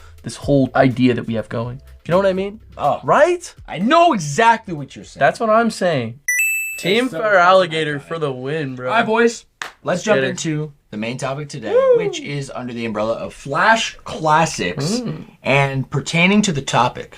Actually, it's perfect. Yes. Of a platforming game. Today's main topic is Banjo-Kazooie. Oh, wow. Kazooie, baby. Kazooie. Yes, sir. Huge shot. Yeah. The reason this is, it's really just on my heart today. Kendall, I was getting some work done 2 days ago, and she goes to actually randomly, like, I just hand her my controller, and I was half expecting her to pull up Animal Crossing or watch something, but she pulls up Mario 64 once again and is trying to get all 120 stars. Which legendarily she already beat. she did, just on her own. I thought she got all the stars. she got 98 stars. Why are you... I was wondering the exact same thing. They're dusty, and I just want to dust them a little bit. You see that all that dust on there? Oh, yeah. If you just wipe it a little bit, it'll Yeah. like, I don't know. So I thought they were looking more fake It's with just some more gonna... dust. I that's know on in the there. podcast it's gonna sound like you're, like, petting. I don't know if it's going to catch that. It catches everything, I promise you. It's going to catch that. Oh, yeah. She's starting with TikTok Clock, which notoriously for me, Yes. that is my most detestable level in that game. TikTok clock. I hate that level, bro. Never That- got to it. because it's so punishing. And I understand that Rainbow Cruise is also or Rainbow Cruise. Yeah, that's what it's called, right? Rainbow Yeah. Cruise is from Mario Kart. I think that's where it's from, though. It's Rainbow Cruise. Yeah, you're on the ship, right? It's also a Smash level. Oh, wait, no. Rainbow Road is what I'm thinking of. Yeah. Yeah, I was it's gonna not say, Yeah. rare to Rainbow get Cruise is from that. Yes. Yeah. Because So- it's the ship. Remember? Yeah. And Rainbow Cruise, I just think that's a really fun level. Yeah. I don't think TikTok Clock is fun. It's like so tight on its platforming and the camera. I mean, you know the camera angles in those games. Like it's dog. So Right. what's happening? You're punished with death on every mistake. Not right? fun. And you got to climb from the bottom. That's right. So she's playing it for a minute, and I'm kind of getting sucked in as like I couldn't work anymore after about Right. a half hour. Right. And I'm like, all right, you should give Banjo-Kazooie a try. She's actually never played it. Oh, wow. So then we end up going through the first level, and we went through Treasure Trove Cove. I love that level. That's my Dude, favorite level. It's so good, and the music. It's so peak. I just was honestly getting such a nostalgic trip going through that game. Once again, I probably haven't played it in 10 years. When did the 360 version come out? 2012. 2012? I think so. Something like that. It was later in It was the a good amount Xbox of time. 360's life. It was later? 2008. No way. Yes, sir. Wow. So, yeah, well over 10 years ago. That was the last time I played the game. So, even with where we've been in gaming, dude, this is my golden pick for the best platforming game probably of all time. Yeah. It's just so tight. So, there's a lot of reasons why, and I want to touch on that, but I want to start with, obviously, a little bit of backup real-world lore here. Hold up. The original Banjo-Kazooie was developed by, you already know, Rare. Yeah, right? right. Yes. Rare. In 1998. And it was taken over by other studios for the remasters, Infusio and 4J Studios. Which Never I think even heard of it. I think 4J did the Switch one, if I'm not mistaken. It's not a remaster, though. Yeah, a it's port. like an Or like up-res. it's like a yeah, a port. high-res port, whatever. Gotcha. Yeah, so, and then obviously the latest game in the series, we got Banjo-Tooie, which is, I'll be piggybacking that on here. Peak. Yeah, I'm just kidding. it's really I never good. played it, actually. It's very divisive for a lot of reasons, and I'll get into that. But I love Banjo-Tooie, and I thought it was a proper direction of evolution of the game. I see. Then we got a Game Boy Advance game. That's right. Right, Banjo-Kazooie Gruntilda's Revenge. That's right. Yes, I sir. never knew that. Yeah, it actually I came never out knew after that. Banjo-Kazooie, the first one. First one. It's the I truest believe. sequel. Yes. It did it? I don't know. Maybe not. Lore-wise, it does, though. I know that for sure. Lore-wise, it's in between Banjo-Kazooie and Banjo-Tooie. You should not start Banjo-Tooie until you play Gruntilda's Revenge. Absolutely. Just from a story perspective, you're going to be listen. What the flying fuck? No, you're going to be confused. I promise. I played Pied Piper this morning. I promise you that this is the way the lore goes. You played a demo. Exactly. I played a demo, but it was a long one. I redact my statement. Yes. So it finishes with there was obviously an acquisition of Rare, as we just mentioned. That's right. By Microsoft. So they wanted to continue the formula and the IP. And what do they make? Nuts and bolts, baby. Yes, but that's the best game ever made, right, guys? Did anyone? We're not going to be discussing nuts and bolts whatsoever. I never played it, but the last time Banjo-Kazooie was touched, other than a remake or remaster, was 2008. You know, Banjo-Kazooie Nuts and Bolts, I bought it for $10. $10. Hold on. It gets That's better. still them ripping you off. Dude. It was 4 months after it came out. No way. That reminds me of at GameStop. that Sonic Boom game that came out for Oh the Wii my U. god, that was dog shit. It was like $10, like 3 months after it came out. Yeah. And I picked it up because it was like $9. Dude, that's what I'm saying. And man. it was really trash. So here's some Kinda reasons I am highlighting, still played it. especially because we already talked about like platforming games and things, but there's some very specific elements of this game that almost stretch into Metroidvania-esque, okay, because of abilities. That's a big part of this game, okay? Which separates it from games like Mario Odyssey and games like Astrobot, right? That's right. You don't permanently gain some ability. That's right. In these games, right, you got bottles. And by the way, I don't know if y'all have played it recently, the writing is phenomenal. It's amazing. It is amazing. so funny. Yeah. We hit Treasure Trove Cove, and there's this guy who's crying. Do you remember him at all? He's a giant hippo. Yeah, he's on the pirate ship, bro. So you go up and talk to him. Do you remember what his sound is? You know how everyone has like a little like Animal Crossing? Yeah. His sound is... That was pretty good, actually. It's so good. I love it. The Simlish, if you will, right? Utter gibberish. Movie Plorky Dookie New. No, dude. His sound effect is burping. Oh my gosh, I do remember that. He's like, it literally sounds like disgusting. so absurd. It's Kendall's like like squinting as it's talking. I'm losing it. You're waiting I'm for him to throw up. I forgot. Yeah, you're so right. Yeah, dude. Dude, that's why Treasure Trove Cove is so peak. It's so the best peak, one. okay? So it's got like these. So for an Damn example shark. of like an ability you get, right? Wait, the shark? Oh yeah, dude. The island, the one you have to get over at the far end. Oh yeah. That bitch. Shark. It's called Shark something. Tooth Island. Shark Chaperone. Shark Island or something like that. Who knows? Shark. Yeah. Shark. Anyway, Island, sorry. Sorry about that. Island Shark Food.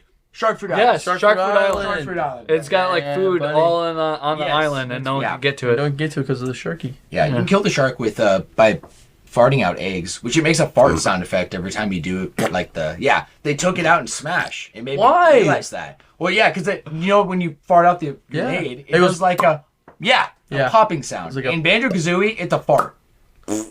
Well, that's so funny because Wario has a whole fart. So why'd they censor that? Interesting, right? I tell you right now, if you've ever heard a chicken take a shit, Yeah. that sounds like a fart. Okay. Yeah. I want evidence, or I don't believe it. Look it up. There's no evidence. Hey Siri, look up chicken farting in camera. In camera. I need to hear it. Camera. Yeah. It's got all these concepts of like on the second level, you get the ability to do the jump pad, right? Yeah. Or even fly. Right? Yeah, Yeah, I love that absolutely. thing. So then other levels, you can go back Yes. and actually like Or use the those. infinity fucking feather or whatever. Oh Yes. Yeah. Which has the lore carried over to Smash Yeah. once again because that side B is one of the craziest It's moves. got super armor beyond Right. belief. Last time It's Reese literally kicked my called- ass with it. In remember the that. game, it's literally called an invulnerability feather. No, That's yeah. the name of right. it, bro. That's Yeah. why you only get 5. And when they talk, it's a whistle. Can you whistle? Yeah. Like It sounds how like does that, but like almost like it is going through an auto tuner. Like it sounds like a harmonica. Yeah. Like that, but faster. Like that. Like, okay, perfect. We got it. Can you go really high pitched? That's literally how it sounds, bro. That's insane. No, literally. Like it's crazy, bro.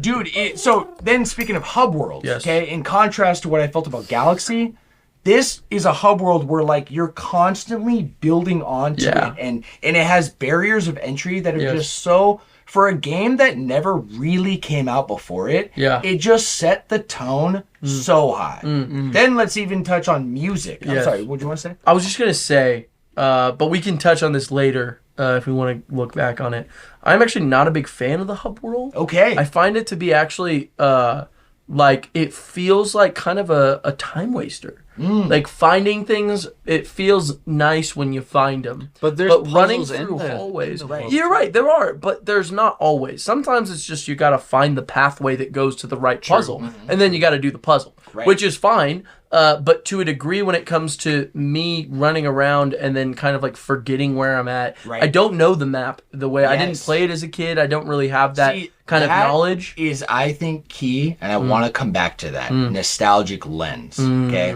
Because I should have said, I'm obviously looking at this through a massive nostalgic lens. And you would be too, you think? Not so much. Like, how old were you when you played it? Yeah, I was probably like 8. 8. That's definitely nostalgic lens, right? Yeah, well, it was like, so my grandma, when she had the 64, like I told you before.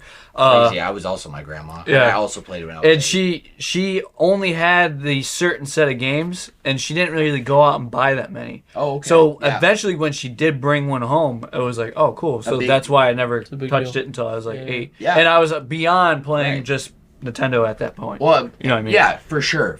It was a big gap with I had the same scenario. Like, my parents didn't really buy games. Sometimes I rented them, but we didn't really buy games growing up at all. That meant I played the same games over and over, baby. I've probably beaten Banjo-Kazooie a handful of times, okay? Yeah. So looking at it through that lens, I can absolutely, let's talk about it now. Like, I can absolutely appreciate that I do have everything mapped. Kind of locked. Okay? Yeah. Even if I don't, there's still like a level of mystery where I can figure it out, because... Or it's like, oh, I think I know this. And then boom, boom, even boom. control-wise. So, like, talking about technicalities now as an adult, I understand a game like Smash so much and appreciate it at that level. For a technical standpoint. But something I never talked about, but now I'm appreciating it playing it right now, it's like I get how the physics work. You can do these weird things, kind of like in Mario 64, right? Where like physics is a big part of like the charm of the game. And it's like, if you never grew up with Mario 64, in today's age, be a tough game to pick up and really get down. Especially as a kid, dude. Yeah, that game would shit on you. But learning as a kid is different. Yeah. That's why this nostalgic lens is so interesting, because I think the same conversation applies to Ocarina of Time. Because I've talked to a lot of people that didn't grow up with Ocarina of Time as even their first Zelda, or they never played. They played it when they were an adult, and they did not like a learning curve, kind of, right? To me, that's a perfect example. That is such a perfect example, because I mean, the four of us played Ocarina growing up. Yes, and I would say one of the biggest things about that game is that some things don't really make the most sense. The water temple. The water temple is really tough. I was even gonna say the shadow temple. There's just some invisible walls that are just kind of like either you know it or you don't know it. You know what I'm saying? You would solve something. Yes. And be like, how the fuck would I figure that out? I was look it up. So many moments in Ocarina where I'm like, really? I don't know how the fuck I would have figured that out. Maybe if I was a kid with unlimited time. Yeah. Possibly. That's how. Possibly. Exactly. So I sat down as an adult and played Banjo-Kazooie 1. And I'm literally not kidding. Every single world I liked, up until maybe Clanker's Cavern, when I kind of hadn't... That's like the third, and I'm going to be real, that's the worst world. I really did not like it. It's not really memorable visually. I thought the whole setup was really kind of boring. I felt like I was swimming around. Gross. It's gross. And Clanker's really creepy, dude. I don't like. He's like bleeding out of his. He's bleeding. And he's like this. He's like this big, this big fucking metal shark. I did not like that. And all he does is eat shit, by the way. Eat shit. He eats continually. Forgot about that. That's great. I love that. Why is he bleeding? But what I wanted to say is that I felt every world was this almost like playhouse of just like so creative. Music was amazing. All this and the hub world didn't reflect that. That's I insane. felt that the hub world was confusing. I was more frustrated than anything. I would get excited when I would find things, but to be honest, sometimes I would find like places. Okay, I can't go in here. Don't have enough puzzle pieces. Okay, that's fine. I'm gonna go back. Okay, I've already been here. I've been here before. I'm gonna go back. Have I been here? Yes, I have. I would only know until I got to the very end of this fucking long hallway I understand where that I'm here. Because and then where do I know? So lost. There's so many places to go. And then you know what was fun about it? It's laid out. Yeah, literally. It's literally like there's paths crossing. Paths all crossing. over. There's a teleport underground. Here, Yeah, teleport here. There's some things you have to get through with like jump pads or flying and stuff like that. And I just was like, I was like, if this place invoked a little more creativity, I don't think I'd mind being here. But it's a weird, creepy cave with like, it just doesn't give me It's this her house. feeling. That's crazy. So It's her fucking home. I'm like, I don't want to be out of here. And then it also suspends kind of a bit of like disbelief too, because then it's just like, okay, she's got all these like levels that she lives with, I guess, and then I gotta find the puzzle pieces to get to the place, the rooms in her home. Where the fuck am I? What's happening? What's happening? And then I'm getting the frustrated. whole motive for the game is Right. she wants to be beautiful. And Right. she's gonna turn your sister into an ugly ogre. And then so you're waiting this whole time, and so I'm running, and I remember just being lost and genuinely being like frustrated and putting the game down out of frustration because I could not find anything. And I think I had like a shift coming up, and I just wanted to play a couple hours, and I think I played like an hour of just looking for places. That's and insane. I tried to look up a picture understand your of a frustration. map of the thing, and I could not read it. And I remember being like, I'm gonna look it up right now just to show you guys what I was looking at and how I was like, I think is in the what player's the guide. fuck am I talking? Yeah, what am I looking at? Yeah. What the hell is this? Well, I'll be honest with you. That's 19 years after I first played Banjo-Kazooie. Yeah. I've never beaten it, like I've said. Really? Yeah. I will happily. I'll play explain the ending game. because I've played it's it so good. quite a I'll bit. also but say I've just that- never beaten it. Oh, let me see. I was so frustrated, and I pulled this up, and I literally thought to myself, This is a Zelda. fuck me, what the fuck is It's a this? Zelda. What dungeon, is bro. that? Yeah. I was genuinely like, what am I looking at? And I was like, Yeah. I don't want to do So- this shit anymore. Zelda Gabriel, Dungeon reason Simulator. Literally, I bro. appreciate. But Zelda, at I least there's totally like a hear you, by the vibe to way. it. You know what I Yeah, mean? yeah, of Like course. even something creepy, like an old mansion, the forest temple. After you that Buddha, those ghosts that show up. It's this vibe that I can fuck with, even if it's a little tricky. And there's some things where I'm like, yeah, I don't know how the. You fuck know I'd the figure that direction, out. too. Yeah, if I did not play this as a kid, probably would not know it. But Gruntilda's place, it doesn't give me a vibe that I appreciate. I hear you. You know what I'm saying? So much, especially Yeah. because the biggest improvement I think that was made in Tui was the hub world. You think so? It actually is a world. Well, I you love are that. not confined to a tower. I that's don't like narrow. the corridors. I don't like that. Right, and it kind of So opens, linear. but kind of like you feel like Yes. closed. There's no light ever. Like, And then the song isn't even that good. Right. It's like I don't know. no, I- it gets old, right? it It's gets just like, so old, and I remember, yeah, and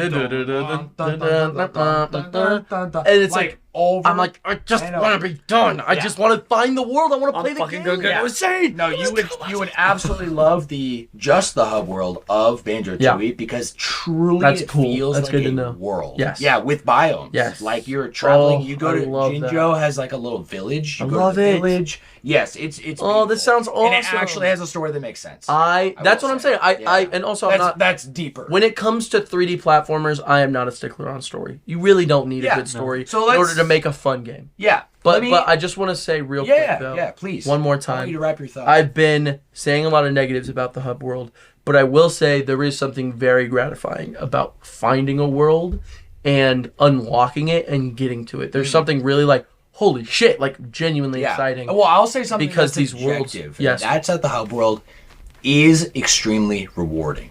The more you search and the more you memorize, the more you get back. I believe that Right? to be true. It's a like learning curve. I think personally in the nostalgic category. Yeah. Because we have evolved so much now with how gaming is. Okay. It can be borderline too handholdy. Yeah. Right? Handholdy or even like, I'll say like time respecting. Absolutely. I think that there's something about some old Absolutely. 64 games, and I will say, freaking Zelda's a part of that. Yeah. Even as much as I love it, there's a lot of playing around. You just kind of mess with it because you're a kid. Yes. You're a kid playing a game, and you kind of have to pad a little bit of time. Because think about how long you must have been in those corridors looking for it, remembering it, memorizing, doing all that. It's crazy because like looking at it, like stats with the tech we have now and like how many hours put into Smash, guarantee you I would have like very similar mileage on all these classic games I grew up with. Yeah. Right? Even like something like Pokemon Emerald. It's like I probably played and beat that game like 5 times. Hours. It's a good Seriously. Right. Yeah. So you learn to appreciate like this deeper level of like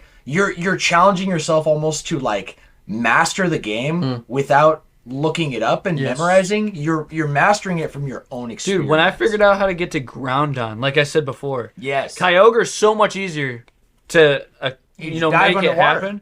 Groundon is just a pain in the ass. Oh yeah. All that cave and shit. But what I was gonna say too is game designs came a long way from that too, because now you can play a video game and almost have this sense of what direction you have to go, even if it's not marked. Right. That's why good game design is so praised now. Yes, because they design the path where it just your eye lures to it. And you're like, I'm going that way. And I'll be honest, expanding on that just for 1 second. More the idea of a modern game having a hub world like Banjo-Kazooie, right. I think it'd get ridiculed. I think people would say it's a waste of time, annoying, like tight corners and all this. But it really doesn't get attacked back then because it's just kind of the way game design has come. And absolutely. So I would say it's like it definitely any hub world now has influence. Totally. Right, like because that's new like influence the first from hub worlds. If I'm not mistaken, that was even close to that. Mario 64 planted the seed. Yeah, that was the first. But this was an expansion of that because now we have Metroidvania aspect because you don't have that Mario 64. Does that make sense? Oh, totally. They had like 3 gates, which is those star doors, and that's kind of it. And Banjo-Kazooie is all gates. Homeworlds also too have kind of expanded that way too. But what I was also going to say was games that don't put the effort into making those homeworlds, and this is one of my things about God of War Ragnarok, that the hub world that you go to where you are in the tree, the life tree. Yggdrasil. Yeah. And the cool thing about it is like it's very inspiring and everything, but the story's so driven that you just want to get back into the story. It doesn't need to have a crazy hub. Yeah, and some games it's completely unnecessary. I agree with that. Even more on that original God of War remake. Yeah. Especially with fast travel. I understand load times and everything, but I was so annoyed by that. I genuinely felt like it was like one of the most frustrating fast travels I've ever experienced in any game. Agree. Even if it looks cool, even if all that, come on, man. No. That's so respecting time. Yeah, right? exactly, like, exactly. Like they're bragging about how there's no load screens. Right. Well, dude, if you need a load screen to fast travel, I'll actually, they put those in the first Last of Us when you crawl through the tight space. Oh, and Uncharted. And Uncharted definitely had some of those too. You just seamlessly did it to make it look cooler. It literally is. They reference that in that new Astrobot game. Did you notice the God of War level? There's a section where it literally puts your character in mud, and there's like these tight corners. You're literally dressed as Kratos, and you have to walk slower between the thing. And I thought that was the greatest reference because it's like it's referencing the fact that the software has come so far. Yes. Where your character is literally walking in mud. Well, I was gonna say about the physics thing that is something like Kendall's trying to play it. Oh yeah. She's so good at Mario 64, right? Like, she beat it completely without my assistance at all. I'm just watching and just on her own merit. She actually loves the game. Right. She grew up with it. Right. So, Banjo-Kazooie has completely different physics. There's, like, the best example I can give is, the backflip. Oh, yeah. Straight up. The game keeps momentum. So if you were to run off and start the backflip, you literally slide. And if you were off the edge and starting to dip, you'll still fly up. I kind of love that. No, it's amazing because without thinking about it, because I've played the game so much, you can do tech. You can just literally go sliding. That is what I was talking about when I was first replaying this game. I don't remember who I was talking to, but I was like, this is the roots, the framework to modern, incredible 3D platformers. Yes. Tech is everything. You need to have a little bit of, like, you need to jig your character just a little bit. Yes. If you want to have a really fun experience with and that's one of the reasons why I still stand with, Mario Odyssey being number one, because think about how much jigging you could do with that guy. Oh, yeah. I like how you just labeled it jigging. Yeah, jigging. Well, that's the beauty of, like, awesome. You become insane in Banjo-Kazooie by the end because you get literal abilities. And you keep getting better. Mario Odyssey, there's a different level of satisfaction because you have It's very mastered different. Yeah. the physics Right. and the actual gameplay with the tools you already have had from the beginning. Absolutely. Right? Yeah, and I understand that, right? It's just it's a different kind of direction. Right. So I want to touch on one more thing with this, and that's the lore, okay? Just to paint a picture. In the original game, it really is, like, the lore is that Gruntilda is, like, up in her lair, which is her big face, okay? Because she's extremely egotistical and full of herself. Yeah. So a typical fairy tale story. She's talking to her magic cauldron, and she's asking, who is the fairest and most beautiful woman of all? And the cauldron says, you, of course. Oh, except there is this one bear chick named Tootie, okay? She gets pissed, and the beauty of Gruntilda as a character in this game is Gruntilda is nothing but a meme. Every line of dialogue she has is a rhyme. Every one. That's right. It's beautiful, okay? And she is just so, like, she will come in when you're running around Grunty's lair randomly after you could be running around for 5 seconds, and she suddenly, a dialogue appears and she is, like, making fun of you with a rhyme. And it just comes in and out randomly, right? It's a little Xenoblade-esque of, like, dialogue sprinkled in as you're playing. I thought it was really charming at first, but because of my experience, it started pissing me off. For sure. Real bad. Especially if you don't like He's like, exactly. Leave me alone. I remember, I'm like, lost I in was this like, fucking hallway. shut up, bitch. You fucking... She's all making fun of him and Like, shit. she's making fun of me. I'm already fuming over here without her help. Fuming. I'm trying to jig my character over here.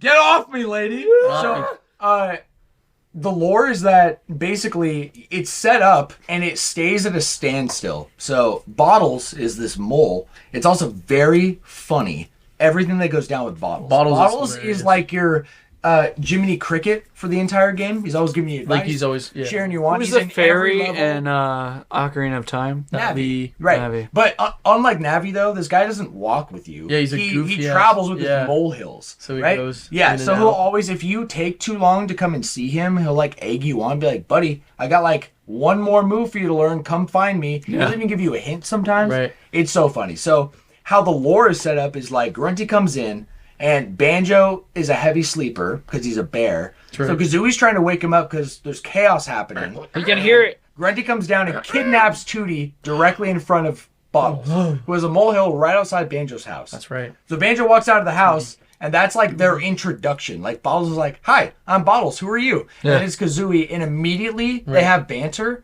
and that carries he calls him, into the entire game. What does she Bird call Brain. him? Yeah, that's what. Bird yeah, Brain, Bottle Boy. Yeah. The nicknames Dude, never they talk stop. shit to It's each so other. They the talk whole shit time. they the talk entire smack. game. They bro. talk Every smack. time you learn a move, it's comical. Yeah. Because he's like, all right, Bird Beak, here's what's going to happen. Yeah, he's like, yeah. hey, Banjo, I don't like the sound of that. Oh, I do. Like, Yeah. because he's slamming No, you're so Kazooie's right. head into the It's ground. so funny. Like, it It's- really is. The dialogue everywhere is so funny. It's so funny. It really Even is. Mumbo Jumbo, he's such a character. So the way that it's set up as a lore standstill, because that's kind of what makes it very simple. Okay, the lore doesn't build until the end of the game. Okay, if you get a game over, you get a little more lore. You get to find out what if she would take because the beauty from she takes the beauty from Tootie. Tootie. Yeah. That's a rhyme. Booty from Tootie. Beauty Booty from from Tootie. Tootie. The booty from Tootie. Booty from So Tootie. yeah, she goes into a machine. Loki does. Her assistant She does. Clunko, remember that guy who's all deformed with the big lab Yeah, coat? yeah. So he executes the command on this big these two like massive containers. Yeah, there's like they lightning that walk strikes into. and shit. Kind of Pokemon-esque, right? Yeah, With yeah. like Bill, right? Yeah, And, yeah. like above Cerulean City, I think. Oh, yeah. For the whole like turn a Pokemon into a human thing. Anyways, What? I forgot about that. So More lore, baby. Oh, gosh. Please, no more. He was tapping into the other He's side. tapping into Typhlosion's brain. Snorlax, no. No! You guys want to know what Snorlax was up to, dude? That dude was I a don't wanna demon. What is he doing when That he's guy's- awake? Yeah. That's what I'm saying. You ever seen his eyes? Yeah. It's the current. Well, I'll be real. Snorlax is Arceus. He's just sleeping. Yeah. That's a good point. Come on, man. All that energy. So, Munchlax. if you get a game over, unfortunately, Tootie does turn into becomes a a massive, ugly ogre. big ol' ugly Literally, ogre. just like Clunko. And, like, even her Gruntilda. eye is all deformed and shit. Yeah. It's like K-Rool. Yeah. And Gruntilda turns into, like... A beautiful Barbie model, Gorgeous. like green skin. Yeah, She's like, she has like long lips. Yeah. Like, Yeah. You're like, oh, I know because shit. I got a good couple. Even her game voice. overs. Yeah, she's like, Like, Valley girled up. she got she's like, yassified for sure. Yeah. Like, it's so funny, bro. Okay, let's pretend you don't get a game over and you make it through the game. When you get to the very top of her tower, she's up there waiting for you. You have befriended a... What? We gotta get that off. Typhlosion is in my head. Typhlosion's out. Typhlosion's This in my is not head. that episode. Bro. Typhlosion's in my head. Look, we befriend the Can't get 'em Jinjos, another race. Ooh. Okay, and the Jinjos are like the 5 little colored boys that you. Yes, like. the I shouldn't have said that, bro. The 5 little. Whoa! More Five kids. little Reese, you're gonna let colored that little- slide? What right the now, fuck? dude? Yeah. Come on. Yeah, Come more of on. that. I'm going Protestant. this Tell weekend. You met rainbow Right, he's got, rainbow colored yeah, boys. the rainbow. They're a little like they're all different We'll color. call them the Rainbow Boys. Okay, Sure. so the Rainbow Boys, you're rescuing them Sounds- every level. Yeah. Okay, and you reach the very end, and they actually are imperative. They have the power to stop Oh yes. Gruntilda, so you got to work with them, and they're trying to. They're get called Jijos? I Jinjos. thought they were called like Jinglos. They're definitely not Jingolos.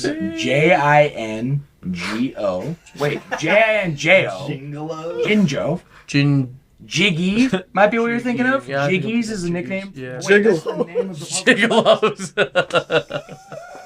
You're a gigolo, bro. What you talking about, Holmes? What are you talking about? So What you talking about, Holmes? you fight. Typhlosion is my have you brother. seen- Free him. He the- never did nothing wrong. in direct contrast from like the final boss fight of Mario 64, where it's the same boss fight 3 times in a row. Okay, this was actually insane. I've never okay? seen the final boss. It's so dope. You are literally, it's thunder and lightning all around. You're outside for the first time Yes. since entering the damn tower. Damn You are on the top of her hat. That's right. Okay? It's like way too high in the sky. You can't even see below you. That's like they painted up above like the clouds, right? The cloud line. So yeah, the cloud sea. So it's like thunder and lightning and crazy. She is on her broom as she would be as a witch, and she's crazy. She like casts magic. It's actually a pretty tough boss fight. Have you seen this boss fight? What it looks like? never. Cool.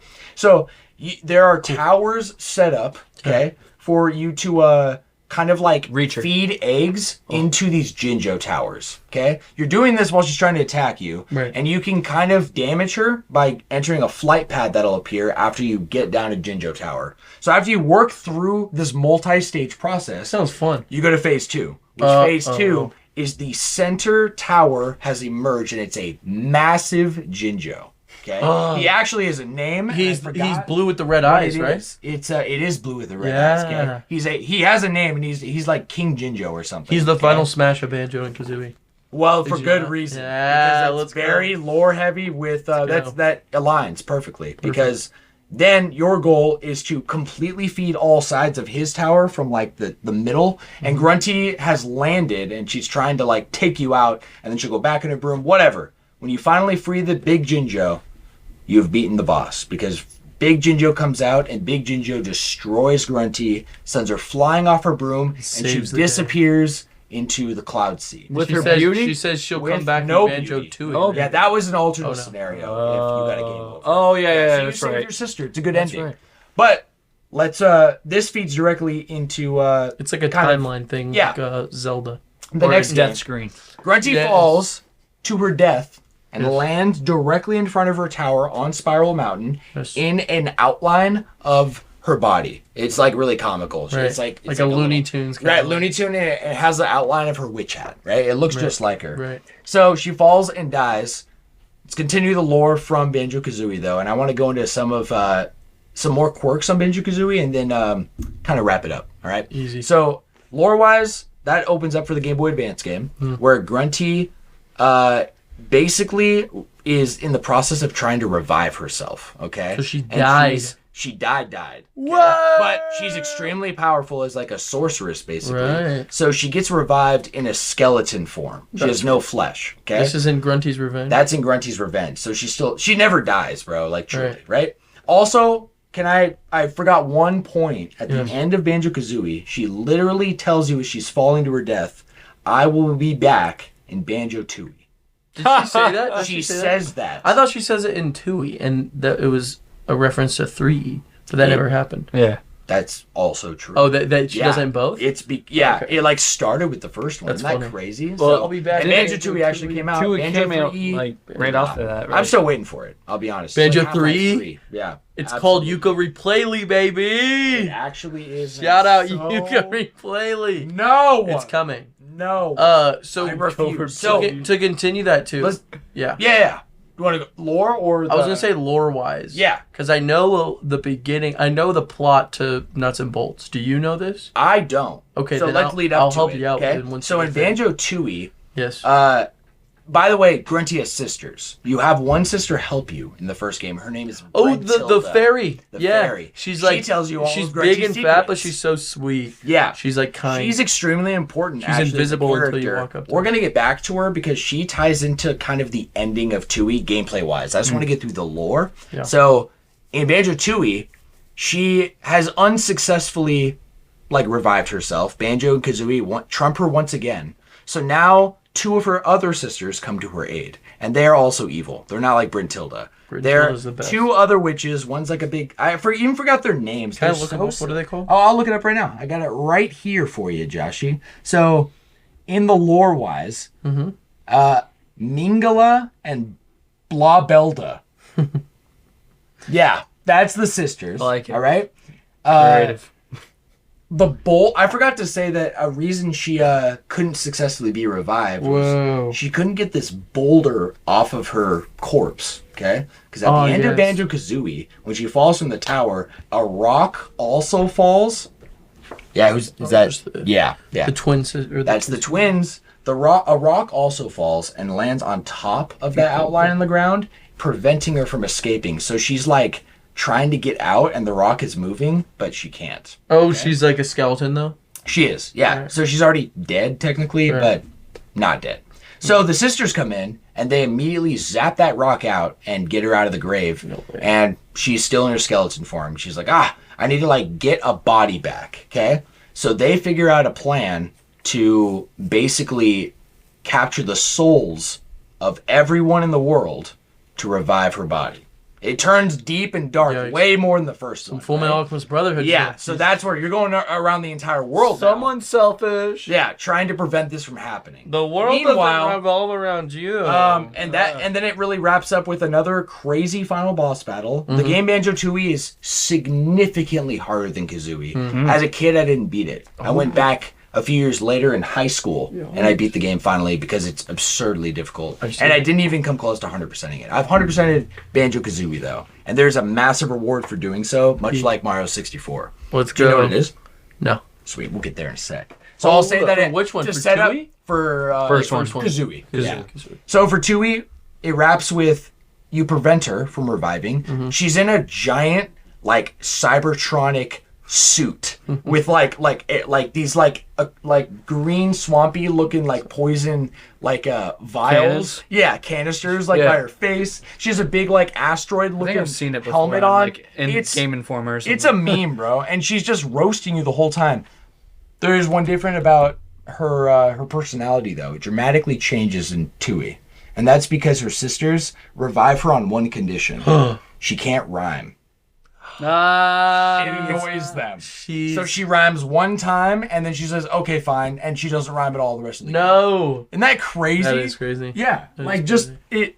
I've never seen that, Yeah. especially with like character. It was very, very unique for its time, and I don't think anything has been quite like That's it. hilarious. I'll get back to the gameplay, but I want to hear the lore you got. Okay. Going into nuts and bolts. So, Nuts and Bolts, I know the beginning of because for some reason this game just like fascinates me. It's such a weird, terrible sequel to any kind of like story. Do you know how it starts off? No. So it's 8 years since the last game, Okay. I believe. And the game starts and Banjo and Kazooie are super fat, and they're huge, and they can't like run and stuff, and they have like triple chins. Like yeah, Thor. they're like yes, exactly like that. They're like eating pizza and playing video games, and literally like Gruntilda shows up, and she's only Endgame. He's like that, right? What? Thor? He's like he's like that in Endgame. Yeah. So Gruntilda shows up. And this is nuts. She's only a head, and that's before she even gets that body. Right. She's like only this head in the canister. Yes. I played the demo. The demo. Yeah, that was it. Like when so they're super fat, and they like fell out of the game. Right. They're off the game, and a being shows up to them named like Computer Man. Or like, do you guys know this at all? No. It's okay. I don't know any of those. I bought the game, but I never like bothered to like seriously study it. I just wanted to play it, see what it was. I'm gonna look. And I was like, no. Yeah. Lord of Games shows up to them. He literally pauses your screen, and there's like a pause menu. What? And he shows up, and he's. Did you see this? Yeah. And he's super disappointed in Banjo and Kazooie, and he's like, "This is really lame. That this is how you guys have turned out." They're like fourth wall breaking. Yeah, they're breaking up. They break the whole fourth wall, and then they say, "He's like, okay, let's get back to the way things really deserve to be." And super fat Banjo, you have to race Gruntilda to get as many like jiggies as possible, and you're like running. He's like, he's super fat and shit. And Gruntilda's like a hopping head, and you're racing her. And then he pauses it again and says, "No, no, no. This is not what people want to play. This is an old style of game." Do they? Do they know? Apparently they do. Apparently. Xbox 360 head ass bitches. Freaking. So he pauses the game again and says, "No, we need to do something different." And then he says, introduces. and then he all says, the new elements. "Check this out. Portals you to a new world, makes you skinny." And then he's like, "Let's build cars." And then the worst game ever. Wow, that was a setup. And Gruntilda gets a new body. She gets a body, and she's like a head. That's insane. Yeah, it's fucking stupid. I didn't know that at all. Rock on. Well, let's rock on, little man. We'll wrap kind of the back lore of Banjo-Kazooie with the ending of Banjo-Kazooie and how it opens up on a gameplay level. Did you know, first and foremost, you're probably familiar with the fact that a bunch of old retro games, especially around this era and earlier, love cheat codes. Yes. Classics. Oh yeah. So do you know? I love cheat codes. Do you know where you might? I had cheat code books. Yes. Yeah. Dude. Oh, yeah. Hardcore. Yeah. My like dive into cheat codes was like a magazine one time, and then it was Game Facts. All Game Facts. Game Facts were crazy. Hey, you would like look up a game, and it would always have the cheat codes. Did you guys play right? GTA? They had the best cheat yeah. codes. No, bro. Mercenaries did. Mercenaries. Okay, I'm gonna pull up this list here because Banjo-Kazooie has one of the craziest cheat code lists I have ever seen in a video game. Really? And I don't know if any of you guys are aware. First of all, do you know where you might put in these cheat codes? Into your controller. Treasure Cove. Yeah. Treasure Trove. Oh, Cove. no you way. have to go to that level. And the way that the original, it was changed in the 360 version, so it saved certain states of levels, including like when you collect the notes and whatnot. But in the original, the level would reset every time you go back in. So every time you have to go in and use like the empty, the bucket, right up there, and he's got a hole in him that needs to be patched, and you poop 3 eggs into him, and then he unburies like the sandcastle. So you go in, you input these crazy cheats. Some the game actually gives you directly, in a really funny way. For example, at any point in the game, but depending on how far you've gotten in Grunty's lair, okay, through the music notes. The music note doors are like the major barriers. So like the first one's 50 notes, and you have to have at least that many to go through. It doesn't like cost that. You just have to have at least that many. Does that make sense? Right. So those are the gates leading all the way up Grunty's tower is these music note doors. Every major one you pass to a new region, you can go back to Banjo's house and go to his fireplace and look up at a picture of bottles on the wall, and he'll start talking to you. And he'll have you play a mini game. No way. And if you beat the mini game's all different. Like one of them is like, you know, like that like in the sand level, right? And it keeps counting down.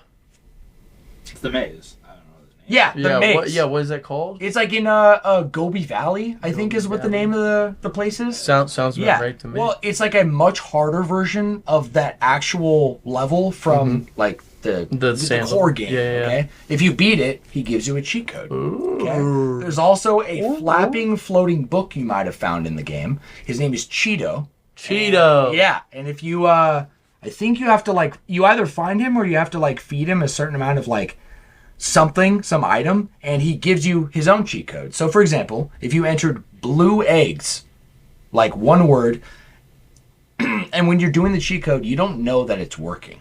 Yeah, it doesn't tell you. It doesn't show you a shit. Nothing. So when you're inputting the cheat code, you would literally just type out blue eggs because it has every letter in the alphabet on there, and that would double your egg count to 200 eggs until you turn off your N64. Way. Yep. Red feathers, double your red feathers. Gold feathers, double your gold feathers. Wow. Let's go into some other. That's pretty simple stuff, right? Yeah. Let's go into some crazy shit. Yeah, have you ever seen this screen before that is called Stop and Swap? Yes. You have? Yeah, I think so. Okay. This is shown in other Banjo-Kazooie games, so it may have been a throwback. Because in the original game, there are keys in certain levels that you can see, but you can't touch. The most notable is on the ice level, the frozen level, Freeze Easy Peak. There is a massive key you can see behind a sheet of ice. Nothing you do will open that up. Yeah, true. You need a cheat code. No way. What's the cheat code? Yes, sir. The cheat codes unlock these keys, okay? For example, this is the entire code for one key. Now you can see a nice ice key, which you can have for free. And the way you put these codes in is you jump and slam onto the ground. Like a ground. It takes forever. It takes eternity. There's a list of codes. Wow. Insane, That's right? crazy. The original functionality, just as a little lore for you, is these eggs for Stop and Swap was meant to, if you collected them all and then beat the game, you get a secret ending, which is in the original, and I'll show you that once we wrap this podcast. It's you've never seen anything like it, and it's very inappropriate. It's very precursor Conker's Bad Fur Day. Really? Yes, absolutely. And it was supposed to have functionality that linked to the next game, which is Banjo-Tooie. Right. It didn't fall, it fell through. Right? Yeah. They couldn't figure it out, or I don't really know like the actual behind the scenes about it, but I will say in the Xbox 360 version, they implemented all of this fascinatingly.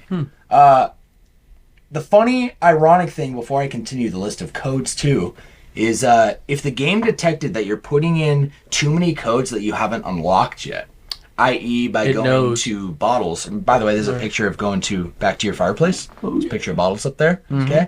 So if you start inputting too many codes, the game will literally give you a warning and say, we will erase your file if you put in What? Will it actually? Yes, it will. No way.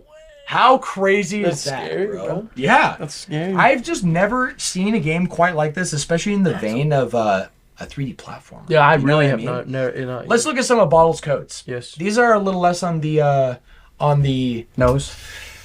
Well, for example, there's a code that's called Bottles Bonus 1. Gives Banjo a big head. Balls Bonus 2. That makes me happy. Gives Banjo big feet and big hands. Ooh. Then gives Kazooie a big head. Banjo a skinny body and a small head. And it goes down the list and it kind of combines the elements. Do you remember Donut Drake in Uncharted 2? It's Yeah, just That was my fucking yeah, I love that Yes. skin. That's like the best one. Dude, it's just so like that. funny. It's so funny. There's one more that is after you get everything, you can go see Bottles after you've 100% of the game, and he'll give you Wishy Washy Banjo, where it permanently transforms Banjo-Kazooie into a washing machine. Wow. And you can go through the entire game Wow. as a washing machine and So use all your. Samsung? You can. The animations are insane. There's no wings or anything of Kazooie. You're just a washing machine hopping around. That's so and you know, like funny. the jump, like Yeah. it comes out of your backpack. Yeah. You like jump up and he floats and he's like, and you're just a washing machine. Dude, I'm gonna look this up. It's amazing. This is hilarious. This is funny. It's insane. You have codes for refilling all your supplies. You have codes for infinite supply of everything if you want to cheat. You have codes for double energy. Who would You have do that? codes. You literally have codes. I did not know about this list of codes. Which I one? guess this is the point I should say where I knew everything before this podcast today about these codes up until right now. There's codes to break the game. There's codes to open up every single gate in the game individually as far as you want to go. You can literally beat the game from Treasure Trove Cove. Whoa. How insane is that? For example, cheat these. You write cheat first every time. So cheat. These go right on through note door 2. And it opens up the second note door. Crazy. Absolutely crazy. I will also say, if you input any of these cheats in the 360 version, it will give you a warning that it will disable all of your achievements. Ah, for the rest no of your, way. That's a good thing. So it warns you? No cheater here. Yep. Yeah. You didn't accomplish shit, bitch. Cheat. right. This comes in handy to open. Wait, what? This comes in handy to open somewhere sandy, and that was Treasure Trove Cove. I don't even know how you'd open that without using Treasure Trove Cove. That makes no sense. No, it's not sand. It's the sand level. No, the sand level is Gobi's Valley. So we got Treasure Trove Cove, Clanker's Cavern, Bubble Gloop Swamp, Freeze Easy Peak, Gobi's Valley, Mad Monster Mansion, Rusty Bucket Bay, and Click Clock Wood. Yeah, and then they don't stop. There's lists to open up every secret in the back end of the game. It's absolutely wild, my guy.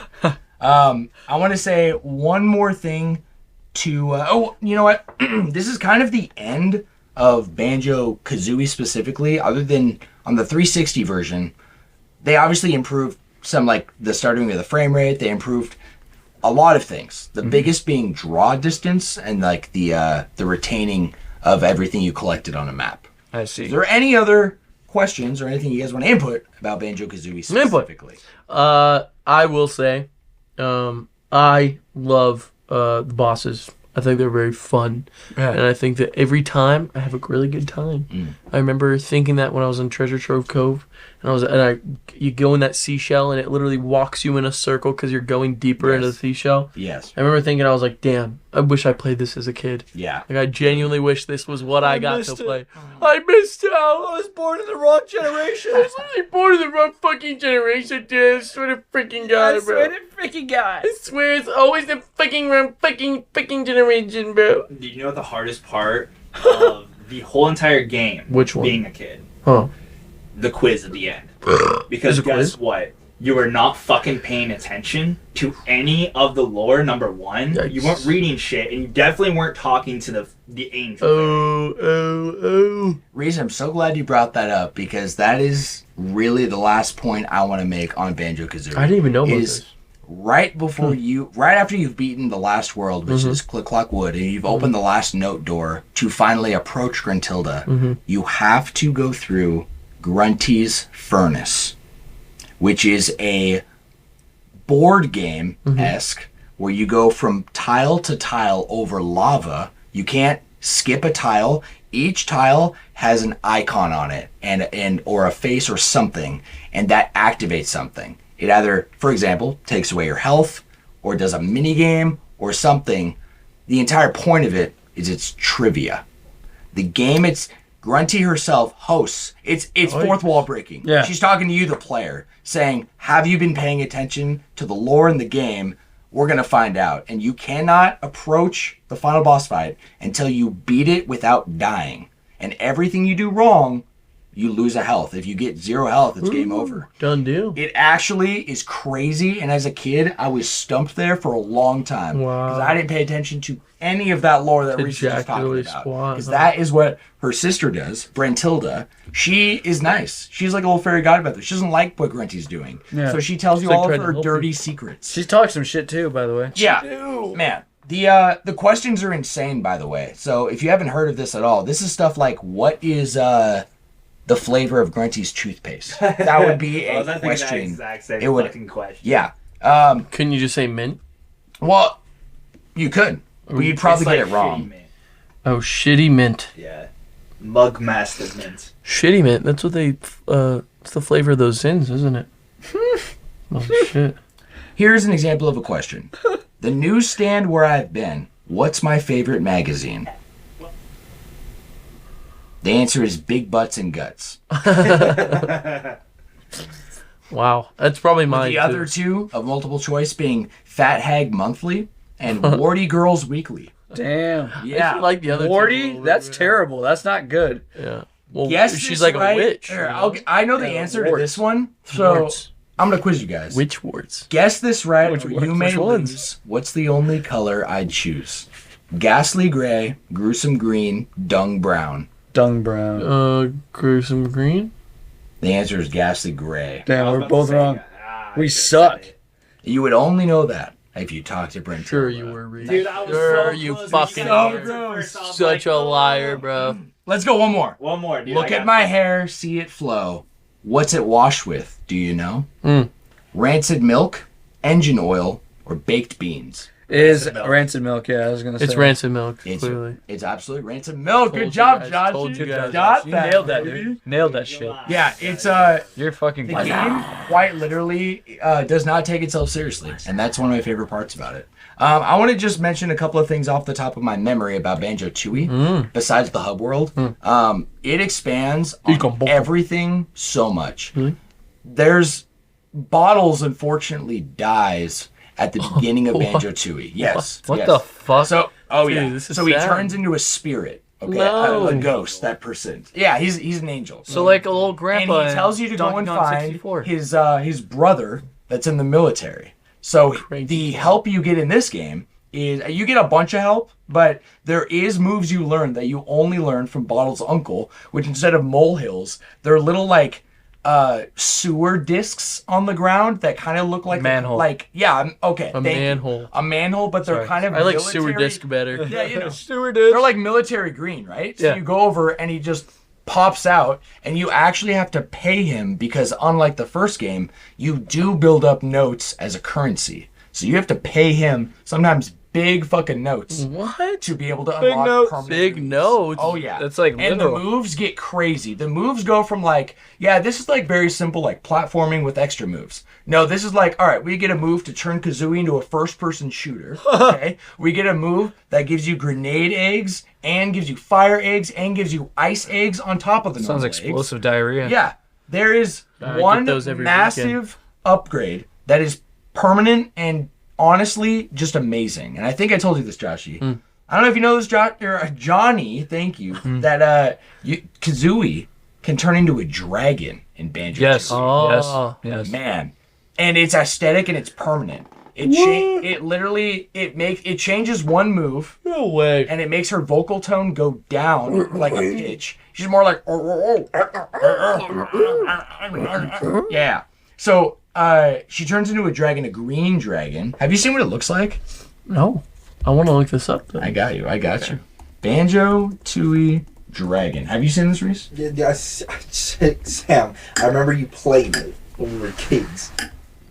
That Whoa. is Kazooie in Banjo-Tooie. Dude, that'd be a sick skin in Smash if they did that. Wouldn't that be sick? Yeah, that would be cool. Also, there is a level, one of my favorite stages in Banjo-Tooie is a dinosaur level, where there's literally dinosaurs. And Kazooie learns an ability, a permanent one, where if she goes on a special, like, ground platform, like a, panel, right? A disc. I know. She can walk around on her own. You're only playing as Kazooie. And then you press a button, you switch to Banjo. No way. They're split. No They're shit. doing an independent No thing. way. Yeah, then they each get their own moves. Like Banjo gets backpack bash, and you're like, boom. Yeah, it's so. What you got in that bag? Banjo literally gets a move, so you can walk on lava or spikes. Whoa. Where he climbs in his own backpack and wiggles around. I love it. Yeah. This makes me So, happy. in my opinion, besides the divisiveness, I am a huge fan of Banjo-Tooie. This is also the boss, by the way. One of the two bosses is a fire and ice dragon. What They're the the bosses fuck? of the prehistoric place. What? Yeah. love it. Yeah, it's Chili and Willy. Chili. Chili and Willy. Must be sucked being the Chili second Willy. guy. There's Yeah. also a bunch of bonus lore about More like Banjo-Tooie. any. It's we're gonna get into it. I'll just say it has to do with Typhlosion. Okay. No. Yeah, no, we'll get into it Typhlosion? off cast. So let's wrap here, guys. With Okay. our class trial. Should we give it a flash score? Oh yes, I'm absolutely giving it a 5 out of 5 flash score Yes. on Banjo-Kazooie. What do I'm you gonna give say? Banjo-Tooie a 4 out of 5. I haven't beaten it, so I'd say in benefit of the doubt, I'll give it a 4. Four? Just because. I'll give it a 4 out of 5. Okay. Just strictly because of how truly angry I got at that world. And that is no joke. No, I want to say like you should be hurt. There should not be. Yeah. You should. Yeah, it's like I said, it's the same thing with Ocarina of Time. I completely understand. Yeah. It's like if you didn't grow up, I can get it. Yeah, I can get it. I tell people unless you're just like because as an adult, responsibilities like the concept of a game respecting your time is way more important. Most important thing. Yes, I don't. It's a reason I never played I had the same thing with Final Fantasy VI, which is deemed the greatest JRPG of all time. Oh, that was before Xenoblade came out. Yes, it was. Absolutely. It came out in tandem with Chrono Get the fuck out of here. Get out of here. I genuinely gave that game a chance. I put 25, 30 hours in that game, and I could not beat it. And it was trash. Because I reached the point where I looked up the 20th thing I needed to do, and I got sick of it. I was taking me out of the gaming experience. It expected you to go around and remember every piece of dialogue and run around and talk to every NPC. And this random NPC in this random town that I visited 3 hours ago. Yeah. I needed to talk to him to unlock this gate 3 other towns ago. And I'm like, dude, this isn't even fun. Yeah, at that point, you're just like checking things off That's your what I'm list saying. of the YouTube I hate to thing say you're it, watching. but it's truth. I know how it made me feel, and I'm not going back. Never be Xenoblade. So, guys, 4-hour class trial. Yes. In the essence, We have a 4-hour class trial? that's Let's right. go. 4-hour class that's a lot of trial. It's questions. called Grunty's Furnace Fun. Whoa! That's right, baby. We're bringing in kidding. actual trivia that I was handing Grunty you asks something. you at the end of the game. What is it? Wait, no, just fist bump? Snail. Oh, you son of a bitch. Wait, have you ever done the other one? Is it this one? Yeah, where you go Oh turkey. yeah, turkey. yeah, turkey. Yeah. That's it's like either two of them. It's like yo. Turkey. Oh shit. Turkey. Or Got it, baby. Gobble. gobble gobble. All right. Question number 1. On Mumbo's Mountain, Yes. Bottles is there. Which move was learned, you stupid pair? Ooh, We have A, Talon Trot, I like that rhyme. B, Shock Jump, or C, Wonder Wing Invulnerability. Talon Trot. Reese is right. It is absolutely What? Talon Trot. I'm gonna go with that one too. Yes, sir. I'm gonna go with that one. Because he runs up the hills with it. That's right. That's the ant It is. Yeah. Good memory. So same level. All right. Mumbo's Mountain is a thriller. I remember What's because the name of the gorilla? Mumbo. No. The gorilla? There's a gorilla. Donkey Kong. I don't remember the gorilla. We have A, Conga, Oh. B, Conga. Wonga, or C, Give him a second. Bonga. Reese. It was Conga. It was think it's Conga. Conga, Bonga, or Wonga. Because I thought It's it Conga, was baby. Conga because I was like, oh, it's making fun of Kong. But then I was like, it's kind of Donkey Kong too. Konga. Donkey Konga is a game though. It sure is. Yeah. Question number 3. In Treasure Trove Pose, Wait for him to finish. you Reese. need quick legs. Which of my nasties ate your eggs? Is it A, lock up the treasure chest, B, snip at the crab, or C, yum yum the clam? Snip the clam. It's Yum Yum the clam. It is the clam. Is it a clam? I say it's a clam. I thought it was a crab, dude. Is lock up the treasure chest. Oh, I didn't know. Yep. Damn. What is it? This guy's full of shit. Isn't that crazy? Yeah, I was gonna say that. Guy's a fucking liar. Oh my god, I just watched that study last night. If 2 people say the wrong answer, have you guys heard of this study? It's a No. social study. If 2 people say the wrong answer and you know the right answer, you are more likely to say the wrong answer Yes. to socially fit in. Yes. And that just happened to Reese. I have He heard said that. he No, said dude. he knew the right answer. I did. I for Wow. sure All right. did. And then I don't believe him. Though. Dude, I think he's full of I don't shit. believe He's him. full of shit. Talked all that This shit. guy, yeah, he's talking big shit, acting I like got the he's. next one then. Okay, guys, next one Jay, is. you need to calm down with him. You understand me? I love this, dude. Just quiet. Yeah. Episode. He's like, oh yeah, I know. He's like, yeah, I get it. Trivia. Don't worry about I'm in, trivia. Conga! The next question is: my hungry shark will end your game on Treasure Trove. What's his name? Oh my gosh, we just talked about this. Just for the sake of, before I even say multiple choice here, anyone got any pickers? It's not a picker, by the way. Picker. Yeah. I got a Jigga. Do we? A gigolo? Sounded a little A gigolo? I could do have a Say Jigga. Sharky, but I know that's not right. Okay. A. Is it A, slacker? B, snacker? Or C, stacker? Slacker. Snacker. It is B, snacker. Come on, baby. Oh, Right. It's right. Right. Damn. Josh, Come on. I'm move on to your zero. I final just level went. then, Josh. I just went through that job, test bro. and I passed it. You did. Socialization doesn't matter to me. Joshy, let's go to your favorite level then, buddy. We got Clanker's Oh, I Cavern. hate that one so much. A bubblefish that's really tame. In Clanker's Cavern, what's his name? Is it A, Gloop, B, Sloop, or C, Bloop? I don't even fucking know. What was the first one? Gloop. Oh, I thought you said bloop twice. Gloop, Sloop, Bloop. I'm gonna go gloop. Blue. Sloop. It's Gloop. Let's go! Oh, fucking deal. This guy's sitting up on the edge of his seat. Yeah, that was my second guess for sure. Hey, I'm the best at this game. Yeah, I just don't like saying the right answer so you guys fuck can you have guys. fun too. Next stage, Bubble Gloop Swamp. These are tongue twisters, Bubble bro. Gloop Swamp. Oh, gloop The swamp. crocodiles in Bubble Gloop Swamp. Give me the names of what they chomp. Yum Yums and Bum Bums. Bumbleys and Dumblies. Yumblies and Grumblies. I'm gonna go So B. the first one.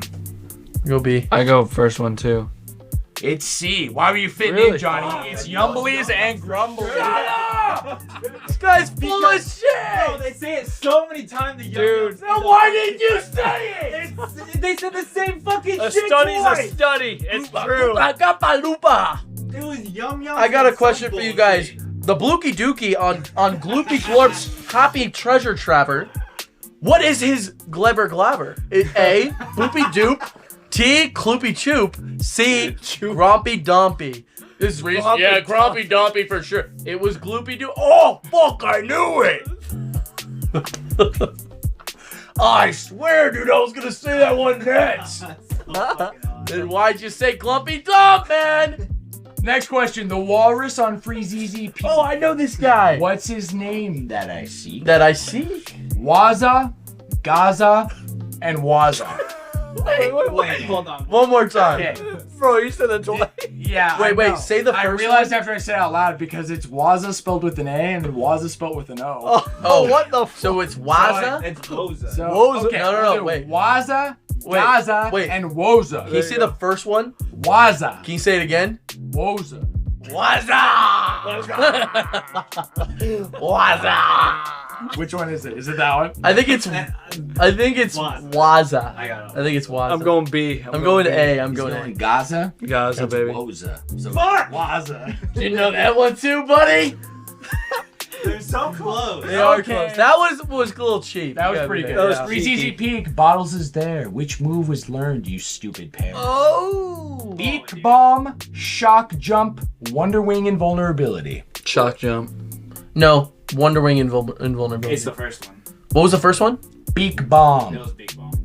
That is absolutely correct. Damn. It is Beak Bomb. I did not know that. Yes. Shock Jump you get on Goddamn Treasure time. Trove, and I think you get Invulnerability on Clanker's Cavern. Yeah. You get the I you hate get clankers. the It's terrible. you So well, sad. hold on, you get the jump on a different level though. Yeah, the jump is like the Is that on- treasure trove, right? yeah, it has The to be. jump, it's on Treasure Trove. Yeah, correct? yeah, yeah. It's so you can get up those big like little block charges. Yeah. There's tech there too because you can start on the Yeah, you can platform start and then you can go keep in any moving. direction you want, even go Yeah, back. you can go backwards. It's pretty sick. I used to fuck with it heavy. Gobi's Valley, Bottles is there. What move you was learned, you stupid pair? You just asked that one, you I silly know. bye. Gobi's Valley. Fuck that bitch until she dies. Running shoes, Shock shoes. Jump, or Wonder Wing Invulnerability. running. We already did the running, didn't we? We have not done running shoes. Oh, then I'll go running shoes. Okay, running shoes. These are all social saps. It is running shoes. Good job, baby. I got Dude, you one. have to Finally! Through the fucking maze, bro. Fuck yes! Fuck it! I'm sorry. All right, my friends. Okay. The final question Yes. is in Click Clock Wood, he's the king. What's the squirrel doing in spring? Oh, he's Wait, this was the thing. A. Sleeping in his bed. B. Looking for the beaver. Or C. Eating his nuts. Eating his nuts. No, he's eating nuts, dude. He's eating nuts for sure. for sure. That's biology, right? He's sleeping. It is eating the nuts, my man. Why would he be sleeping in He's hibernation, bro. Spring is when Ready it for the comes out. fucking winter, It comes dog. out. This guy's trying too hard, man. I know, bro. I know. Let's go with our final question, a bonus question. Yay! Bonus round. I think I won. Get Or this all of it. wrong, make a mistake. Which color Jinjo is fake? Oh, let me see. Green, yellow, brown. Brown. Congratulations, It was a guys. rainbow, You bro. all It was a got rainbow. It was a rainbow. Roy G. Biv. Roy Who would pick G. Brown? Who would pick Brown? I think. Bonus points right now if you can tell me who Gruntilda's sister is. Nah, Three dude. times. Yeah. I'm fucking stupid. Tootie or something like that. No, it's not It's actually 2D. It's Banjo's sister. it's Reese's it's Four. yeah. Oh shit! I was gonna say the right one next. Let's see. It's Spratilda. The closest so far. It's like something like It's that. really Tilda. close. No, Splatilda? No. Good Tilda. Doesn't start with a G. No, it's like Tatilda. Slatilda? it's like Spring Tilda. No. Brentilda. Brent Friends. Tilda. All right. Shut the fuck up! Full of shit. He's full of shit. I want it caught on the record now. This guy's full of shit. Literally not. If only we had. I was gonna say that line. 3 seconds away. Three. Only 3. 2. Brintil. Fuck, you already said it. Yeah. Yeah, I got something to tell you about Typhlosion, bro. You guys ready to wrap this up? Yeah, let's Yeah, wrap when it you- right now. Let's wrap it right now, baby. Let's go, baby. Before we do, though, I have a very special list. We've got to shout out Yes, our gold tier sponsors. My man. It's absolutely right. If you all are down, Yes, On I'm so deck. down. Johnny being on the list himself. as Johnny is on there. Bravo. Yes, he is. you know he's down. Huge shout out to always Johnny. down. Bro. Johnny, anything you want to say to Johnny? Johnny, I hope one day you'll listen to this and know that.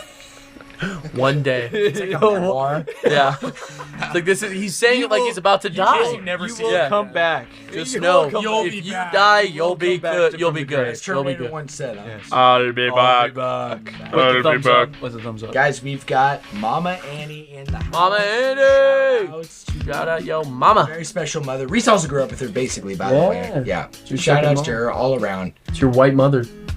Right? Which one? You have a white mother already? His actual mother? Guys, how the fuck am I supposed to know which parent is black and white? I'm flat. What does that mean? Wait, Does wait, that wait. genuinely Argument do lost. that has nothing to Do they do call that? with how black you are if They- your father or They mother call is that black. red bone, right? That is technically called red, Red bone. bone. You're red bone. He's technically mixed. He's a light skinned mix. Is what Yes. he is. Oh, Red my bone bad. is Red bone's a light female. skin, yeah, light skin. Oh, Red, I like my bitch red bone. Ass fat, jello, Jello. iced out. Shout out Hello. to my very own. Oh, Love her so much, bro. Oh my gosh. shout out, mama. Sorry, Mom. Big, strong bones. Yeah, and Reese's second white mom, apparently. Yes. That everyone was fucking judging me for not knowing, by the way. Thanks for that. At least his second wife mom isn't Daddy Mike. What? would be weird. That would be pretty weird. Big She's Daddy not a Mike. woman, so Yes. that would be quite I strange. know. Could be a second white dad. Yeah, big shout out. You have 2 white parents? Yes. He's white as fuck. Here's what I'll say. Now it's awkward, huh? If my dad was your mom, I think he'd be a great one because my dad is a fantastic father and fantastic man. Hey I man. think he could pull off being a mom pretty well. Shout out. Shout out to my dad. The mother to us all, Daddy Mike. Big Daddy in the Mike. house. Mother Thanks to for us sharing. all. The white mother of- to us all. Oh yeah, and speaking of white mother to us all, with a beak, We've got Donald Duck in Oh, the house, dude. baby. Shout out. Shout out. Shout Yeah, out. welcome back, Donald. Love having you. and Queen Kendi, who is also in the other room. Shout out to Queen Shout out, Kendi. We love her very much. We love all of our gold tier sponsors. With a bonus shout out coming from Joshy to Sweet A Drell. Sweet A. Sweet Want to give him a plug? Yes, he's currently in California right now. He had a wedding. He comes back in like 5 hours. Yeah, he comes back pretty soon. 3 here. a.m.. That's right. Yes, shout out to Sweet A. He does streaming on Twitch. It's at Sweet A. That's Sweet A Y E E E. Don't forget the 3 E's. You're saying Sweet A. You're not saying Sweet A. You're saying Sweet A. That's right, baby. 1, 2, 3. Lene Lovelady is also joining us. Speaking of an Shout amazing outs. name. What an amazing cuz. Renee Lovelady. And that's your cousin too. That's my cuz. Yes, sir. Good. Okay, I have to interject. Had the with Mikey of the Sandoval Oh, 7. yeah, you have to. Hayden Shout as out. well. But Yes. we had the best shift this last Saturday. Did you really? Yeah, okay, so Lene had this bad, like, ligament injury. Oh, that's And right. yeah, so she got came weak into ankles. work, No. like, the last Saturday, it's not this last recent, the one before, and she was not having a good time. Oh, like, no. she was real excited because she was telling me about her legacy with her leg scooter. Yeah, she got a scooter. So she's got, one of those that, like, Dave had around the house, and she went to go use it and had a flat tire. So she had to work that night, and she takes care of all the tables. She's running around, and she's just, like, in a lot of pain. Complete 360 from this last Saturday, where she brought her scooter. The moment she comes in, she's ringing it. She's got a little ringer on it, like a bike ring, right? So loud. And the entire time, she is just running around, literally everyone, just doing figure eights around people in the bar, coming around just being a goofball. I love She has it. this She's little- really good at it. She's actually. so good That's at so I good. never That's ran into that's her. pretty fucked Wow. up, but Yeah. she's pretty good at Wow. it. She has this, this Pretty impressive. I know. Hey, you belong in that thing or what? What's Yeah. happening here? You move better than that. She has than a- that. Better on 4 wheels than 2 It's legs. got one of those like bike baskets. So Yes. she's literally like, Sam, quick! Like loading up the beers, and Mike is loading up the beers in the basket. She's Love it. delivering people's drinks in her basket, I love and it. people are eating it up. Love it. Like it was Sounds like a fucking wonderful blast, night. though. Shout out to both of you guys. Shout Love you out both. Mikey Shout- and Lene for killing and it. final shout out, also killing it. Azarel. Azarel Huncho. He Big, just big released shout out. another episode of Hey. the Odyssey playlist. Hell the yeah. Odyssey playthrough, which is my favorite playthrough on his website. I mean, on his website. Go check Technically it the out, guys. website, bro. It is kind of. what's It's a his URL. It's YouTube // Yeah. YouTube.com Forward slash. / I just like saying forward slash. I don't It know. does sound better. It does sound better. Backslash. // X Huncho. That's AZZYXHUNCHO. I could literally hear Maybe. Azzy's voice in my head say, "You would put fucking Shulk in my shout out." Fucking dumbass cracker. Oh, damn. Just like that. Yeah. No, I heard his voice. Like seriously. Fucking dumbass. Channel that real well. Nah, I'm just playing. Special shout out also to the Flash Force. We've Yes. got Reese in the room. Reese as is well. here. Another Reese. additional shout out Yo. since he's here. Baywatch Brad, who does all of our music and all the Is music. this your that is, third week being in a here? row? Yes, Wow. that's crazy. That is With crazy. Johnny here at the same Yeah. time, man. Yeah. Demon Hunter Caleb as well, additional Shout out, co-host to the show, and Caleb, Harvey as well. I hope he listens to this episode. Oh, he will. When I want him to, I want to hear what he has to say. If I'm not about mistaken, Pied he's also Piper. a massive fan of, not only, I don't think he knew of Pied Piper before That's he brought it up. understandable. He has told me multiple times, I do want to say, Josh, it's very important that you understand how much he loves you talking about Xenosaga. Yes. He told me that the last time we I'll talked, do it. which is like last week, I bro. won't stop. So he said how much he's enjoyed everything I've said about like seeing you just bring forth passion. He's never heard somebody talk so passionately Wow. about Xenosaga. That's so He awesome. felt like he was alone. You know what I mean? feel alone right now. I have Yeah. no one to talk to. I was literally telling this to Blade yesterday. The coolest things are happening in this third game, and that's insane. and I really don't know who to talk Yeah, to. so about it. he's really enjoyed. He said he's also really enjoyed learning more from you. Really? He's learning things from what you're saying that he's never go. even known about it. Let's so, go. Yeah, like Pied Piper and stuff. No way. Yeah, and Jan Sauer, and one of his favorite characters is Ziggy. Is Ziggy? So, yep, you betcha. Guys, that's a wrap.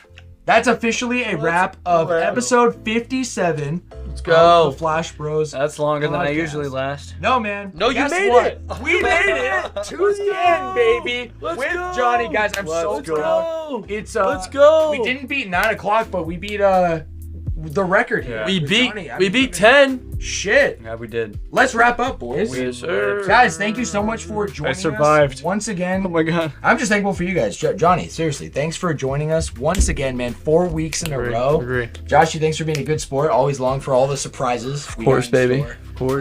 We'll see you all next week. Surprises. That's Be right. safe. Spread love. Enjoy your weekend. Man. and play Banjo-Kazooie and go support Pied Piper. Yeah. The yeah. end. Pied Piper needs it. It needs it, man.